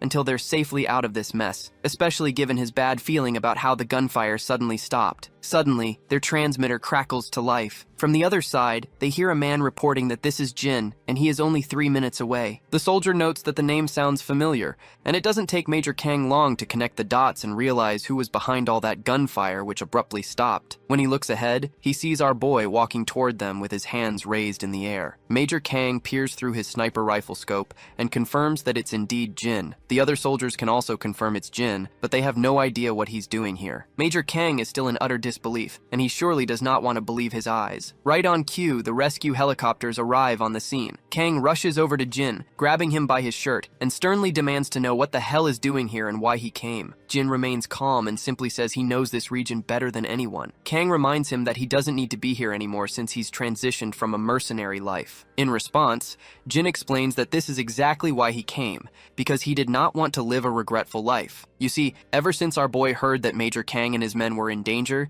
he knew that he would regret it for the rest of his life if he didn't come to their aid. Kang just gets even more furious, reminding Jin that he's just a kid. Despite his anger, he pulls Jin into a tight hug, tears streaming down his face once his emotions overflow his mind. Finally, the chopper lands, and the rescue team quickly spreads out to tend to the survivors and offer aid. Meanwhile, back with the eye patch guy, his lackey reports that the Alpha unit has been wiped out, and 17 out of 20 Delta troops are dead. Although he's not completely certain, he's confident that Alpha was annihilated instantly, and Delta was ambushed while on the move. The eye patch guy grits his teeth in utter frustration after hearing the report. I guess his anger is understandable, because everything was going according to his plan, and his prey was moving just as he expected, and there were no reinforcements nearby. All he had to do was wait for the moment to strike, but somehow, someone managed to destroy Alpha and nearly wipe out Delta as well. The only combat he's seen like this was from someone who messed up his eye, and as he remembers Jin, his eyes begin to throb once more, and it finally clicks into his mind that our boy must be behind all of this mess. His lackey quickly notices the eye patch guy's unusual behavior, and the eye patch points out that this is exactly the kind of combat that 001 was known for. The lackey reminds him that 001 was terminated years ago, but the boss tells him to check again. He orders his lackey to analyze the current situation, considering the possibility that 001 might still be alive. The scene then cuts to the SW Cooperation training area, where guards are diligently doing their daily routine exercise. Among them are Seokju and Jin, with Yeona watching from the sidelines. The training involves some running and rope climbing. Seokju seems unable to take his eyes off Jin, likely because he struggles to keep up with him. After the rope climbing, the next exercise is desk jumping. Seokju and Jin stand shoulder to shoulder, ready for the challenge. As they start running at an incredible speed, Jin effortlessly outpaces his fellow, leaping over desks with such ease as if he was born for it. The spectators on the sidelines, including Yeona, watch in awe, marveling at how Jin seems to excel at everything he does. Once they finish the course, the group takes a moment to catch their breath. Seokju is panting heavily from exhaustion, but when he glances at Jin, he's shocked to see that Jin hasn't even broken a sweat. In the men's locker room, Seokju continues to observe Jin, and he is fascinated by his prowess. That's when he notices a spot of blood on Jin's arm and points it out. Jin also takes notice of the bloodstain, but quickly brushes it off, saying it's nothing, and simply puts on his school coat. Seokju, however, is blown away, realizing that only a deep wound would bleed like that. Yet Jin managed to outperform everyone in training despite the injury. Seokju then speaks from the heart and points out that whenever he looks at Jin, he feels like he's been stuck in a small pond his whole life. He doesn't know much about our boy, but he's sure that Jin is not an ordinary Joe, and it's clear that he has been at this game for a long time, especially after witnessing how he rescued Yeona and how he nailed the entire training session. He further explains that since he was young, everyone told him he was a prodigy, but seeing Jin has pushed him to confront his own limits, which is pretty damn frustrating. He makes it clear, though, that he won't let our boy outshine him in training. Jin then asks him if that's why he was keeping such a close eye on him. Seokju feels a bit awkward after being called out, but Jin points out that it's pretty hard not to notice when Seokju has been trying to outdo him in every training session. Still, our boy admits he gets it, and understands that Seokju can't help but compare themselves since they're the same age. Seokju stays silent after hearing this, which just confirms that he's definitely comparing himself to Jin. Anyway, our boy then asks Seokju if it's true that he's more than just Yona's bodyguard, and that he's been trained as her aide since he was young. Seokju points out that he's not sure who told this to our boy, but it's kind of true. His grandfather is the chief secretary to the chairman of SW Corp, and his dad works alongside him as an aide. It was decided early on that Seokju would join SW Corp one day, and since he and Yeona grew up together, he was trained as her aide to assist her when the time came for her to take on a role at SW Corp. That's when our boy admits that he has no idea how to be an aide, and wouldn't even know where to start. With that in mind, he states that they each have their own roles to play. Just as our boy is walking away, Seokju quickly catches up and says he's not going to let Jin beat him in training or sparring. Jin looks at his friend and just smiles. After all, a bit of healthy competition and rivalry never hurt anyone. Once they get out of the men's locker room, Yeona is waiting outside as usual. She gives both of them props for a well-done training session, and then turns to our boy, asking if he's been busy lately since they haven't seen him at school for a while. Jin simply says he had something to take care of. Yeona stays silent for a moment, and then suddenly his phone rings, and the caller ID says, "It's Major Kang." Our boy answers the phone, and Major tells him that the doctors just reported that Gwangsik's operation went smoothly and there's nothing to worry about. Jin is quite pleased to hear this, and Major further goes on to say that if they hadn't gotten back in time, Gwangsik might not have made it. So, he's alive thanks to our boy. Kang thanks him twice, saying that if Jin hadn't been there to save them, the whole unit would have been in danger, and the other guys in the group are just as grateful. The other guys in the background start showering our boy with gratitude, but then Major Kang gets serious and tells him that he doesn't want to see him out in the field again. He kinda admits that it's a funny thing to say after Jin just saved everyone's asses, but it doesn't sit right with him, and points out that Jin has a family now and a new life ahead of him. But our boy gently reminds the Major that it was because of him that he found that family in the first place, so he's pretty sure he made the right call by stepping onto the battlefield. Major Kang can't help but crack a smile, and he thanks Jin once again for making the right decision. Jin then hangs up after saying goodbye, and when we look ahead, we see Yeona standing there with a clueless look on her face. She seems a bit startled, probably because she's never seen him smile like that before. Yeona then frantically asks Jin if he needs to hurry back home, to which he replies that he doesn't, because his friends are waiting for him at the game room. Intrigued, Yeona quickly says she wants to go there too, but it seems Seokju isn't sure if they should head over. Eventually, they make their way to the game room. When our boy steps inside, he's momentarily startled by the scene in front of him, and Seokju and Yeona look just as confused. The game room is a complete mess. Peripherals are scattered on the ground, and one of the staff members is busy trying to clean up the aftermath of what looks like a fight. Seokju asks the manager what happened, and the annoyed manager explains that a group of kids in uniforms like theirs were gaming quietly until a bunch of kids from another school came in and started a full-blown brawl. It ended up in a huge mess, and now they're trying to clean up the chaos. It looks like our two beta bullies and Yang Chan might have gotten themselves into some serious trouble, and Jin seems to have a pretty good idea of what just went down. We finally catch up with Yang Chan, who's running at full throttle. Even though he's out of breath, he dashes down the streets and quickly slips into one of the dark alleys. While hiding in the corner, he's absolutely terrified as the thugs who were chasing him continue their search. To understand how Yang Chan ended up in this mess, let's rewind a bit. We see the entire gang of thugs surrounding the beta bullies. The bullies are trying their best to fight back, but they're hopelessly outnumbered. The orange head tells Yang-chan to just run, and the blonde one even tells him he shouldn't tell Jin about this. So,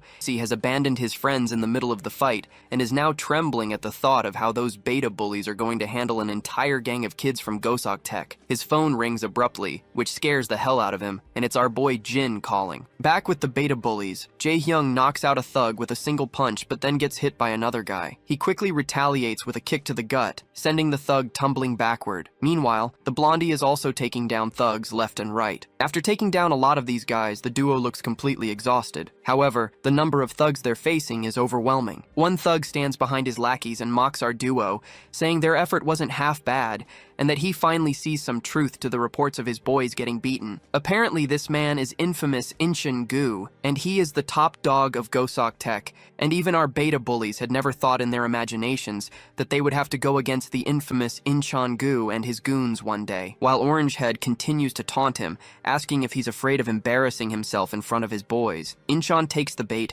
and charges at them like a raging bull. As soon as he swings his fist with incredible speed, Orangehead sidesteps it effortlessly. He then balls up his own fist and delivers a devastating blow, but Incheon quickly blocks it. Orangehead then swings again, which only frustrates Incheon further. Incheon Gu swings back at Jae-hyung, but he delivers a crushing whack to the thug's face. It looks like Jae-hyung is too exhausted to land a solid hit anymore. Just then, he finds himself in shock as Incheon Gu grabs his leg mid-air, grinning ear to ear while taunting him that he's as good as dead now. With that, Incheon Gu delivers a brutal punch that leaves Jae-hyung's face a bloody mess. But this bastard doesn't stop there. He follows up with a knee smash that sends Jae-hyung sliding across the ground. Meanwhile, the blondie is also in trouble. He gets a skull-crushing blow from a thug behind him while he's distracted and worried about his friend. Once he's down, the thugs begin pounding on him relentlessly. Incheon Gu also continues to beat the hell out of Jae-hyung, his shoes now covered in blood and grime, but he shows no mercy, crushing Orangehead's skull with vicious intent. Suddenly, another lackey arrives from behind and informs Incheon that Tae-soo wants these guys brought to him. The other lackey then asks what they should do about the one who got away. Incheon instructs him to tell everyone to gather at the club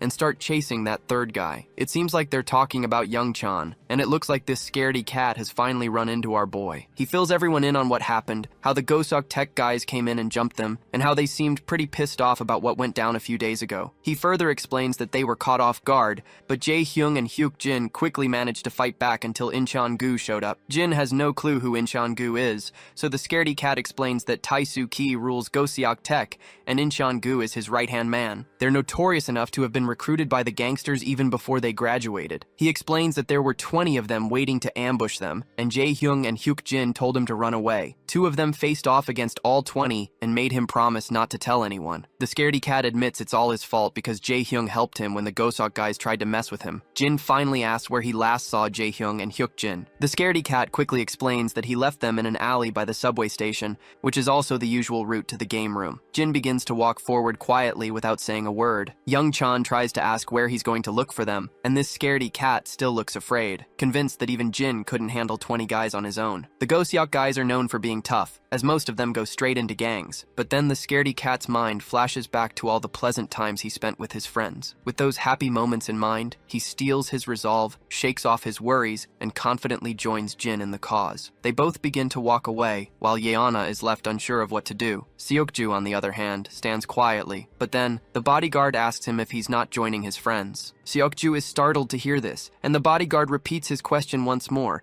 asking if he's not going with them since they are his classmates. The bodyguard then flashes a grin and tells Seokju to snap out of it. He reminds Seokju that even though he might hang around suits like the guard himself, he's still a high school kid, just like those two. Seokju thinks for a moment, and then a smirk spreads across his face as he makes up his mind. He turns to Yeona and lets her know that he'll be back in a few minutes, and that it won't take him long. The girl is caught off guard by his unexpected behavior, and as he walks away, she thinks to herself that she has never seen a look like that on his face before. Suddenly, Yeona announces that she's tagging along too, but her guard quickly cuts her off, saying she can't get mixed up in any trouble, and he's sure those two will be able to handle it quite easily. Yeona is clearly annoyed by her guard's party-pooping attitude, and she quickly turns her gaze away to express her frustration, leaving the poor guard sweating profusely. Meanwhile, Young-chan is still worried because he knows Jin is a hardcore fighter, but he's not sure if he can handle 20 guys. His worries seem unwarranted when he sees Seokju joining them in their cause. Jin glances over his right shoulder, and Seokju simply states that he's joining as well since they are his classmates too. This makes Jin smile, and the trio struts down the path with full confidence. Once the trio finally arrives at the scene, they find nothing but broken sticks and blood splattered everywhere. Young-chan is freaking out, convinced they were just there. He wonders if maybe they managed to escape, but Seokju quickly spots 2 smartphones and picks them up, and explains that it's more likely the thugs took them away. Young-chan confirms that these phones belong to the beta bullies, and Seokju points out that the broken phones on the ground were left intentionally, and Jin is also pretty sure he knows whose blood is on the ground. Suddenly, some of the thugs stroll into the street. They spot our trio and quickly recognize that they are wearing a sign-on-high uniform. They also see Young-chan, who had run away earlier. The thugs begin to approach them, calling Young-chan every name in the book and saying they've been chasing him everywhere just to find this little bastard. While Young-chan is completely rattled, Seokju feels relieved that they don't have to chase around for answers, since they can just ask these thugs where their friends were taken. Jin strides confidently toward one of the thugs, but that doesn't like our boy's attitude and tries to punch him, but Jin quickly deflects the punch and lands a solid hit to the thug's face. Another thug swings his fist, but Jin delivers a brutal whack to that one as well. He then grabs the thug by the head and smacks him with a knee to the face. Meanwhile, Seokju is not holding back either, and he is also taking down thugs with precision and skill. Before long, all the goons are down for the count, smeared in their own blood. Young-chan's face has now moved from scared to shocked as he watches Jin and Seokju take down the thugs in no time. One of the goons groans in pain, and Jin quickly approaches him, demanding to know where their friends were taken. The thug remains silent, looking both pissed and cocky even after his face is smashed up. He flashes Jin the middle finger, telling him to scram. To return the gesture, my guy slams the thug down to the ground with incredible speed, leaving him unconscious with his eyes rolled back. Young-chan looks absolutely anxious, unable to believe how Jin just bashed the thug's face into the concrete. Blackhead decides it's time for him to handle the questioning, figuring Jin is not the best person for interrogation. We finally arrive at the club where all the goons have been gathered, and it's packed with these guys. In the center of the chaos, we see the beta bullies being tossed around like trash. Young-chan tries to look up once he hears smashing sounds, and he is absolutely blown out of his mind when he sees this dude with tattoos swinging the bat like a madman, leaving the blood splattering everywhere. The guy going off with his bat is Taisugi, the big cheese of this joint. While he is busy pounding someone on the ground, his lackeys arrive saying they have brought both of the thugs back. The man finally stops after hearing this and tosses his baseball bat and signals his lackey for a cigarette. The poor guy scrambles to get it for him, while Taesu plops back down in his seat, and he is looking clearly pissed. He's angry because he had to deal with a lot of crap from his boss over the rumors that our beta bullies had beaten down 10 of his men. The scene flashes back to a tense meeting between Taisugi and his boss. Taisu is being grilled about the rumors that 10 of their guys got taken down by just 2 high schoolers. The boss is practically fuming and points out that most of their crew is made up of Gosok Tech grads, tough recruits who aren't supposed to be getting beaten by some random high schoolers. He's straight up threatening Taisu, saying if this is how he handles things, his position might be on the chopping block. In the present, Taisu is still fuming about the mess he's had to deal with because of these 2 beta bullies. He glares at them, asking if they're the ones who gave his guys such a hard time. The lackey nods, but then Taisu asks where the third one is. Incheon anxiously adds that one of them managed to escape, but he's sure they'll catch him soon enough. The boss is floored by this, clearly not expecting to hear that they haven't got all their targets yet. His reaction shows just how out of sync this situation is with what he had in mind. Incheon and his lackeys feel anxious, realizing that Taisu is in an unusually bad mood, likely because of what his boss said yesterday. So he decides to keep things smooth and just offers a hasty apology, hoping to defuse the situation. Taesu finally calms down and asks incredulously how he's supposed to believe that these flimsy little guys managed to take down 10 men. He demands to know where their other partners are. Jae-hong just tells him to screw off and gets a solid kick in the face for using foul language. Meanwhile, Taisu is blowing off steam by puffing out smoke, and his lackey keeps beating both of our guys. Taesu then puts out his cigarette and makes an arrangement, stating that the first one to spill all the information gets to walk free, but the other will have to stick around as their pawn for a while. He also gives them a chance to run, but makes it clear that his men will drag them out of their school, and he's willing to make their lives miserable. That is when our blonde bully snickers, and both of the beta bullies can't help but laugh so hard that it looks like they are about to lose their lungs. While that does it, Taesu is about to blow his lid, and his lackeys know things are about to get real. As expected, the cocky leader quickly starts charging at our boys with a bat and swinging it down so hard that blood splatters everywhere on impact. Even the lackeys are getting concerned to see things spiral out of control. On the other hand, the bastard keeps beating the hell out of our beta bullies until he suddenly stops after sensing commotion nearby. When we look outside, the thugs who were loitering around the club are now sprawled on the ground. Inside, everyone falls silent as they hear the door creak open. All eyes turn toward the entrance, and in strolls our trio, confidently, without a care in the world. The boss is fuming at the high schoolers barging in and demands to know how these morons managed to take down the fools guarding the place outside. On the other hand, Young Chan is absolutely scared out of his mind when he sees both of his friends lying on the ground, covered in their own blood. In-chan quickly points out that this is the same guy who got away earlier. The other lackeys in the club start snickering, mocking Seokju and Jin, saying they're really scared if these two are supposed to be the backup Young Chan ran to get. Meanwhile, Young Chan is about to crap his pants, second-guessing whether infiltrating this place was a good idea after all. The boss drops his bat with a thud and says he's been in this business way too long, but he never thought he'd see the day when a bunch of scrawny-ass punks would come marching into his club looking for trouble. He then turns to his underling and asks what he plans to do with these fools. In response, In-chan quickly rallies his thugs, ordering them to bring our crew down to their knees. The lackeys charge at our boys, bats in hand, ready to finish this once and for all. At the same time, In-chan feels a bit relieved, thinking at least they'll be able to wrap this mess up today. He doesn't even want to imagine what would have happened if this dragged on for another day. But little does he know, he and his lackeys are in for one heck of a ride. As expected, Seokju and my guy have already started dropping these bastards left and right. In-chan and his crew go pale, and even the other fools standing around are trembling in fear. Our boys quickly shrug off their bags, and In-chan is absolutely boggled to see they've already taken down 4 of his guys. The rest of the lackeys rush toward them, but Seokju and Jin just take their stances, ready to rumble. They start smashing down these thugs like they're nothing more than trash in their way. My guy leaps into the air like a ninja and delivers a devastating blow right to one thug's face. Seokju isn't holding back either, taking down the filthy thugs with single punches, sending them flying. Young Chan can do nothing but watch in amazement as his friends absolutely wreck the place. They're both taking down these thugs like it's nobody's business. When the cocky leader sees his lackeys getting a thorough beating,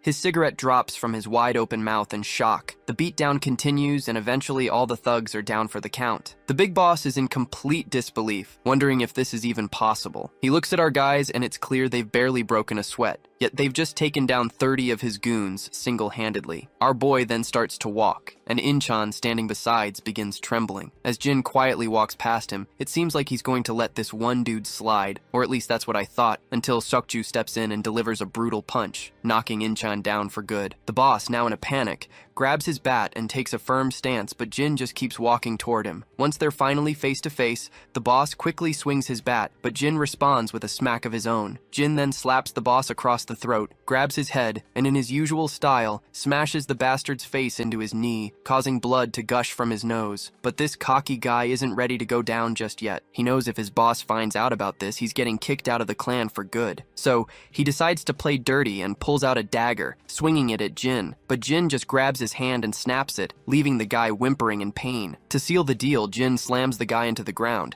finally putting the cocky boss down for the count, this time for good. Suddenly, the beta bullies start to wake up. Young Chan quickly runs over, asking his friends if they are okay, but Blondie just points if they actually look good, given how their faces were smashed with that baseball bat. Orangehead looks up and notices our boy. Once he catches Jin's attention, Jae-hong flashes a thumbs up and says that in the game of life, he's truly at the challenger rank, even though he's still just a bronze rank in the game. It's a good jab, though Seokju has no clue what the heck he's talking about in this situation. In the next scene, we see both Tae-soo and his underling In-cheon getting pummeled by the assistant of their boss, who's absolutely fuming. He reminds them that he told them to clean up their mess, but instead, they just made things worse. The two poor guys keep their heads down, and Tae-soo tries to slide out of it with a simple apology. Tae-soo takes a brutal smack to the face from the assistant, who continues to pummel him like a crazy bastard. He then reminds Tae-soo that there's no room for apologies, because they're supposed to be expanding the business while the Goshong and Seongsu boys are out of action, but instead, they're dealing with this mess Tae-soo dragged into their family. By the way, Goshong and Seongsu are the same guys whom our boy had defeated when they had attacked Mr. Cha's turf. The lackey watches in horror as his boss gets pummeled like a sack of potatoes. Just then, the big cheese arrives and tells his assistant to stop. Standing before Tae-soo, he reminds him that he made the mistake of thinking he actually had potential. Tae-soo clenches his teeth while lying on the ground. Meanwhile, the boss pulls out a cigarette while asking his assistant if he sent some men over. The assistant confirms that he has, and they've just set out, so it won't be long before they're back with those suckers who plummeted their men. The man makes it clear that they can't just sit around, especially not when these fools are already part of the family, and he can't stand someone messing with his family. So he tells his lackey to ensure that none of those bastards leave here in one piece.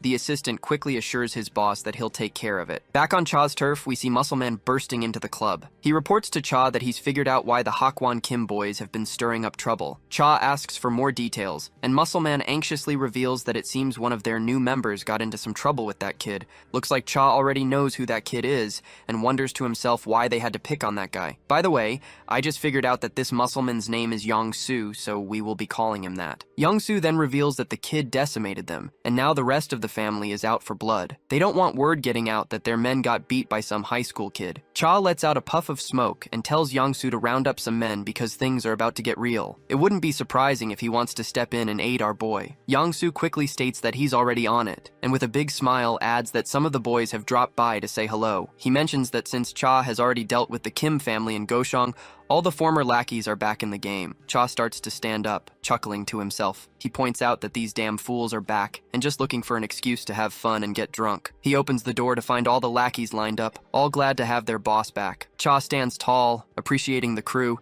and saying he's also glad to see everyone back. He acknowledges it's been a while since they had a blast together, but he suggests they tackle one quick job before catching up over some drinks. Later on the streets, Yona and Seokju find themselves suddenly surrounded by a group of thugs. The leader of the thugs smirks, clearly pleased that they didn't have to search far to find them. He mockingly apologizes for crashing their date, but warns that he's taking both of them with him. But before the thugs can make their move, a fleet of cars screeches to a halt around them. Out step a group of guards clad in sharp suits, quickly surrounding each and every thug. It's clear SW Corp has sent in reinforcements, and Yona's personal bodyguard looks absolutely furious at the sight of these lowlifes, and without a second thought, he grabs one of the thugs by the head. We all know that these thugs are as good as dead. Even Yona can't help but feel a bit sorry for these fools, and they have no idea what they've just walked into. Later, we see a bunch of Cha's lackeys with bats, demolishing everyone around in the area. We also see Cha strolling into the familiar club, the same place where our boy and Shioku had taken down those 30 men. The leader of this gang is clearly in shock to see Dushik Cha there. Even the two lackeys standing behind him are absolutely blown away and terrified, realizing they're facing the boss of the Dushik gang, who is the toughest gangster in this part of town. The boss struggles to believe it and asks Cha why he's here, reminding him that they never touched any of Cha's men, so there must be some kind of misunderstanding. Cha calmly reminds him that he should have just let the kids sort it out among themselves,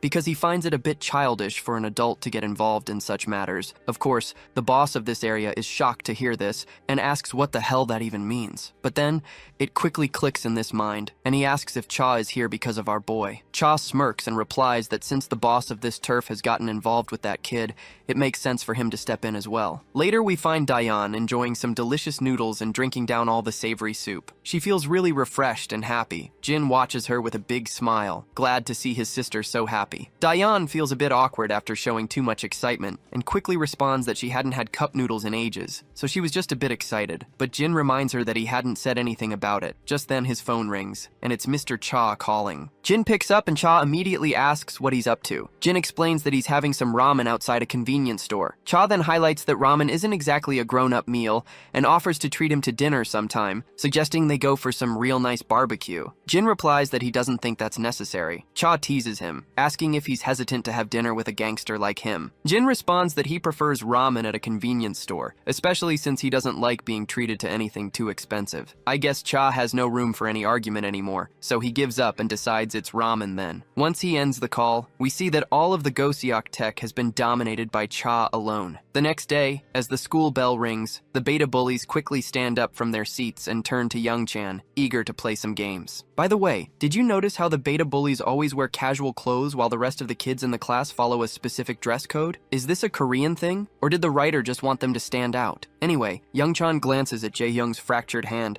and asks if he's even in any condition to play games. Orangehead quickly raises his hand and starts starts flicking his fingers around, saying he's damn sure he can still play because all his fingers are okay, so he can use a mouse just fine. Young Chan is baffled by how Orangehead is trying to flex his broken arm, while our boy finds it a bit admirable. Blondie then warns Orangehead not to use his injury as an excuse during the game, because he already knows that he is going to blame his arm after he plays poorly. They then turn to Seokju, asking if he wants to join them. For a moment, Seokju looks startled, but Jae-hyung promises that snacks will be on him today as a gesture of thanks for all the help. Seokju is quiet for a moment, but then agrees to go. In the end, Yeonha also expresses her desire to join them. Blondie checks if she's sure about going to the game room, and she confirms it, wondering if it's a problem for her to tag along. Seokju then turns to our boy and asks if he's still at bronze rank. Our boy confirms that he achieved bronze a while ago. Seokju beams with pride, leaving everyone a bit puzzled by his reaction. Without further ado, he starts walking forward, ready to head to the game room. Jin can't shake the feeling that there's something off about Seokju. Despite this, they all enjoy themselves in the game room, with Yeonha observing quietly behind them. Jae-hyung, in particular,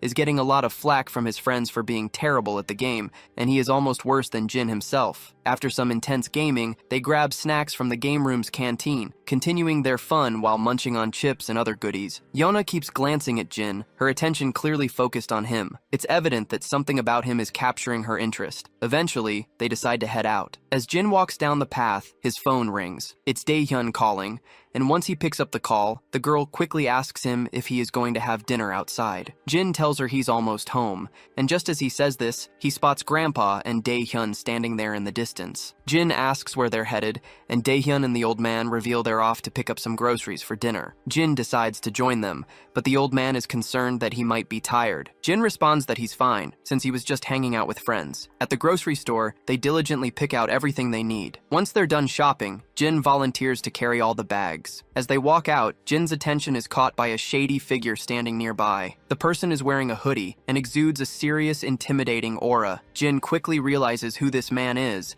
and the figure greets Jin and calls him 001, making Jin's heart skip a beat. The scene flashes back to the past, showing a younger Jin and the same man with long hair, who appears to be a fellow mercenary. In the present, Jin's reaction to seeing this man is immediate, and he starts walking toward him, leaving Grandpa and Daehyun puzzled by his behavior. Grandpa then curiously asks if this man is someone Jin knows. In response, Jin explains that they were teammates from back when he used to live elsewhere. The old man then tries to make a good impression by introducing himself as Jin's grandpa. The man responds with a pleasant smile, though Daehyun looks a bit startled and begins to step back. While the two exchange deadly glares to each other, Grandpa points out that the newcomer must be tired from traveling, so he invites him to join them for dinner. However, the man politely declines, saying he was just in the neighborhood and thought he'd drop by to see Jin. Grandpa then decides to give Jin and his friends some space, so they begin walking off to let them catch up. Once they are left alone, the man smirks and points out that Jin seems to be doing well for someone who was supposed to be dead. Jin then finally speaks up and addresses this man as 06,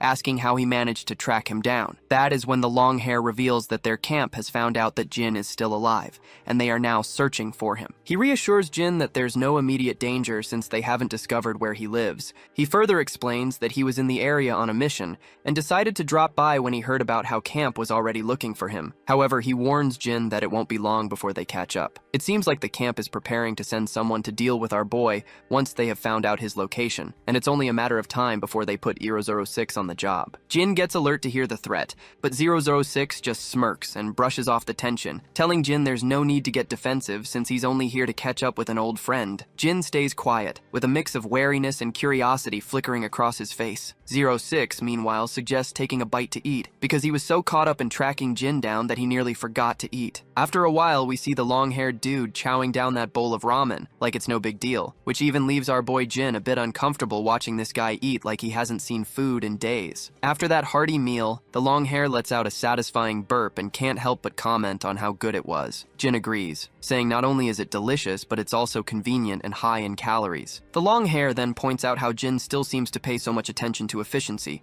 even after quitting as a mercenary. Nevertheless, Jin gets serious and asks his friend how he found him if the camp hasn't tracked him down yet, to which Longhair replies that he already knew Jin was alive because he knows him like the back of his hand. He then asks Jin if he's gotten his memories back, and our boy quickly says yes, 006 then mentions that even 032 probably knows Jin is alive too, though he can't predict how he would react since the news of our boy's death hit him pretty hard. Our boy then asks him why he has not informed 032 about this. The blondie replies that the fewer people who know the better, even if it's someone close. Jin then points out that he figured he would eventually realize he was alive, but didn't expect him to keep it secret from the camp. The blonde just snickers and says he didn't expect this much from himself as well. That's when the scene flashes back to the past, where everything is on fire and soldiers are advancing. The explosions are massive, and we see Jin lying low on the ground with his gun in hand. The blonde guy walks over to him, crouches down, and rubs the ground, noticing blood on the grass, which is a clear sign that someone just cleared through the area. But eventually he just goes back, leaving our boy there in the hiding and crawling down over the grass. In the present, the blonde admits he has no clue why he did not take our boy back to the camp when he found him back then, but he's kind of proud of his decision. He explains that they were trained like dogs,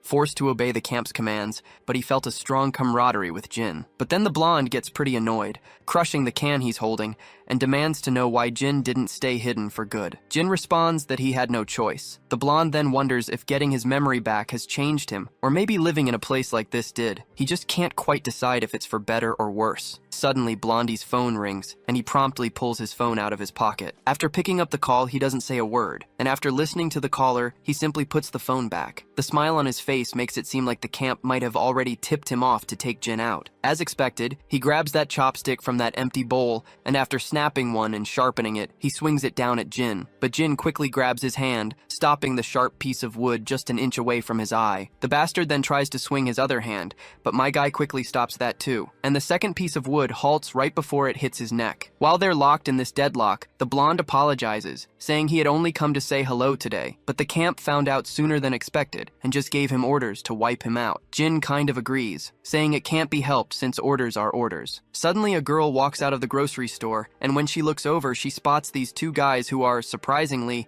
tidying up the place. She can't help but blush, noticing how handsome they both look. After they put the trash into the baskets, the blonde comments that this is probably not the best place to carry out the task on such short notice. The blonde then starts walking away, and before leaving he points out that he likes this version of Jin better, saying he's sure it's an improvement. He quietly walks off, and the scene cuts to the SW Corporation. Inside the training hall, we see Seok-ju engaged in some hardcore exercise. Suddenly his phone rings, and when he checks, he sees it's Jin calling. Seok-ju quickly picks up and asks what's going on since it's rare for Jin to call him. That's when Jin says he needs a favor, and states that he needs access to some surveillance footage in the area because there's someone he wants to track in real time. Seok-ju is startled by this unexpected request, and explains that he'll need clearance from his superiors, which will take some time and tracking someone's location is difficult. Seok-ju then asks when he needs this, and Jin replies that he needs it right now. The reason behind this urgency is that if 006 is in charge of this mission, he might go after Grandpa and Daeyeon first, but he does not say this to Seok-ju. Seok-ju is utterly bewildered because he has no clue how he's supposed to pull this off. The scene then transitions back to Cha's club, where the first thing we see is Cha's face. His lackey Young-soo reveals that Jin came by asking to borrow the motorcycle, so he let him take it. Cha's face turns to annoyance when he realizes his only bike had been taken by our boy. His lackey then asks if he shouldn't have let Jin borrow it, to which Cha replies that it's absolutely fine. Besides, he never even rides it anyway. Young-soo then anxiously admits that he was scared shitless when Jin showed up so late at night. And after encountering Jin so many times, all the kids in school uniforms make him jittery these days. We then see Jin zooming down the road on the heavy bike. That is when Seok-ju reports back, saying he's just sent the location to Jin and that the target hasn't moved for a while, so it should be accurate. Seok-ju looks absolutely exhausted after scrambling to prepare all the info on such short notice, and he could not help but point out that he is noticing something sketchy about the guy Jin mentioned. He seemed too aware of the surveillance cameras and kept changing directions, which can only mean one thing: he's trying to cover his tracks. He then further asks Jin who this man is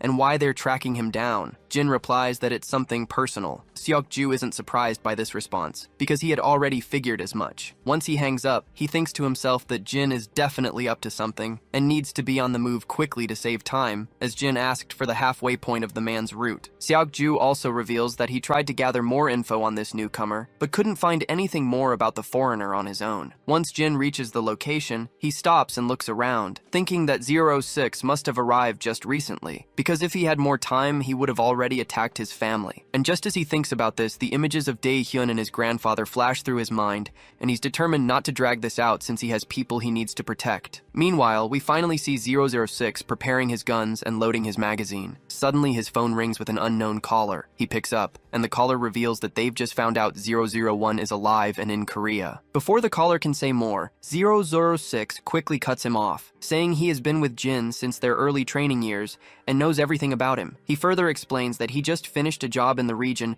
and came to check if the news about Jin's survival was true. He makes it clear that he can't sit back knowing a traitor is alive and doing well. It turns out the caller is the same eye patch guy we've seen before. The caller then tells him he'll have to do whatever it takes to take Jin out, pointing out that there's no one better for the job than him. He warns 006 to be extremely careful, as Jin was called 001 for a reason. Blondie then mentions that a long time has passed since their early days, and the eye patch guy agrees, saying Jin is bound to be rusty after hiding in the shadows for so long. With that, he ends the call, saying he'll wait for good news. As soon as the call ends, Blondie glances at his phone screen and his eyes widen as he notices Jin approaching him from behind. He scrambles to pick up his gun, but before he can do anything, Jin grabs him by the waist and slams him to the ground, leaving the gun out of reach. Both quickly get back on their feet. 006 feels clearly annoyed and mutters that he made sure no one was following him and wonders if it was those damn cameras that gave him away. As they face off, Blondie admits he knew Jin would come looking for him, but wants to know why he didn't waste any time, considering it hasn't been that long since they last said their goodbyes. Jin remains silent, and 006 assumes that the new version of 01 doesn't talk much either. Both then quickly dash at each other,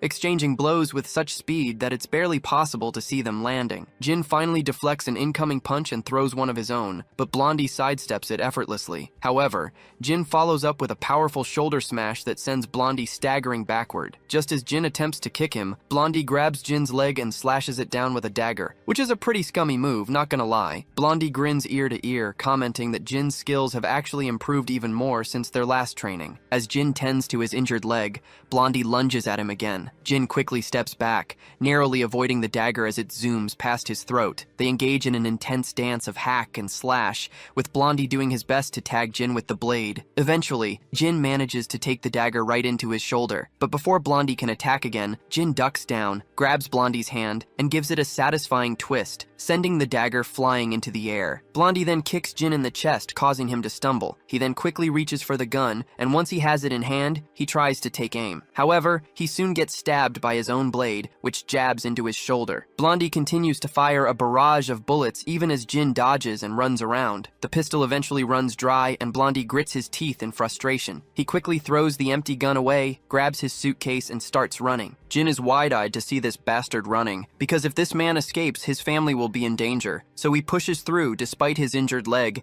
and chases after him. As he dashes out of the shelter, he sees Blondie trying to flee on Jin's own bike. Jin feels hopeless when he sees his enemy getting away on his Hayabusa. His mind then flashes to the image of his beloved sister and grandpa, who are smeared in blood. However, it looks like his worries are just unwarranted, because just as Blondie seems to be getting away, someone slams the bike with their car, sending Blondie rolling over the car's roof and crashing onto the asphalt road. The car quickly comes to a stop, and Seokju steps out, asking if he should have not intervened. Jin, however, replies that he did a fantastic job. Seokju gets back into his car, and as he drives away, he can't shake the feeling that something big is going on. We then flash back to the moment Seokju crashed into the bike. Once he steps out of the car, he checks on Jin, asking if he's alright. Jin assures him he's fine, despite the injuries to his shoulder and neck. Seokju, however, is concerned, noting that Jin definitely doesn't look okay. Seokju then looks at Blondie, who sprawled out on the ground, bloodied and seemingly down for the count. Poor Seokju begins to worry that he might have hit him too hard. Jin then tells his friend to just go away. Seokju is initially bewildered by this request, but the serious look in Jin's eyes convinces him to comply. As he drives away, he can't shake the feeling that the man Jin is chasing seems like a typical tourist in SW Corp's database, but he doubts that's the whole story. He then suddenly remembers the wrecked car and starts to worry about how he's going to explain the damage. We return to the shelter, where 006 is tied to a chair, bloodied and looking disheveled. Jin stands over him, calm and collected, and tells him that he can look up now because he knows he is awake. 006 starts to laugh, saying he never expected our boy to be working with a partner and should have known when he tracked him down so quickly. He admits he made a mistake in assuming he would never work with someone else. Our boy stays silent, and 006 then asks what he wants to know. Jin responds by asking who else received the order to execute him. In response, 06 says he can't be sure, but he probably is the only one because he was the closest to the region, and the timing was right. 06 further explains that the camp can't accept the reality of Jin being alive. They don't want anyone to know his death was faked, so they'll try to eliminate him as quietly as possible. He adds that they will never give up because Jin has caused a lot of camp damage, especially to the Mad Dog, who is going to make his best efforts to kill our boy. Blondie then ends the conversation, saying that's all he has to say and is only giving Jin this information because they were once comrades. He then finally tells Jin to just kill him now. Jin grabs the dagger and begins walking forward. It seems Blondie isn't really afraid of dying because he'd rather be killed by our boy than by some random enemy. He begins to close his eyes, bracing himself for death. But to his surprise, Jin starts untying him. Blondie asks what the hell Jin is doing, and our boy simply responds that he's freeing his legs. Blondie then rephrases his question, asking why he isn't killing him. Jin then responds by asking why he should. He then goes on to remind Blondie of the reason he should stay alive, which is the same reason he can't escape the camp. Jin explains that he understands what that means because he has lived with a family and knows how it feels, so he suggests Blondie do the same. He also points out that since Blondie has failed his mission, he's as good as dead now, so he better lay low somewhere the camp can't find him. As 006 begins to walk off, he reveals to Jin that his family will be in constant danger, and the camp will ensure any attempts to terminate him. Jin responds that he's already aware of this. He adds that things would have ended differently today if he had targeted his family first, but he plans to guard this life as best as he can. Blondie smiles and says he'll try to throw the camp off his tail as much as he can before disappearing. He then asks one final question, which is the real name of our boy. Jin remains silent for a moment before finally revealing his name. Blondie smirks and also gives out his own name, which is Liam. He then jokes how it took them 10 years to learn each other's names. With this heartfelt exchange, 006 begins walking away, and the next scene takes us to our boy's apartment. Once he arrives home, he quietly opens the door and slips inside, trying not to make a sound. But before he can reach his room, he hears the creak of another door opening. His heart skips a beat as he realizes he's been caught sneaking in. It's his grandpa, standing there with a surprised look on his face, seeing Jin return at such a late hour. Jin gives a warm smile while carefully hiding the wound on his shoulder and asks why Grandpa is still awake. The old man explains that he had trouble falling asleep, which is probably because of the coffee he had earlier. With a pleasant smile, he tells Jin to and rest, pointing out that Jin must be tired as well. With that, Grandpa retrieves back into his room. As Jin is about to head to his own room, he hears his sister calling him. Once he looks at her, she quietly reassures him, saying not to worry too much about Grandpa. He was just waiting up because he's still concerned about whether Jin is having a hard time settling back into life in Korea. She then reminds him that she had left dinner on the table for him, knowing how much he enjoys home-cooked meals. After that little chat, she heads back to her room quietly. Jin moves over to the delicious spread laid out on the table and smiles broadly at the sight. The scene then shifts to Seok-ju, and when his phone rings, he picks it up and sees a message from Jin. The message is a thank you note for slamming 006 with his car and for providing the pinpoint location. Seeing this, Seok-ju can't help but feel a bit embarrassed by the compliment from his friend. The next day at school, Yeona and Seok-ju are walking side by side as usual when Seok-ju spots Jin standing outside the classroom. They call out to him, and he promptly looks up. Both of them ask why he's standing there, to which Jin replies that he needs to talk to Seok-ju about something. Yeona is startled by this and starts wondering what it could be about. Once they get inside the lounge room, Seok-ju inquires about the incident from the previous night. Jin, seemingly prepared to explain, states that he thought it was time to tell what happened. Seok-ju braces himself, and Jin finally reveals that the man he hit with the car last night was someone he used to work with and who had come to see him. A silence follows, with Seok-ju expecting more details. When he asks if that's all, Jin simply says, that's pretty much it because it's better if he doesn't know anymore. Seok-ju feels a bit bummed out, not expecting Jin to keep things so low-key. Jin, however, is convinced Seok-ju must have looked into the guy he tracked down last night. He tells his friend that it's best not to dig any deeper into the man's past, and that he's sharing this because of his help. Seok-ju feels proud after being acknowledged by our boy, and tells him that he doesn't want to dig any further either, especially since this guy is tied to Jin's past. After their little chat, the both boys head back to class. Yeon-ah then curiously asks Seok-ju what they talked about. When Seok-ju doesn't answer right away, she tries to guilt trip him, asking if he can't even share that much. Seokju caught off guard and quickly improvises and says he was just asking Jin how to level up in a game. Yana lights up, thinking this means Jin is really into video games. But then she remembers Young-chan is way more into gaming, and Hyuk-jin and Jae-hyung are also much better players. She wonders why Jin would ask Seokju for advice when those guys are pros, or maybe Jin just wanted to chat with someone on his own level. Well, this little banter really hits the poor guy right in the gut, while our boy seems to be busy minding his own business. Once school ends, we see Yana outside. She's making notes about their groceries, and wondering if she should buy some fruit since it's been a while since Grandpa had any. Suddenly, someone calls her name. When she looks up, she notices a boy standing in front of her who doesn't look like anyone from their school. Once he has her attention, he asks if she goes to Seinen High School. Yana quickly confirms that she does, and the boy then says he was kind of wondering if he could get her number. Not surprisingly, this startles Yana, who has no clue how to react. She starts to panic, while the boy reassures her not to be scared or feel pressured, saying he just wanted to get to know her. Eventually, Yana turns him down as politely as she can, and it seems like the boy takes it in stride, though he does look a bit disappointed. A big guy from behind comes up and mocks the boy for getting rejected so quickly. That's when the boy shows his true colors, getting all cocky and sternly reminding her that all he asked for was her phone number. Before he can harass Yeon-ah any further, he gets a brutal slap across the face. The one who delivered that stinging slap is none other than Jae-hyung, who is accompanied by two other friends. The boy turns around, demanding to know who slapped him, but he just gets another slap from Jae-hyung for acting so tough. After feeling the sting of the slaps,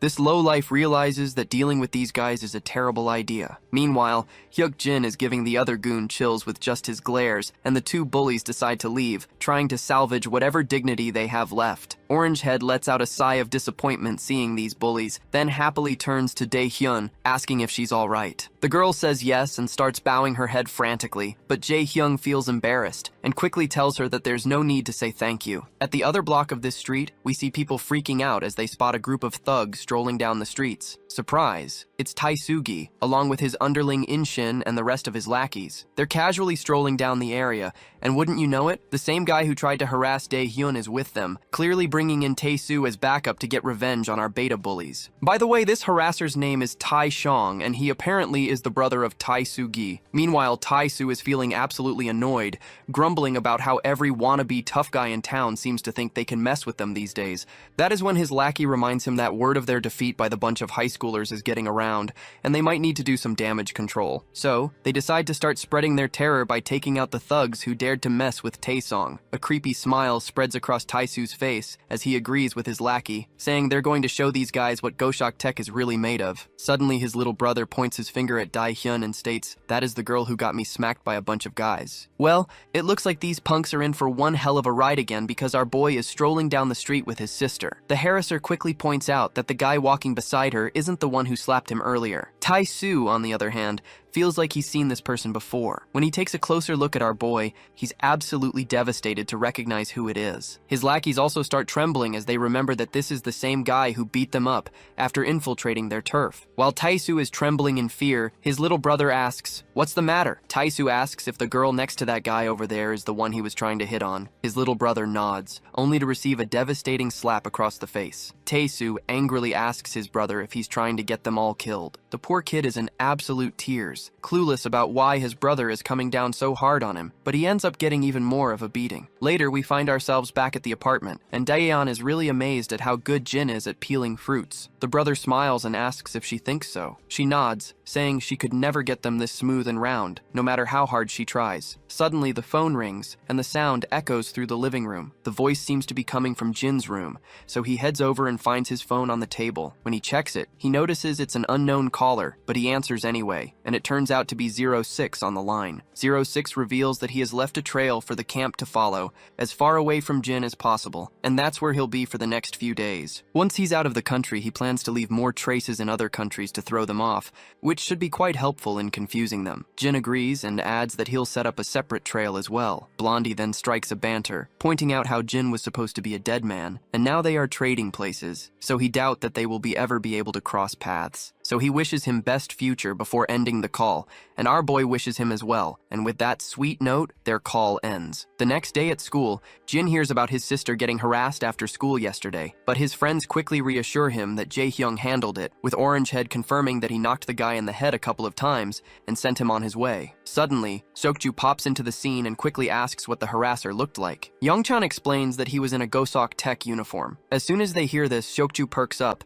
and Jin points out that it's the same school they had trouble with a while back. My guy then gets absolutely furious, realizing that someone harassing his sister from Gosok seems way too coincidental. Seokju agrees, saying they can't just overlook this. Meanwhile, the beta bullies, who are usually eager to pick fights, are feeling unusually anxious about the situation. Even they think that jumping to conclusions might be premature. Right on cue, Yona jumps into the scene and breaks up the tension. She asks what they're talking about and reminds them that every guy just wants to hit on Daehyun because she's always been popular with guys since she's undeniably pretty. Her brother does not understand any of this, while Youngchan agrees, saying Daehyun has already been asked out a bunch of times before. It seems like Jin is still having a hard time stomaching the fact, but Youngchan adds that she's indeed popular. You see, no one was able to approach her when Gisu Kim and his sister started picking on her, and she looked unhappy for a while. Jae-hyung also confirms that his sister is indeed pretty, and even Blondie chimes in, saying he knows a bunch of guys who had a crush on her. Jin still has no clue how to react to this, and looks more thoughtful. Meanwhile, the beta bullies are left wondering if this is such a hard concept for Jin to understand. But then Seokju speaks up again, saying they should still get to the bottom of this. Jin responds positively, and Seokju decides they can go right after school since there's no training. Meanwhile, the others standing around are utterly clueless about what these two are up to, and Yona even asks if they were paying any attention to what they had just said. The scene then cuts to Gosuk's turf, where Taisu is sitting in a chair, looking pretty annoyed. His lackey is filling him in on how everyone is treating them like trash. Recently, Seongsok High even gave them a beating, and all the nearby schools are treating them badly these days. Taisu reflects on how just a few days ago, he was yelled at by his seniors, and everything seems to have fallen apart since he messed with our boy. His lackey quickly gathers all the boys and tells his boss that they need to do some damage control before things get out of hand. The boss stays quiet, letting his cigarette fall and squashing it under his foot. He decides to go along with the plan, and his lackeys crack smiles, seeing their boss in better spirits. That's when Jin bursts into the room with Seokju. The boss's face turns terrified at the sight of these familiar faces, and even the lackeys who were smiling a moment ago now look scared. Everyone steps aside as Jin heads straight for the boss. He suddenly stops and asks Taisu why he harassed his little sister. Taisu's mind flashes back to when he saw the siblings walking down together, and quickly explains that he had no clue she was Jin's sister. Of course, Taisu's response only boils Jin's blood, and even Seokju starts exuding a deadly aura. The boss quickly begins to scream, saying that the encounter with his sister was purely coincidental. He further explains that his little brother just tried to talk to her because he saw her on the street and didn't know she was Jin's sister until now. Our boy is intrigued to hear this, and the man further explains that his brother didn't mean anything by it. Now that they know who she is, he'll make sure his brother doesn't go near her again. Jin remains quiet, while the gangster still looks terrified. After exchanging final glances, Jin and Seokju begin to walk away. Once they're outside, they slam the door behind them, and the boss quickly tells his lackeys that they'll think about damage control another day, and he is confident his lackeys will understand. Once outside, Jin meets up with his friends. They ask what was said, and he reveals that it was indeed a coincidence, and that the guy who talked to Daehyun is Taisu's younger brother. Jaehyun is rattled out of his mind to hear this, and his soul nearly leaves his body when he hears this. Meanwhile, Yeonwoo reminds them that she had already told them there was nothing to worry about, but Jin states that he still plans to keep a close eye on them for the time being. After all, they can't just take their word for it. A while later, Jin is sitting with Mr. Cha, who looks at his ramen and the other strange stuff and remarks that it's been a long time since he had food like this outside a convenience store. He suggests they should have just bought some good barbecue instead. Jin, however, denies the suggestion, which annoys Mr. Cha. The gangster then brings up that he heard our boy had borrowed his motorcycle again. Jin admits he did, and promises to return it later that night. However, Mr. Cha tells him to keep it, saying he'll just leave it sitting there anyway. Jin insists on returning it, and Mr. Cha sighs, telling him to do whatever he wants. Once Cha gets a lot of noodles onto his chopsticks, he begins to slurp down the deliciousness with gusto. On the other hand, Jin is politely enjoying his triangle food, while Mr. Cha can't help but notice how Jin looks like an average teenager. But on the other hand, this same kid totally destroyed the Kim family family single-handedly and also dealt with the SW Corporation like a pro. Suddenly, Mr. Cha calls out to Jin, asking what exactly he does every day. Jin simply replies that he goes to school, just like any normal kid. Of course, Mr. Cha had expected this kind of response, but it's not what he wanted to hear. The scene then transitions to SW Corp, where the chairman is standing and peeking through the window. It's always funny to see that classic Manhwa scene where the rich boss stares out of the glass window from their office. Meanwhile, the director's assistant reveals that many have voiced concerns about SW Corp being a bit too aggressive in its expansion. The director just shrugs and says that things get a bit chaotic when people start looking out for their own interests. They're taking all the necessary precautions with their expansion, but they can't avoid making a few enemies along the way. The assistant also agrees and points out that their aggressive tactics are causing SW Corp some trouble with some pretty shady organizations, and the SW Corp advisors have also noticed some suspicious activity from other companies lately. In the next scene, Jin's sitting with the director, who offers Jin to have tea, but our boy politely declines, saying he's good. The director then asks how working with the security team has been for him. Jin says it's been fine. The director moves on to ask how he's liking the school, and Jin responds that it's nice. Finally, the director asks if there's anything they can do to help him with anything, and Jin says no in response. Our boy then asks if that's all the director wanted to talk about, and if so, he's heading out because training is about to start. The old man happily tells him he can go, so Jin gets up from his seat, bows his head respectfully, and the director returns the gesture, leaving his assistant a bit bewildered because he finds it weird that the director is paying respects too. And nevertheless, Jin starts to walk out. Later, we see all the guards diligently training in the hall. Amid their exercises, we catch up with GA and her bodyguard after a long time. Her guard notes that Jin doesn't stand out like he used to. GA gets curious and asks more about Jin. The bodyguard responds that while Jin doesn't stand out as much as he used to, he's definitely quicker and more athletic than their men. He's certain that Jin is quite experienced because his skill level can only be achieved through rigorous training in combat, so there's no doubt that he's received a lot of professional training. After hearing this, GA's interest in Jin is piqued. She explains that although he's young, he's quietly endured harsh training, and the men have all warmed up to him as well. The scene then flashes back to the past, where we see Major Kang meeting with GA once again. As they're chatting, she advises him to try not to overwork himself and get hurt,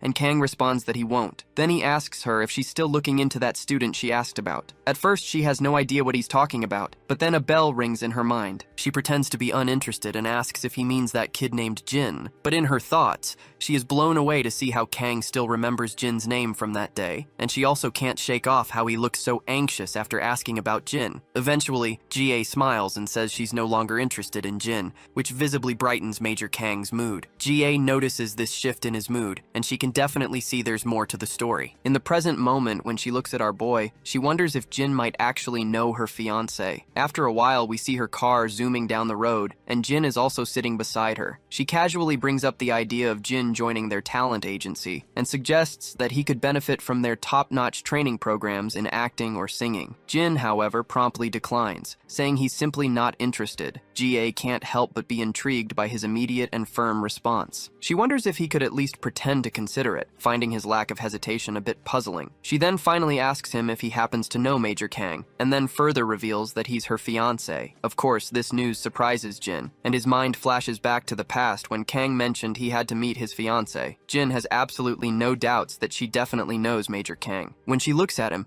she finds herself bewildered, as Jin just sits there, looking clearly untroubled by this unexpected bombshell. My guy just looks way too untroubled to the point that he looks weird, because this is definitely not his style. Even she senses something different about him, and she can't quite put her finger on it. A while later, once they reach their destination, GA heads into the corporate building. On the other hand, Jin and his senior get inside the staff-only room to freshen themselves up. Meanwhile, Jin's mind is still stuck on the fact that Jia is Major Kang's fiancé. He can't quite believe it. While the guards wait outside the ladies' restroom, we see GA inside, doing some makeover to her face. We then notice someone else also entering the restroom, and not gonna lie, this woman who just entered looks kinda shady at first glance. The woman then also begins using one of the sinks, located over Jia-Ye's right shoulder. Just as Jia-Ye is standing quietly there, that shady woman quickly puts a chloroform rag right over Jia-Ye's face. After Jia finally slumps down after losing her consciousness, we see that the guards outside have also been taken down. The woman with black hair then quickly instructs her lackeys to hurry and transport the goods. Suddenly, the senior bodyguard gets a shocking report. Mr. Sin has vanished,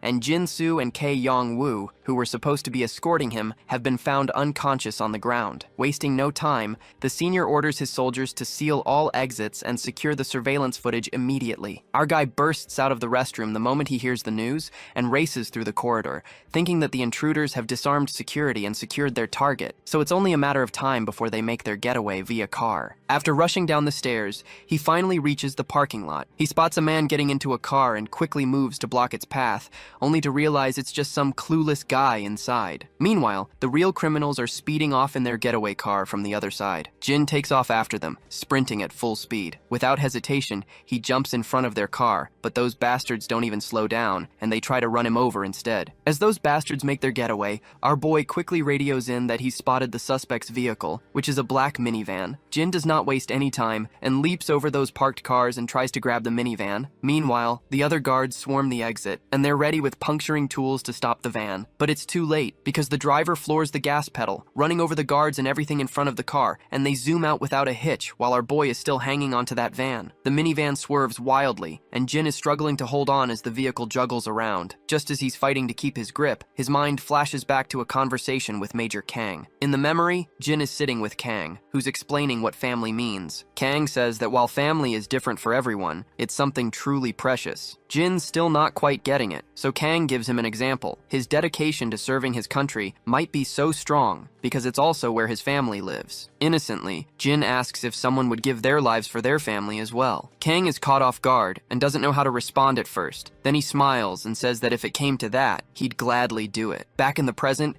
as Jin clings to the minivan, he grits his teeth and tightens his grip. He slams the minivan so hard that the glass begins to shatter. The driver, distracted by the commotion, doesn't notice an oncoming car in the intersection. The two vehicles collide, and Jin is violently flung off, crashing down about 10 meters away. Right at that moment, the minivan guy takes its chance, slams the gas, and speeds away. Jin then also starts running after the car. Inside, a woman with black hair glances back at him, giving him a mischievous twinkle with her eye. As Jin runs after the van, he starts to fall further behind until the vehicle disappears from view. Once he is exhausted, he comes to a halt. But just then, the senior guard arrives, and he quickly asks which way the van went. Jin doesn't answer. Instead, he hops into the car, which annoys the senior, who sternly tells him to get out. But Jin tells him to just hit the gas pedal and gives him the precise direction of where the van went. Reluctantly, the senior guard hits the gas. He then also reports to his subordinates that the kidnappers took a side road to the right and instructs them to coordinate with the police and dispatch their units. He then also reminds Jin that he should just drop off on the way home since he's just a kid and not part of the security team. He adds that his involvement in this mess wasn't his responsibility, but Jin counters, saying he's currently in practical training and chose to be here tonight, so he's the only one responsible for his presence. He also reports that he saw one male and one female in the vehicle, both of whom were Asian, but he didn't notice any other accomplices with them. As the senior guard looks at Jin, ready to berate him further, he notices Jin's injured face and hands. Concerned, he quickly asks if Jin is all right. Jin replies that he is fine. The senior is struggling to come to terms with the fact that Jin was reported to be hanging onto the vehicle and was the first to track down the kidnappers. He also managed to hang on as long as he could, identified their route, and even saved Miss Yona once. The senior realizes that Jin has proven himself in this situation, and he can't think of anyone more reliable right now. Meanwhile, Yona receives news that Madame Ga has been kidnapped. Her guard explains that they've left the security to a minimum and sent out all units to find her. Team 2 and NGU are currently in pursuit of the kidnappers. Yona perks up at the mention of Jin, and the bodyguard further explains that Jin had been on duty with them when the incident happened. A while later, Jin and his senior guard make their way to a rundown factory, because this is the last place kidnappers have been spotted. Right on cue, they also spot the same minivan, and the kidnappers are carrying Miss Jai in the wheelchair with them. Senior knows that they don't have time to wait for reinforcements, so he tells Jin to stay put. As he steps out of the car, he's shocked to see a group of scruffy individuals emerging from the minivan, each armed with a sharp knife. Jin also gets out of the car and insists that they can't wait for others to arrive. The senior then reminds him that this isn't like training since it's real combat. Jin responds quickly, saying he doesn't mind. This response triggers a flashback for the senior,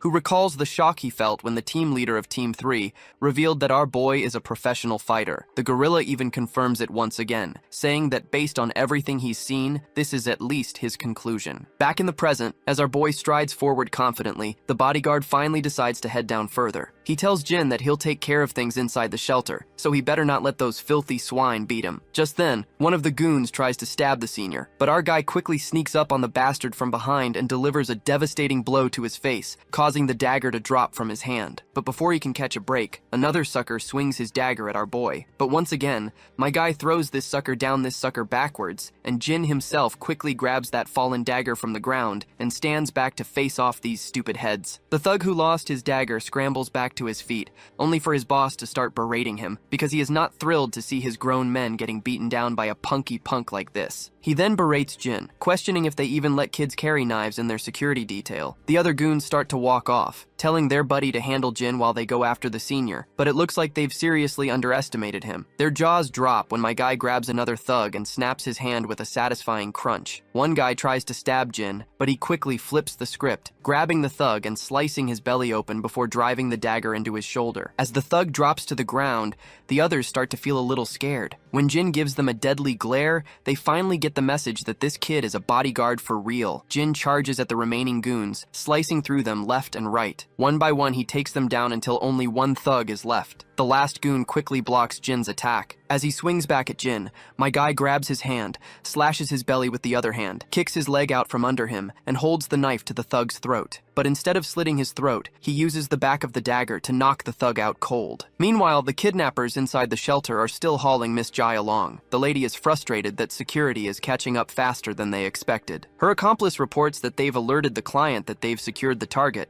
She explains that it's a bit early, but they'll have to move to the next location soon since the security team will be closing in. With the speak of the devil, the leader of Team 2 bursts in. The male kidnapper quickly tells his associate that he's the head of the security detail for their target. While the senior grits his teeth, glaring at the kidnappers, someone tries to sneak up on him from behind. But the senior quickly sidesteps the attack, and as the bulky thug charges at him again, the senior grabs his hand and delivers a solid punch to his face. Another goon rushes at him with a dagger, but the senior quickly takes him down as well. Just when it seems like the senior has the upper hand, the situation takes a sharp turn. Despite his skill, even the most seasoned fighter is no match for a gun. One of the kidnappers pulls out a gun, its barrel gleaming under the dim light, and points it directly at Jai's head. They coldly warn the senior that they won't hesitate to pull the trigger if they have to. The threat hangs in the air like a deadly promise, and the senior could do nothing other than express his frustration with his twisted face. The man makes it crystal clear that she'll die the moment he moves, so the senior doesn't budge an inch. Then these scummy kidnappers drill a hole into the senior's shoulder with a single bullet, making his face go as pale as a ghost from the pain. Meanwhile, the jerk who just pulls the trigger is oddly fascinated that the senior barely flinches. The woman beside him tells him to just finish the job, insisting they don't have time to waste. So, the man decides to pull the trigger again, while the senior takes one last look at Jai, preparing for his final moments. Just as the monster is about to pull the trigger,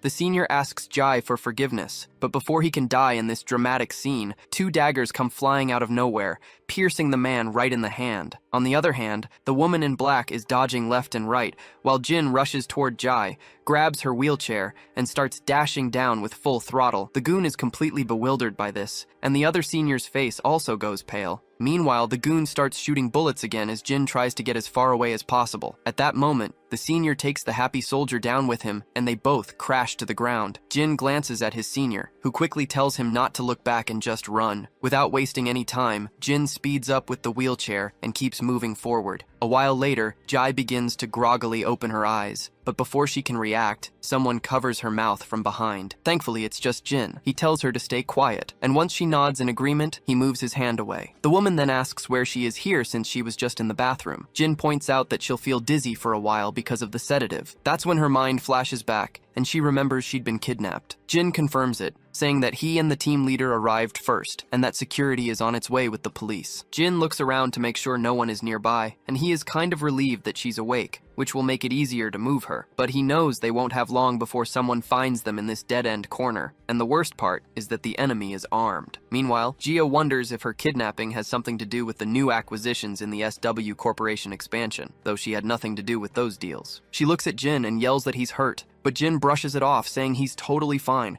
But Jai isn't buying this crap because she can see that his shoulder is banged up, his fingers are injured, and to top it off, he's not even her bodyguard. She's confused about why he'd go out of his way to help her, and is surprised at how dependable he's turned out to be. Just then, they hear that familiar voice of that woman, which is the same one who is behind this kidnapping. She's walking toward them, gun in hand, and tells Jin to come out right now. She threatens that if this drags on too long, they won't hesitate to kill the hostage. She further insists they better wrap this up peacefully and save the hostage before things get worse. Gia feels terrified to hear this threat and quickly stands up from the wheelchair, thinking she can't let this boy get dragged into this any further. Despite his skills, he's just a teenager, and she feels she needs to step up and protect him before she can do anything reckless. Jin signals her to stop and cryptically gestures something with his fingers, which just goes way over my head. But it seems like Gia can understand what he is trying to say, so she stands there in silence, and Jin eventually steps out from his hiding spot and raises his hand quietly. The kidnapper woman is sure Gia must be behind that container. She reflects on how she couldn't believe it when she saw our boy hanging from the van,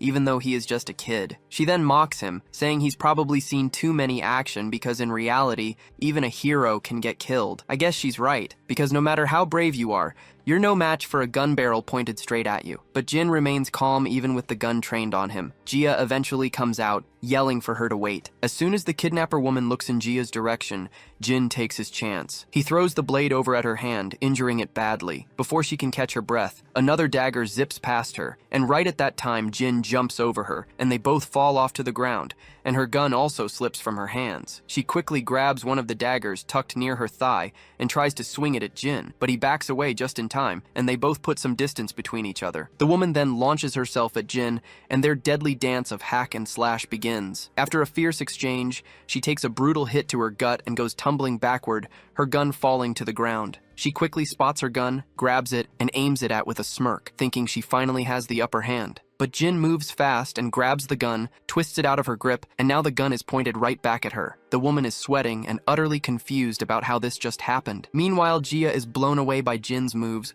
while our boy just stands there cool as a cucumber. The woman smirks again, saying he must have watched a lot of movies. She then pokes fun at him, pointing out that while he might be able to fight, she questions whether he really has the guts to fire a gun. She admits that bodyguards might practice target shooting, but shooting a living person is a whole different ballgame. But well, she's dead wrong about that, and Jin doesn't hesitate for a second before putting a bullet right into her thigh, causing blood to spatter out. The woman is absolutely stunned, unable to believe he didn't think twice before pulling the trigger. What baffles her even more is that his eyes remain dead still after firing the gun, as if he's grown used to it. She is yet to figure out how could a boy from such a peaceful country know how to fight like this. But when she looks at him closely, she recognizes those eyes and feels a chill run down her spine as she realizes that he's code 001. Before she can say anything further, Jin slaps her across the face with the gun, knocking her out cold and letting her fall to the ground. Gia is completely blown away by how effortlessly Jin takes her down, as if it's no big deal. Meanwhile, back with the senior, he seems to have finished dealing with his adversary as well, though he looks severely injured, with blood dripping from his shoulder. Sadly, the senior finds himself surrounded by a bunch of goons. The bastard from before gets back on his feet, puts his hat back on, and retrieves his gun from the ground. A bulky guy swings a punch at the senior, but the senior quickly deflects it and lands a punch of his own. Suddenly, the bastard aims his gun at the senior and admits that he underestimated the head of security for the SW Association. He acknowledges that they wouldn't have been able to kidnap her if they hadn't waited until the end of his shift. On the other hand, it looks like the senior is on the brink of giving up. He fought here solely to buy Gia and Jin time to escape, but he can't be sure if they got away since that woman went after Jin. For some reason though, the senior has a gut feeling that Jin will handle it, and he feels surprisingly confident about that. He's so confident that even the dude standing over there can't help but notice the smile spreading across the senior's face. He finally asks the reason behind the senior's smile, but the bodyguard doesn't say a word, just keeps that smile on his face. The cap guy warns that if the senior thinks Jin is safe just because a woman went after him,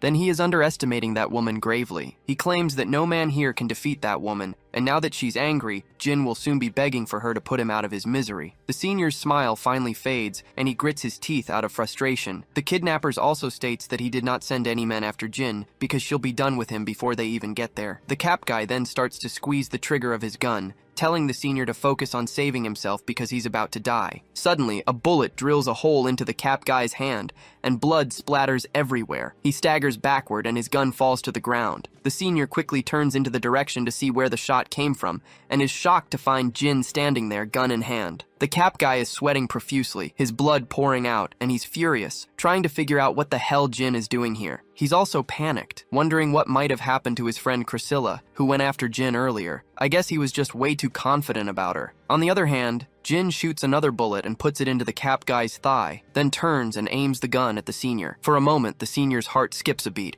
but before he can react, Jin starts firing. But to the senior's surprise, the bullets whiz past him, taking out the lackey surrounding him from all directions. Once Jin's gun runs dry, the senior looks around, only to find every man down on the ground, groaning in pain. What fascinates the senior the most is that Jin didn't even hesitate while drilling holes into those bastards, and he disarmed them with just a bullet for each man. In the background, GA stands with her ears covered, and once the shooting stops, she looks up. Meanwhile, the senior bodyguard's mind flashes back to what the leader of Team 3 said, which is Jin is definitely a professional. Right on cue, reinforcements arrive and cover the entire area. The police quickly start their work, handcuffing all the goons. Meanwhile, a few soldiers walk over to GA, asking if she is all right. In response, the lady quickly assures them that she's absolutely fine. She then notices our boy talking to the officers. Once Jin confirms he's with the security team leader, the soldiers quickly start tending to his injuries. GA walks over to him, asking if he's all right. He replies that he is fine, but GA questions how he can call himself fine in his condition. Our boy simply says that he has no problem with mobility so far, so he's mostly okay. He further adds that a few bruises for saving a VIP from kidnapping is a favorable outcome. Then Jin says he has a favor to ask. GA looks startled and quickly asks what it is. Jin reveals that he doesn't want to worry his family until his injuries are treated, so he needs to tell them that he'll be attending a security team workshop. GA is a bit confused, wondering if this is all he wanted to talk about. She then simply walks away, telling him to go get those wounds treated. But before leaving, she doesn't forget to thank Jin for his help. Shortly after, the senior also arrives and places a hand on Jin's shoulder. He flashes a warm smile and tells Jin that they'll see each other next time. With that, GA and her bodyguard walk off. The scene then cuts to an unknown location, where a mysterious man sits behind a desk in a dimly lit office. An unknown lackey stands behind him,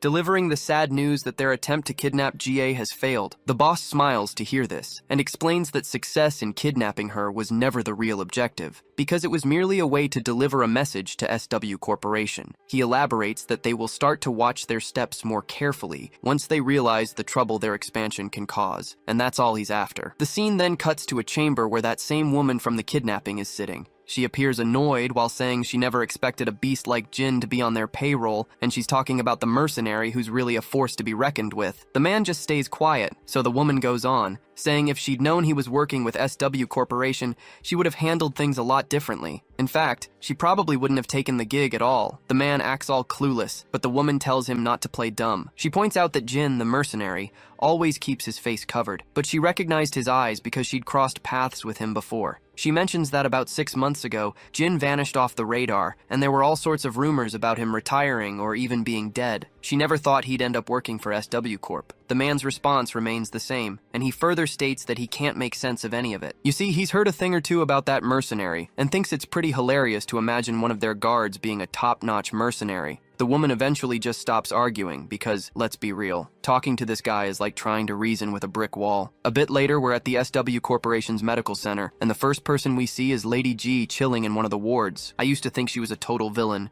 but it turns out she's not that bad, but just super curious about our guy. We also spot her guard hanging around. When G asks what he's doing here since he took a bullet, he casually says he can handle simple stuff just fine. G is not having any of that and tells him to head home and rest up, because one less guy on duty isn't going to make a huge difference anyway. The guard states that he just can't rest, feeling responsible since the whole mess happened while he was off shift. He further explains that the mercenaries were working from abroad, and they still haven't figured out who they were working for. Even the mercenaries themselves don't know their client, since multiple middlemen were involved. G's mode turns sad as she reflects on how first Yana was targeted, and now she's been kidnapped as well. She asks him if it's all just a coincidence. The guard shakes his head, saying it's definitely not a coincidence. Well, this just makes G even more down. G then thinks about how our guy handled the whole situation like a total badass, and he was looking even more impressive than during training. She reminds her guard that he's really not just an average teenager after all. The man agrees, acknowledging that he's definitely not an average guy. In her mind,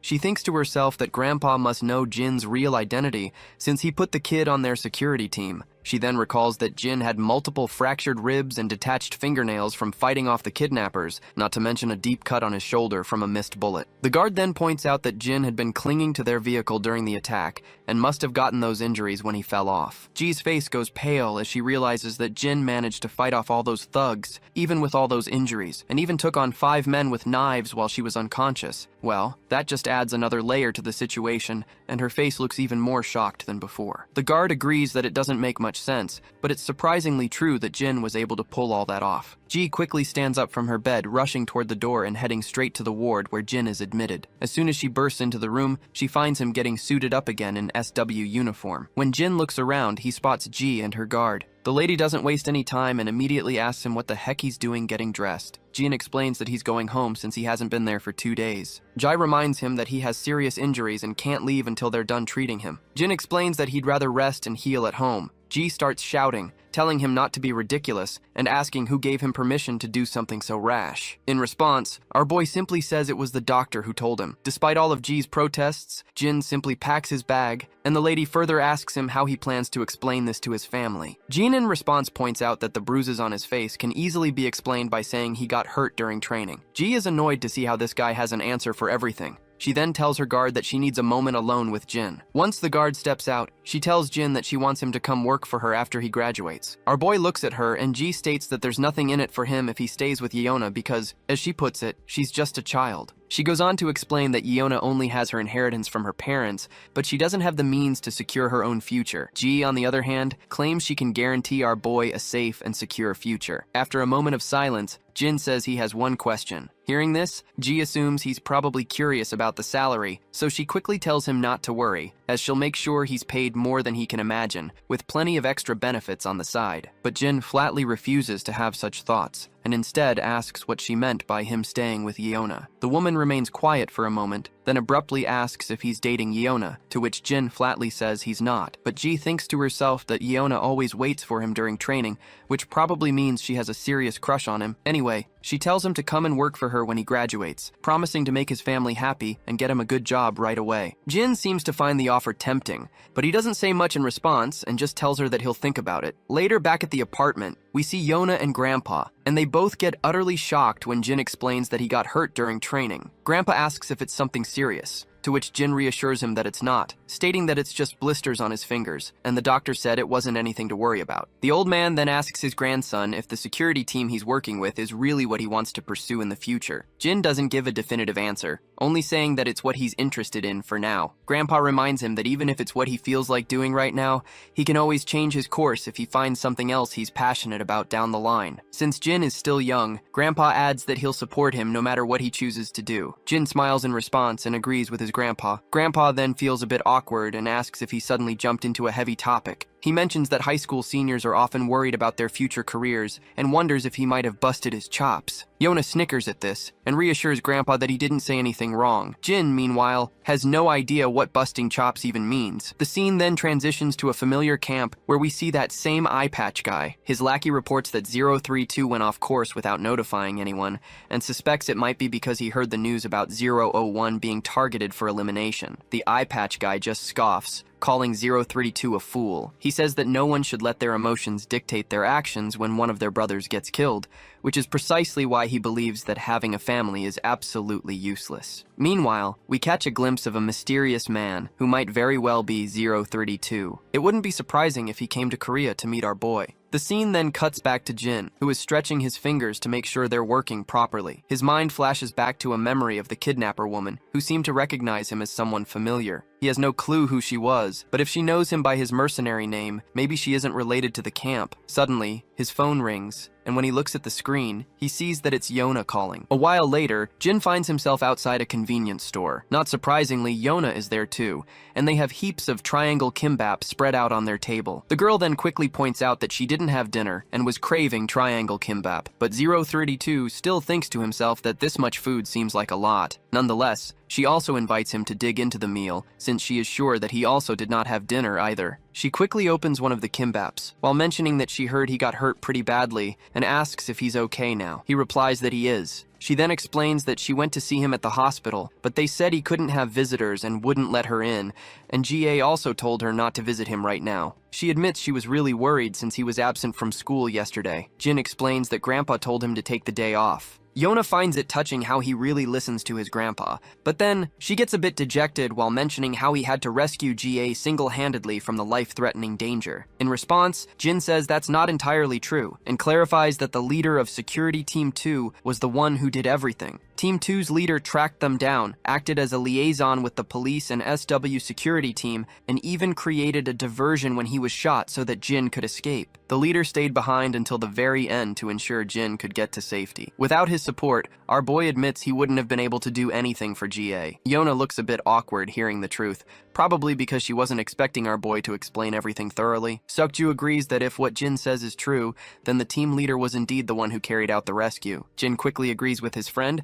but Seokju points out that the team leader wouldn't have been able to pull this rescue mission alone as well, and the report clearly shows how much Jin contributed to rescuing GA. Our boy then highlights that they're essentially a team, and the goal is to ensure the VIP's safety, not to figure out who made the greatest contribution. Seokju nods, saying that's absolutely right. Yona feels a bit out of place, probably because this isn't the kind of talk she's used to. Just then, Jin's phone rings, and when he checks it, Yona asks what's up and if something's wrong. Jin sheepishly admits that they need him at the game room, because Jaehyun just texted him that they need an extra person and that he should hurry over. But Yona reminds him that he's still injured and questions how he's gonna play with his hand like that. Jin clarifies that it doesn't really matter because he's pretty awful anyway. Yona is once again a bit unsettled by his bluntness. The scene then transitions to Daehyun walking down the footpath, thinking about getting something to eat for Jin. Her thoughts drift back to a past memory where a bunch of girls surrounded Yona, asking why Jin hadn't been in school for the past few days. Yona explained that he was away on a trip and had injured his hands a bit. The girls were startled and asked if it was anything serious. Yona reassured them that it wasn't. The girls quickly become cheerful, saying they're glad it's nothing serious, and that it wasn't his face that got injured because they can't let a face like his get scarred. Yona quietly agrees while thinking about how it seems like Jin has become more and more popular lately. Suddenly, Daehyun hears some voices nearby. When she looks in the direction of the commotion, she sees a group of thugs. She begins to panic when she realizes there's no one around to ask for help. But when she takes a closer look,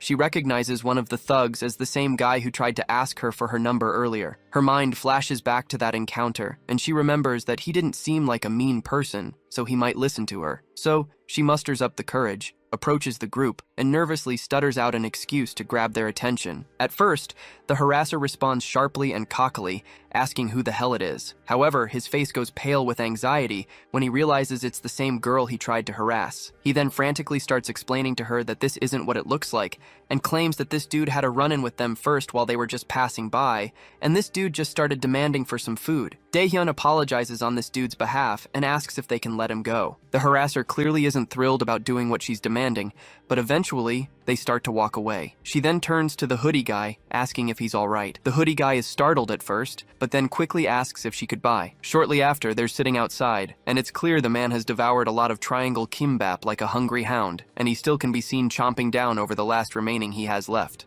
After that, he gulps down a bottle of water, and once his belly is full, he feels as if he is swimming over the clouds. Daehyun watches him with curiosity, while the guy quickly apologizes, explaining that he didn't mean to bother her, but he was just so hungry that he couldn't resist asking for some food. Daehyun reassures him it's no big deal, and the guy explains that he lost his wallet as soon as he got into the country, so he hasn't eaten for a few days. She then reminds him that he should have asked the embassy for help, and the boy feels kind of an idiot for simply not doing that. The girl then checks her phone and realizes it's gotten late, and Jin must be waiting for her to get home. So she quickly offers this boy some money, saying it's just a little something in case he gets hungry again. With that, she starts running off in a hurry, leaving the guy curious about her. We can clearly see this dude is 032 we've been hearing about, and by the way, he looks quite feminine, so don't be surprised if he turns out to be a girl later in the story. The scene then shifts back to the past, where we see Jin bursting into one of the rooms with his gun in hand. Inside, he finds this lady protecting a girl. Jin doesn't open fire immediately,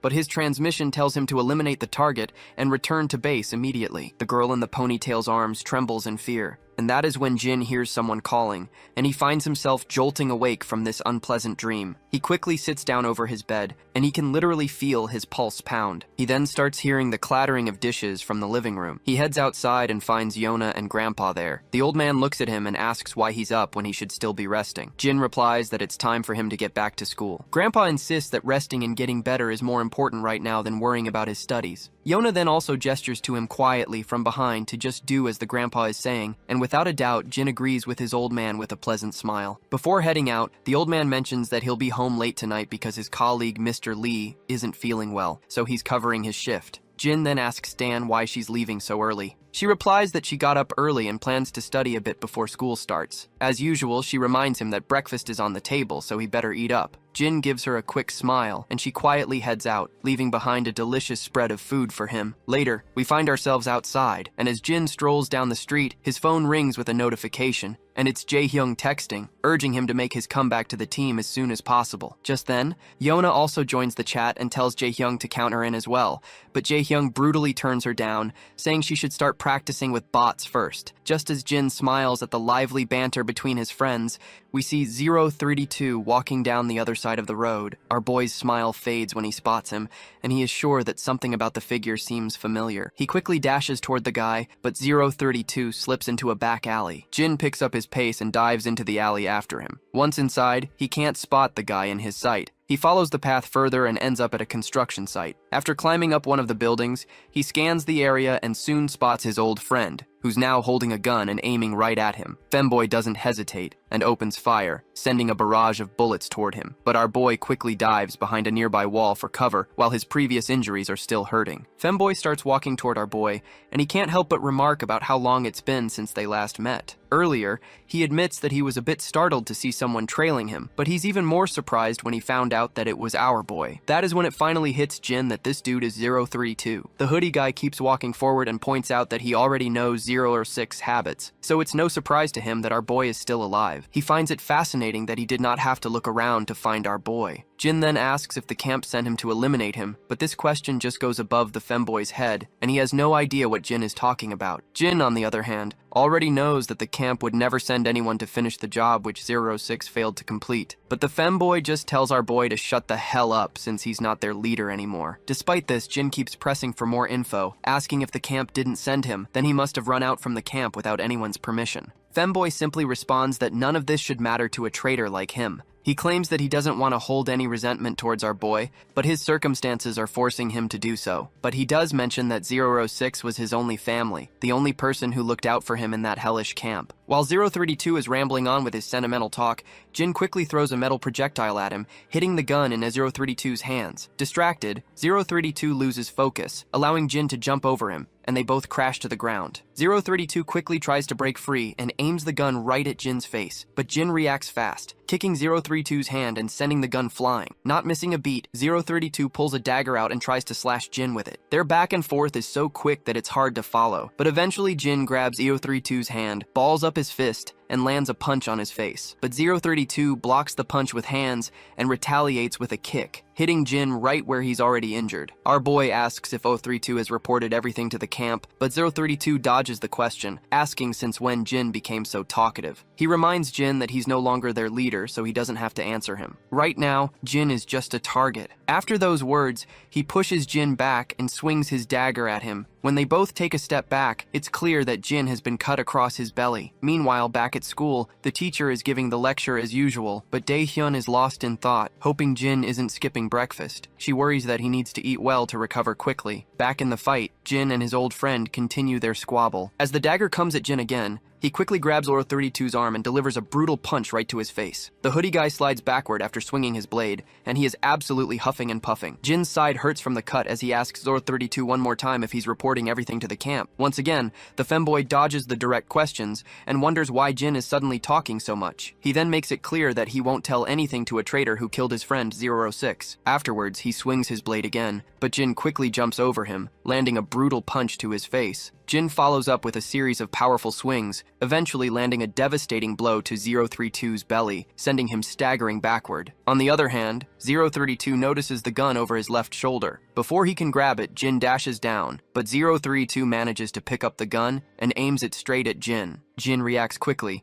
grabbing the gun by the barrel and redirecting the bullets to ricochet harmlessly into the ceiling. Once the firing stops, Jin pins the femboy to a pillar, and the guy starts groaning in pain. Jin then asks him if he's here out of loyalty to the camp or to avenge 006. The femboy doesn't respond, and instead slams his knee into Jin's belly, then points his gun at him again. He begins firing another barrage of bullets, but Jin quickly ducks behind the pillar, trying to shield himself from the onslaught. The femboy grits his teeth and keeps shooting, determined to take our boy down. Jin looks back and sees 032 moving away. As soon as he tries to follow this bastard, he is left struggling behind due to his wounds, with one last cut bleeding intensely. In desperation, he calls his friend Seokju, and when the blackhead answers, his face goes pale upon hearing Jin's request for surveillance data of the area. Seokju quickly starts moving, and Yona notices him heading out of the classroom. Once outside, he asks Jin why he's getting involved in something so messy again. Nevertheless, he tells Jin he'll call him back in a few minutes, and advises him to just send him the physical description and location he wants to track. Once the call ends, we find ourselves outside, where the femboy is strolling down his path, and he's absolutely annoyed, thinking that if our boy hadn't been busy asking all those questions, he could have killed him multiple times. He also notices that Jin has gotten way stronger ever since the camp days. He then recalls how our boy was asking him if he is here to take revenge for 006's death, or if he has been sent by the camp. He has no clue why he was asking him those questions, or why Jin just did not kill him right away. While 032 is walking, the same harasser and his goons spot him again. A creepy smile spreads across the harasser's face as he decides to pick on him once more. 032 spots the goons too, and he's definitely not thrilled to waste time with these idiots, and he simply ignores them and keeps walking forward. Suddenly, a few more thugs block 032's path,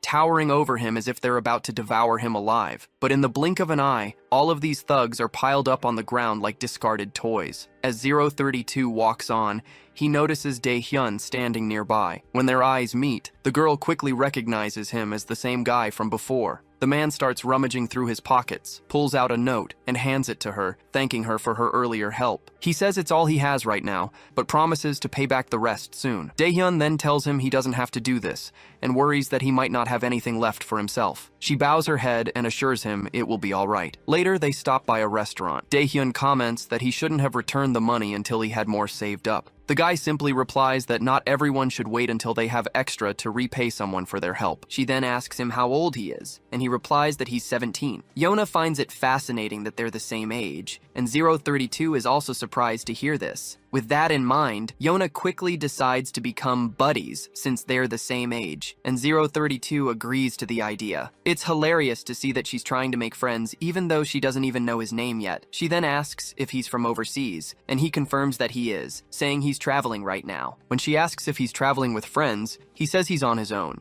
Yona is intrigued by this, finding it fascinating that he's traveling alone. She asks how many countries he's been to, and he admits he's not exactly sure, but probably he's been to almost 20 countries. As they're chatting it out, Jin finally arrives as well, but slows down when he sees 032 sitting there, and his eyes nearly pop out of his sockets when he realizes that he is sitting with Dae-hyun. But Jin doesn't rush in immediately. Instead, he stands silently behind the wall while his sister and the guy continue their chat. Dae-hyun asks how long he's been in Korea. The guy is initially silent, but eventually says he'll stay until he's finished with what he's doing here. She smiles and remarks that he must be staying nearby since she ran into him again. The guy confirms it and states that he had some business in this area, but he also guesses that she must live around here as well. He then feels a bit awkward about asking such an obvious question, but Dae-hyun reassures him that she doesn't actually live there, it's just her school is just around the corner. Suddenly, Jin dashes in, and before 032 can react, our boy grabs him and throws him down onto the ground, leaving him in pain. Jin then picks up a chopstick from the bin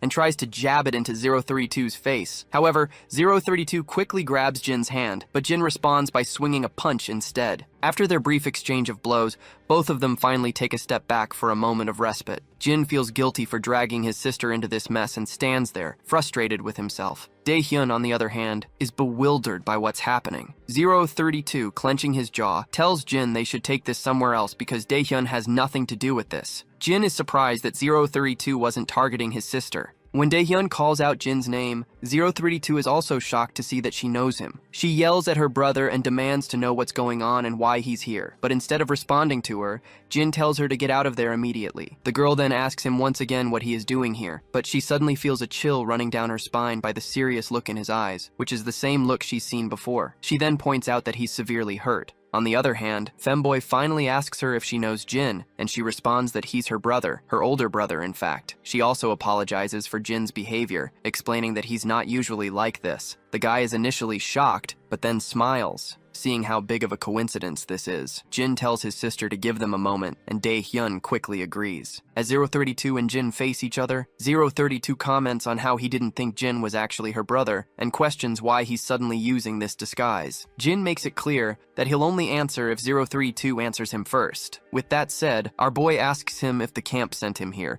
or he just wants to take revenge out of loyalty just because our boy betrayed the camp. 32 is clearly frustrated by Jin's relentless questioning, and eventually snaps at him, asking why he keeps asking the same useless questions and what good it does now. But when he looks into our boy's eyes, he eventually reveals that he left the camp as soon as he heard Jin had killed his friend, 006. He further admits that he's not here because of the camp, but he's here because he wanted to avenge 006's death, because he was the only family he had. Jin reminds him that he and 006 weren't even close, so why is he actually feeling a great urge to avenge? The femboy kinda agrees, and points out that they never spent time together outside of training or missions, and he's not even sure if revenge is what he is really after. He is now not even sure why he just ran away from the camp. After a moment of silence, Jin reveals that his friend 06 is actually not dead. Not surprisingly, this revelation nearly makes the femboy's eyes pop out of his sockets. Jin further drops truth bombs that 006 faked his death and disappeared to avoid being found by anyone, and he does not want to even let his friends find him out. The guy is officially shocked, and he asks once again if 006 is really alive, and Jin confirms it without a shred of doubt. The realization hits the femboy hard, and he starts feeling pangs of guilt when he understands why Jin had been asking him the same questions repeatedly. Jin explains that he needed to know his true intentions before revealing anything. If femboy had been working with the camp, he would have immediately reported everything back to camp, so Jin just did not want to reveal anything without confirming if femboy is working with the camp or not. After getting overwhelmed by the news, the hoodie guy slumps into a chair and starts to snicker. He then asks Jin why the hell he's here. Jin, unsure how to respond, simply says he just came back home. The guy is shocked and asks if he is saying that the girl is really his sister, because as far as he knows, our boy had lost all of his memories. Jin replies that his memories have come back recently, though they're still a bit hazy. 032 asks if he betrayed the camp just because he got his memories back. Jin shakes his head and says it was because he couldn't follow their orders anymore. Then Jin remembers Daeyeon and gives 032 a serious look, demanding to know how he met her. 032, clearly freaked out by Jin's intense stare, is pretty sure that if he doesn't spill the beans, Jin might actually kill him. He nervously admits that Daeyeon helped him out a while back. Jin expects more details,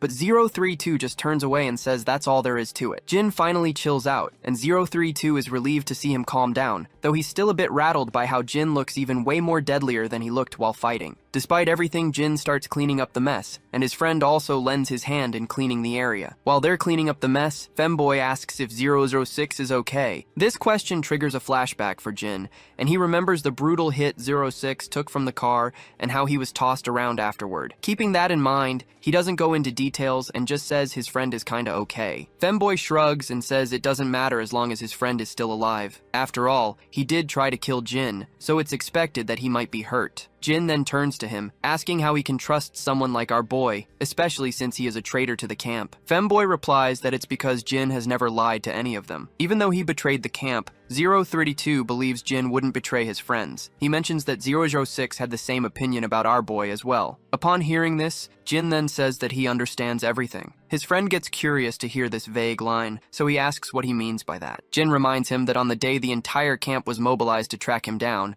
006 intentionally let him run away from the camp, otherwise he wouldn't have made it out alive. Femboy smirks at this and points out that they probably hated the camp even more than he did. Jin smirks in return, and then his friend asks if there's any way to reach 006. Jin says no, not until 006 makes contact first. Jin then reassures him that he will tell 006 to reach out to Femboy when he does get in touch. He then starts berating himself up for lashing out at Jin for no reason, and almost getting himself killed in the process. He then also highlights how 006 had gone into hiding just to protect his friend. Jin then also reveals an interesting tidbit and explains that if the camp had known that 006 has a close relationship with the 032, then they would have used this to their advantage, so 006 did not tell anyone before vanishing. Femboy gets sad to think about how his friend is sacrificing himself to keep his friends safe. That is when the hoodie guy also reveals some interesting news, which is that the camp is making sure that no one finds out that our boy is still alive. Jin asks if they are actually covering this up, and his friend confirms it, saying it's true. He adds that only a few high-ranking officials know that Jin is still alive, which is why the camp can't conduct a full-scale search for him. Hoodie guy notes how strange it is that Jin, being the top soldier, is being kept hidden like this. Jin then asks him how he found out that 006 had been supposedly killed by Jin's hands if this information was kept secret. His friend in response explains it's because of Dog, the guy with the eye patch. After that, 032 decides to head out, saying he needs to make a few stops on his way back to the camp to scatter some trails and make sure they don't track Jin. But as he's about to leave, he notices Daehyun peeking out from behind a pillar. Jin smiles when he sees his sister, which leaves the femboy completely stunned, because this is the first time he has ever seen Jin smile like that before. His friend then asks if Daehyun is actually his sister, and Jin nods with confidence. But his pleasant expression fades as he gets angry when 032 asks if he can say a final goodbye to her. 032 starts to tremble under Jin's intense gaze. Eventually, the poor guy just waves his goodbye from a distance, and the girl reciprocates with the gesture. She then quickly turns to Jin, asking if he knew 032,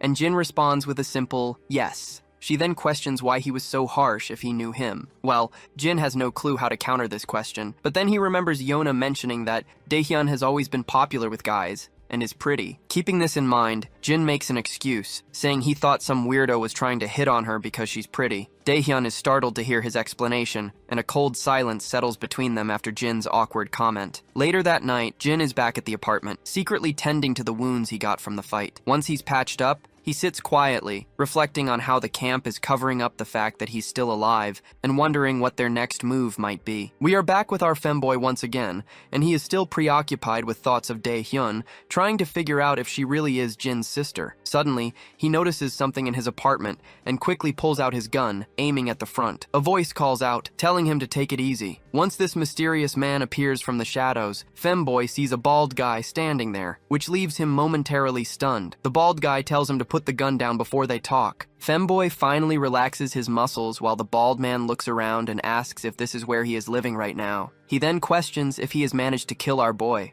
Femboy counters it, asking this stupid head if taking down Jin looks like a walk in the park for him. The hoodie guy then inquires what he is doing here. The shady figure replies that he's just handling some business. But before the femboy can react, the bald man slips a dagger out from his sleeve and quickly plunges it into the femboy's belly. As he drives the blade deeper, he says he's here to teach him a lesson, and to take this bastard out for disobeying the camp. The poor guy trembles as he asks if the camp really ordered his elimination. The big guy confirms, but only if he refuses to go back to the camp. He then yanks the dagger out from the chest and swings it again at the hoodie guy, giving a nasty cut across his thigh. The poor guy groans in pain, and he is further thrown away backwards, landing on the floor. The bulky bastard hovers over him while complimenting him for his great agility. The poor hoodie guy is losing blood fast from his belly wound, and he demands to know what the hell this sucker is trying to achieve by doing all this. The baldy coolly replies that he's taking care of things while he has the chance, because he always waited for this moment to kill him. Now that 006 is out of the picture, he is sure that no one can save this femboy from getting killed by his hands.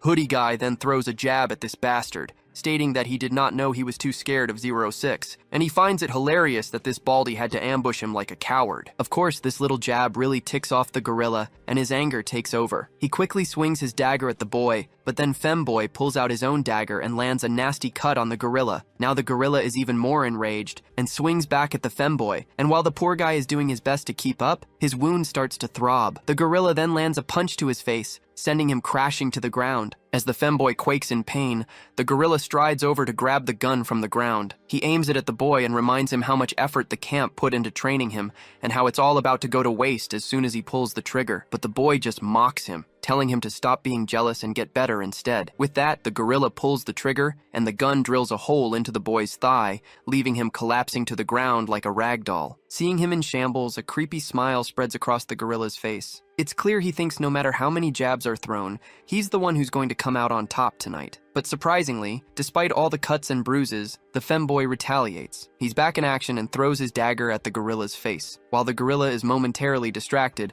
the boy makes a run for it, and he quickly dashes out of the room. The gorilla starts shooting a barrage of bullets, but the boy finally makes it outside. His legs are trembling as the bullets make his wounds bleed even more. The gorilla chases after him, but all he finds is a trail of blood, because our femboy has long disappeared into the shadows. He continues to follow the blood trail, and as he's about to turn right in the corridor, Femboy suddenly grabs his hand and lands a crushing blow to his face. Before the gorilla can react, the boy pulls the magazine out of the gun and throws it right in the gorilla's face. After those humiliating hits, the big guy gets even more ticked off and recklessly swings his dagger, but he completely misses his mark. As surprising as it is, the blows this bastard took weren't from the femboy, but rather, they were from our boy, who just gave this bastard a run for his money. The gorilla's face goes pale when he realizes it's our boy. Without wasting a moment, Jin charges at him and delivers a devastating crunching blow to his face, leaving it all bloodied. The gorilla tries to attack again, but Jin hits him with more strikes to the belly and seals the deal with brutal knee smashes. But he doesn't stop there. He slams the gorilla's face into the end with his face all bloody. The wall is smeared with blood as well. Finally, the cocky gorilla drops to the ground. Once the fight is over, we see the femboy sitting on the ground with his injuries, asking Jin why in the hell he is even here. Hearing the voice, our boy turns around, looks at his friend, and then starts to walk away. He grabs this bag full of goodies from the ground and offers them to a femboy, saying that his sister told him he was broke, so he brought this to him. Femboy takes a look and finds food supplies. He starts laughing, teasing our boy for being such a softie, and asks what's changed him so much. He wonders if he's hurt his head or something,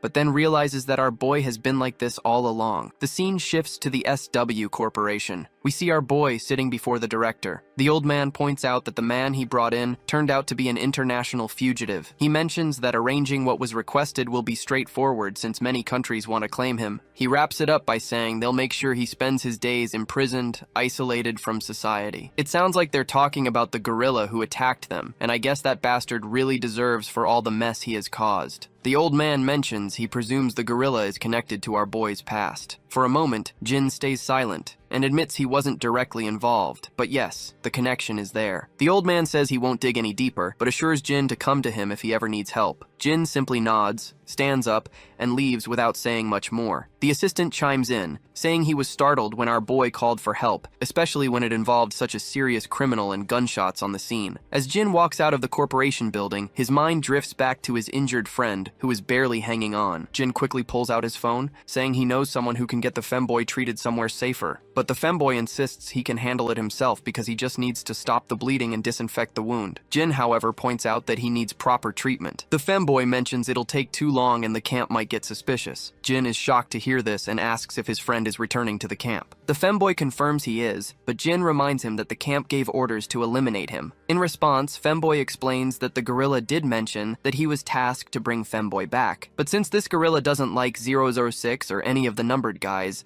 he just went ahead and tried to assassinate. Jin quickly points out that going back to camp is still risky. The femboy just snickers, saying since the camp believes 006 is dead, it doesn't make sense for them to kill him just because he went off looking for Jin. Besides, the femboy says he sees no other way either, because they will come after him if he go into hidings, and that could risk exposing 06 as well. Femboy further adds that if his plan works, he'll make sure they can't track Jin down. It's the least he can do after Jin saved his life. With all the traces 006 left behind, it should keep the camp busy for a long time. He tells Jin he hopes he'll make it and manage to protect his real life. Suddenly, Jin is jolted awake from his flashback when Lady Jai calls out to him. She asks what brings him here, and he responds that he was just running an errand. She then asks if it's really okay for him to be out like this, since he still has not recovered from his injuries. As soon as she mentions his injuries, Jin's mind flashes back to the past where he remembers getting kicked and beaten by femboy, which only made his previous injuries worse. But instead of admitting that, he smiles and says he's doing great. The girl smiles back and asks if he's free now, suggesting they grab something to eat. It seems like she's taken a liking to him, and even though she has a meeting to attend, she'd rather have dinner with Jin. But unfortunately for her, Jin turns her down, saying he has to head straight home since he already has dinner plans with his family. It seems like she wasn't ready to be turned down by a kid, and she's clearly feeling the heat of the situation. To save her face, she quickly comes up with an excuse, saying she remembers she has some work to do as well. Meanwhile, the guard behind her looks completely pale after hearing her blunt lies. After all, the meeting was the only reason they were here. Suddenly, the girl asks if he'd be interested in taking a part-time job, guaranteeing that the money will be worth it. Once again, Jin turns her down, saying he's not interested. She sighs and finally asks if he wants a ride home. Jin replies with a simple no. As Jin starts to head out, Lady Jai's guard tells him to get well soon so they can train together again, mentioning that the other boys have been asking about him. On the other hand, Lady Jai secretly smirks, thinking Jin is fitting in better with the guys than she expected, and even her picky bodyguard seems to like him. Once our boy is out of the picture, the guard asks if Lady Jai plans to put him in Seo Ha-cha's security detail. She says yes, pointing out the recent stalker incident happened with Seo Ha-cha, and noting that it wouldn't be too dangerous since he'd just be escorting her. She asks what he thinks about it, and he replies, it should be fine. While Jin's heading down the street, he notices his grandpa standing nearby. He calls out to him, asking what he's doing there, and Grandpa just says he's out for some fresh air. The old man then reveals that Daeun's birthday is coming up in a few days, and Jin looks quite surprised. The old man admits that he doesn't know much about Gen Z preferences these days, since he's a boomer himself. He asks Jin if he can suggest what kids his age might like as a gift, and what her hobbies might be. It turns out, Jin is just as clueless as his boomer grandpa, and there's an awkward silence as they both realize they've fallen into the boomer category. Suddenly, GA's phone rings while she is sitting in her office. When she checks it, a creepy smile spreads across her face. She picks up the call, clearly surprised that it's Jin himself returning her call, which is quite a big deal in itself. Our boy then asks her about the offer she had made earlier, and wonders if that is still valid. The girl smiles, thinking Jin must be calling about the dinner offer, so she acts all nonchalant, saying she's pretty busy but will check her calendar. However, her pleasant smile fades when Jin tells her he's actually calling about the part-time job she offered him. She looks annoyed when she hears Jin is actually calling about the part-time job, not the dinner. Our boy then asks again if the offer is still valid, and the girl asks if he's interested. Jin confirms he is, so she tells him to come to her studio tomorrow at 4 p.m. The scene cuts to the game room where Jin and the other boys are lounging around, having fun while gaming and chatting. Jae-hyung, who's been reading an article on Seo Ha-cha, tells his other friends about it. The other boys perk up and start staring at his monitor. Jae-hyung explains that she's starring in a new TV series based on a webtoon, and will be the lead in the Mercenary Teenager series. The blondie then adds that he's seen her in person, and she looks smoking hot. His orange head friend nearly chokes on his drink hearing this, while Blondie continues, saying he saw her while working part-time at his cousin's ad company, where they were shooting a commercial with her. Jae-hyung is blown away by this news, as he's been a hardcore fan of Seo Ha-cha ever since her first show, which has been almost 8 years of following and loving her work. Young Chan asks Blondie how she was in real life. Blondie responds that she's pretty in person, and admits he's never seen someone so beautiful. The other guys can't help but blush and call Blondie a lucky bastard. Jae-hyung even asks Blondie to let them know if his cousin's company needs anyone again. The scene cuts to the ad shoot set, where everyone is preparing for the next advertisement. They're eagerly waiting for Seo Ha-cha to come out of her room. Inside, Seo Ha-cha hears the news that a bodyguard is coming to escort her. One of the crew confirms it, but Seo Ha-cha replies that they already have someone from the agency handling it. But the guy reminds Seo Ha that the guard coming this time is from SW Corporation. He mentions that he had already told the corporation that there is nothing to worry about, but they were still worried because of the stalking by some stalkers. He assures her it's just one guy who will be tagging along with her, so it won't be much of a hassle. The gorilla-like guard standing nearby then confirms that the new guy is just a trainee. Of course, this doesn't sit well with the actress. She wonders why they would send a trainee for something like this. As everything gets ready for the shoot, everyone's attention is suddenly caught by the crisp sound of shoes thudding on the floor. When they turn around,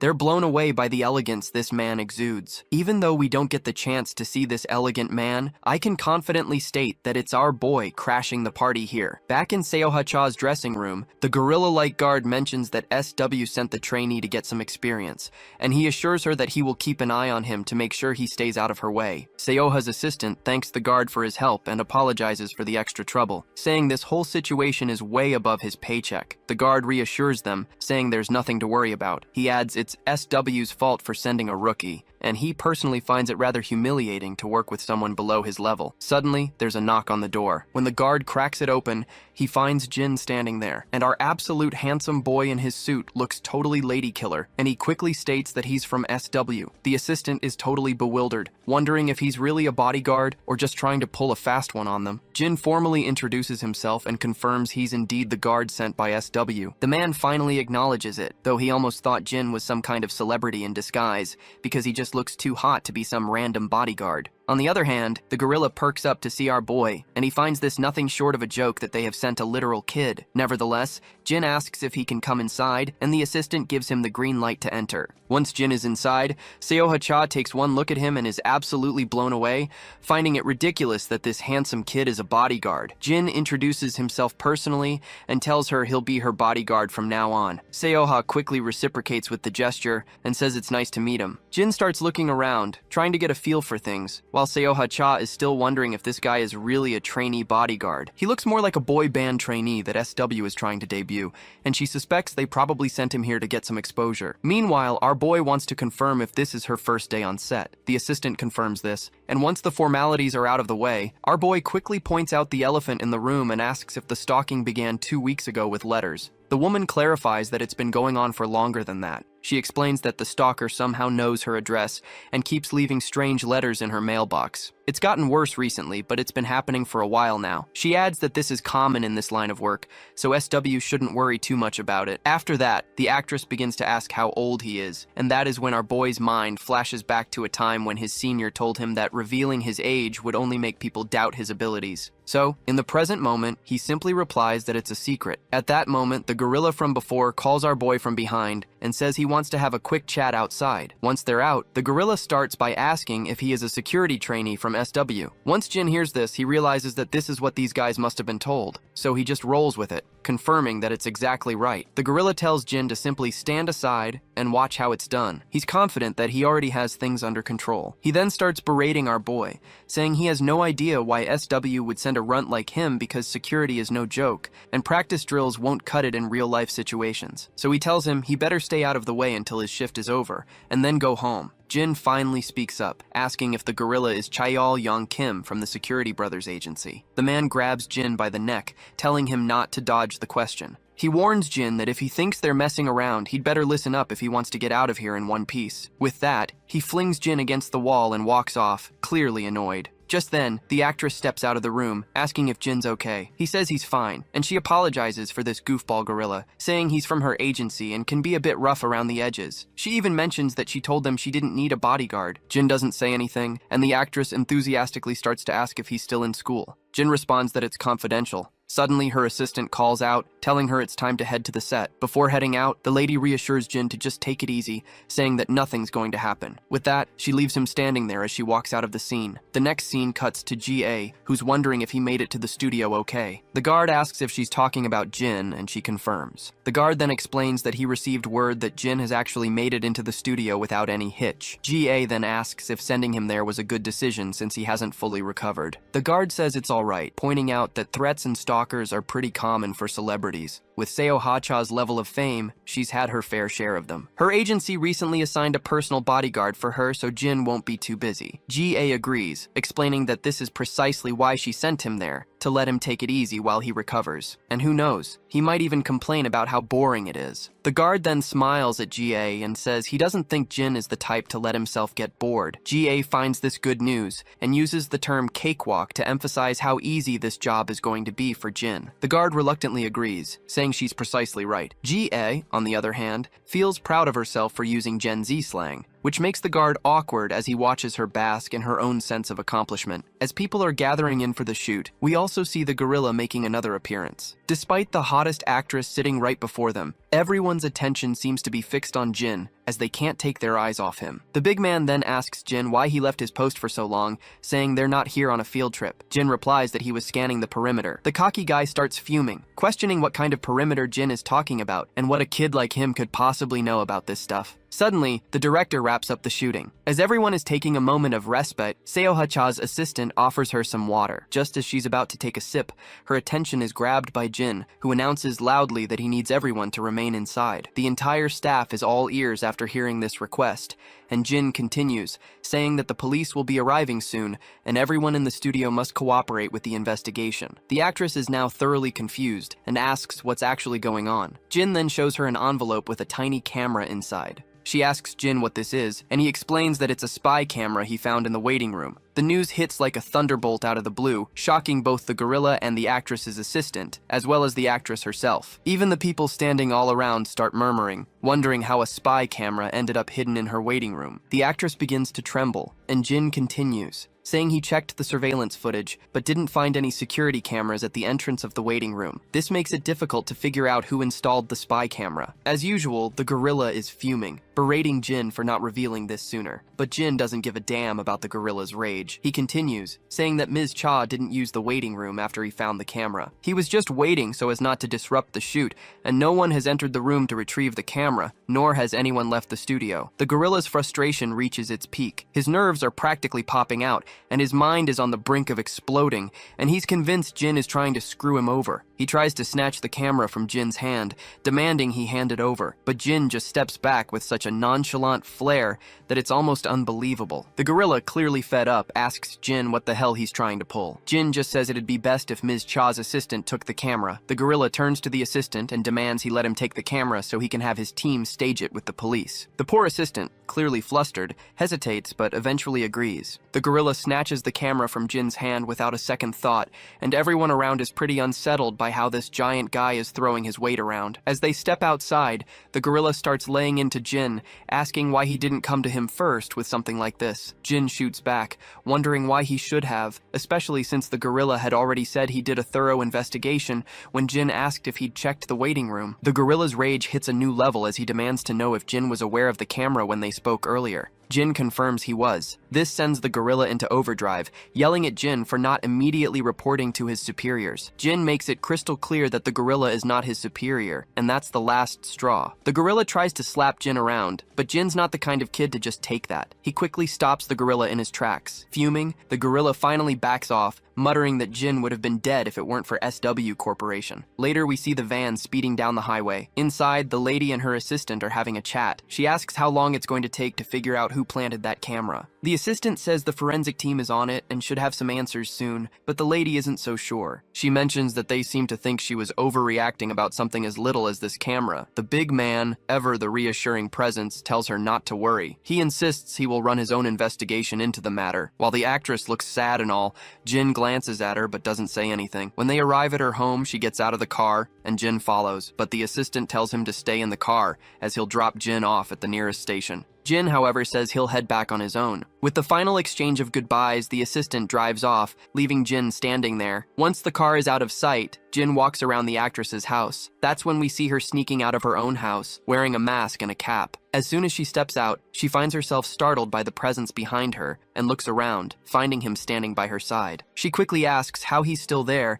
and Jin simply responds that he was just scanning the area. She gets a bit embarrassed and tells Jin that he can go home since she's just heading to the convenience store around the corner, and asks if she's not allowed to do that. Jin responds that she's free to do whatever she wishes, and that's exactly why he's here. The girl lights up at this, and later, we see her enjoying some delicious noodles outside the convenience store. She tells Jin not to just sit there, but to dig in too. She mentions that she was going to take the noodles home, but decided to eat them outside since he's here. She looks down and admits that when she's really stressed, she likes to unwind and stroll around the neighborhood. She's been in the business for so long that it's hard to walk around anywhere freely, and she hasn't had time for friends either. She then asks Jin what he does for fun with his friends. He replies that he sometimes goes to the game room after school. She then asks Jin again if he actually mentioned a game room. Jin confirms that he did, which leaves her shocked, because it suddenly feels like she's talking to a teenager again. While Jin is sitting there, he spots some familiar faces, and they are his friends, who are absolutely blown away to see him hanging out with the infamous actress. Jin stands quietly in the background, while the lady waves to them with a pleasant smile. After a while, all of Jin's friends join her at the table, and it turns out they all ended up at the game room together. Jae-hyung points out that he never imagined he'd be gaming with her today. The actress smiles and says she didn't think she'd end up at the game room either, as she usually just games at home. Jae-hyung gets a chill when the actress smiles and talks, because she looks even more attractive in person. She thanks him for the compliment and also points out that she won't forget how they told her she sucked at games. Young-chan, with a deadpan expression, confirms this, saying there's no doubt she actually sucked. Surprisingly, as much as Jae-hyung likes her, he adds there's no mercy for noobs. Blondie agrees, and he looks totally worn out, exhausted from playing with noobs like Jin and Sehoha. Jae-hyung tells her not to take it personally, but advises her not to tell people she's a gamer, as it will be just insulting in itself. The actress erupts in a smile and a cheerful laugh after their little banter. Eventually, they decide to part ways. After a final wave, Jin and Sehoha head off together, while the boys stand behind, still unable to take their eyes off her. Youngchan even remarks that he can't believe he grilled Sehoha-cha about her gaming skills. Jae-hyung agrees, and he feels like it's all just one big dream. As they walk out, they carry the sweet autographs of Sehoha-cha, signed over their uniforms. Later, we see a Mini Cooper zooming down the road. Inside, Sehoha is still in disbelief that her bodyguard is actually a high school student. Jin feels a bit awkward, seeing her so chatty and enthusiastic, while Sehoha continues to gush about how much fun she had with him, admitting she never thought she'd be hanging out at a game room like that. She usually just plays games alone at home. Jin suggests that if she finds gaming in public difficult, she could invite her friends over to play. Sehoha explains that she's been a trainee since middle school, so she honestly doesn't have any friends. Once she debuted, she was too busy with work to make any real connections. She sometimes hangs out with people she meets through work, but she wouldn't really call them friends. Sehoha then asks him about his life, because she is curious why he's working as a bodyguard while still in school. Jin explains that he's doing it to buy his little sister a birthday present. Sehoha is startled and touched by his reason, finding him to be a really sweet brother. She comments that he must be pretty close to his sister, but she can't really relate to be honest, since she is the only child of her parents. She then offers to drop him off, but Jin states that it's unnecessary and that he'll get home himself after he's escorted her. By the way, throughout their conversation, Jin has kept a formal tone, addressing her as Miss Cha, but she tells him to just call her Sehoha. When they finally reach their destination, Jin gets out of the car. As he turns around, he spots another figure approaching. This man looks furious, and Sehoha quickly reassures Jin that it's okay since she knows him. The man cryptically hints to her that the particular person she knows would like to see her, who is sitting in the car right now, but Sehoha stays silent. As the man moves toward them, Sehoha also walks forward as well, but Jin quickly steps in front of this new guy. The dude in glasses, however, immediately tells our boy to simply step aside. Sehoha then tells Jin he can go home, and that she'll be home after this, but Jin insists on waiting, and Sehoha is momentarily silent as she looks at his calm face. Eventually, she smiles and tells him to go home and get some rest. As she walks away, she looks a bit sad, thinking to herself that she can't drag him into this. Once Sehoha is inside the car, the man starts berating her, asking why she didn't pick up his calls. He scolds her for not calling back even if she was busy. Sehoha responds bluntly, questioning why she should even take his calls. The guy in the shadows seems baffled by her response and then smirks, warning her not to push him too far, or she might regret it. He reminds her that he has his limits as well, and tries to justify his behavior by saying that the dates he went with other girls were all for business and should not be held against him. Sehoha tells him she doesn't care about who he meets since they broke up a month ago,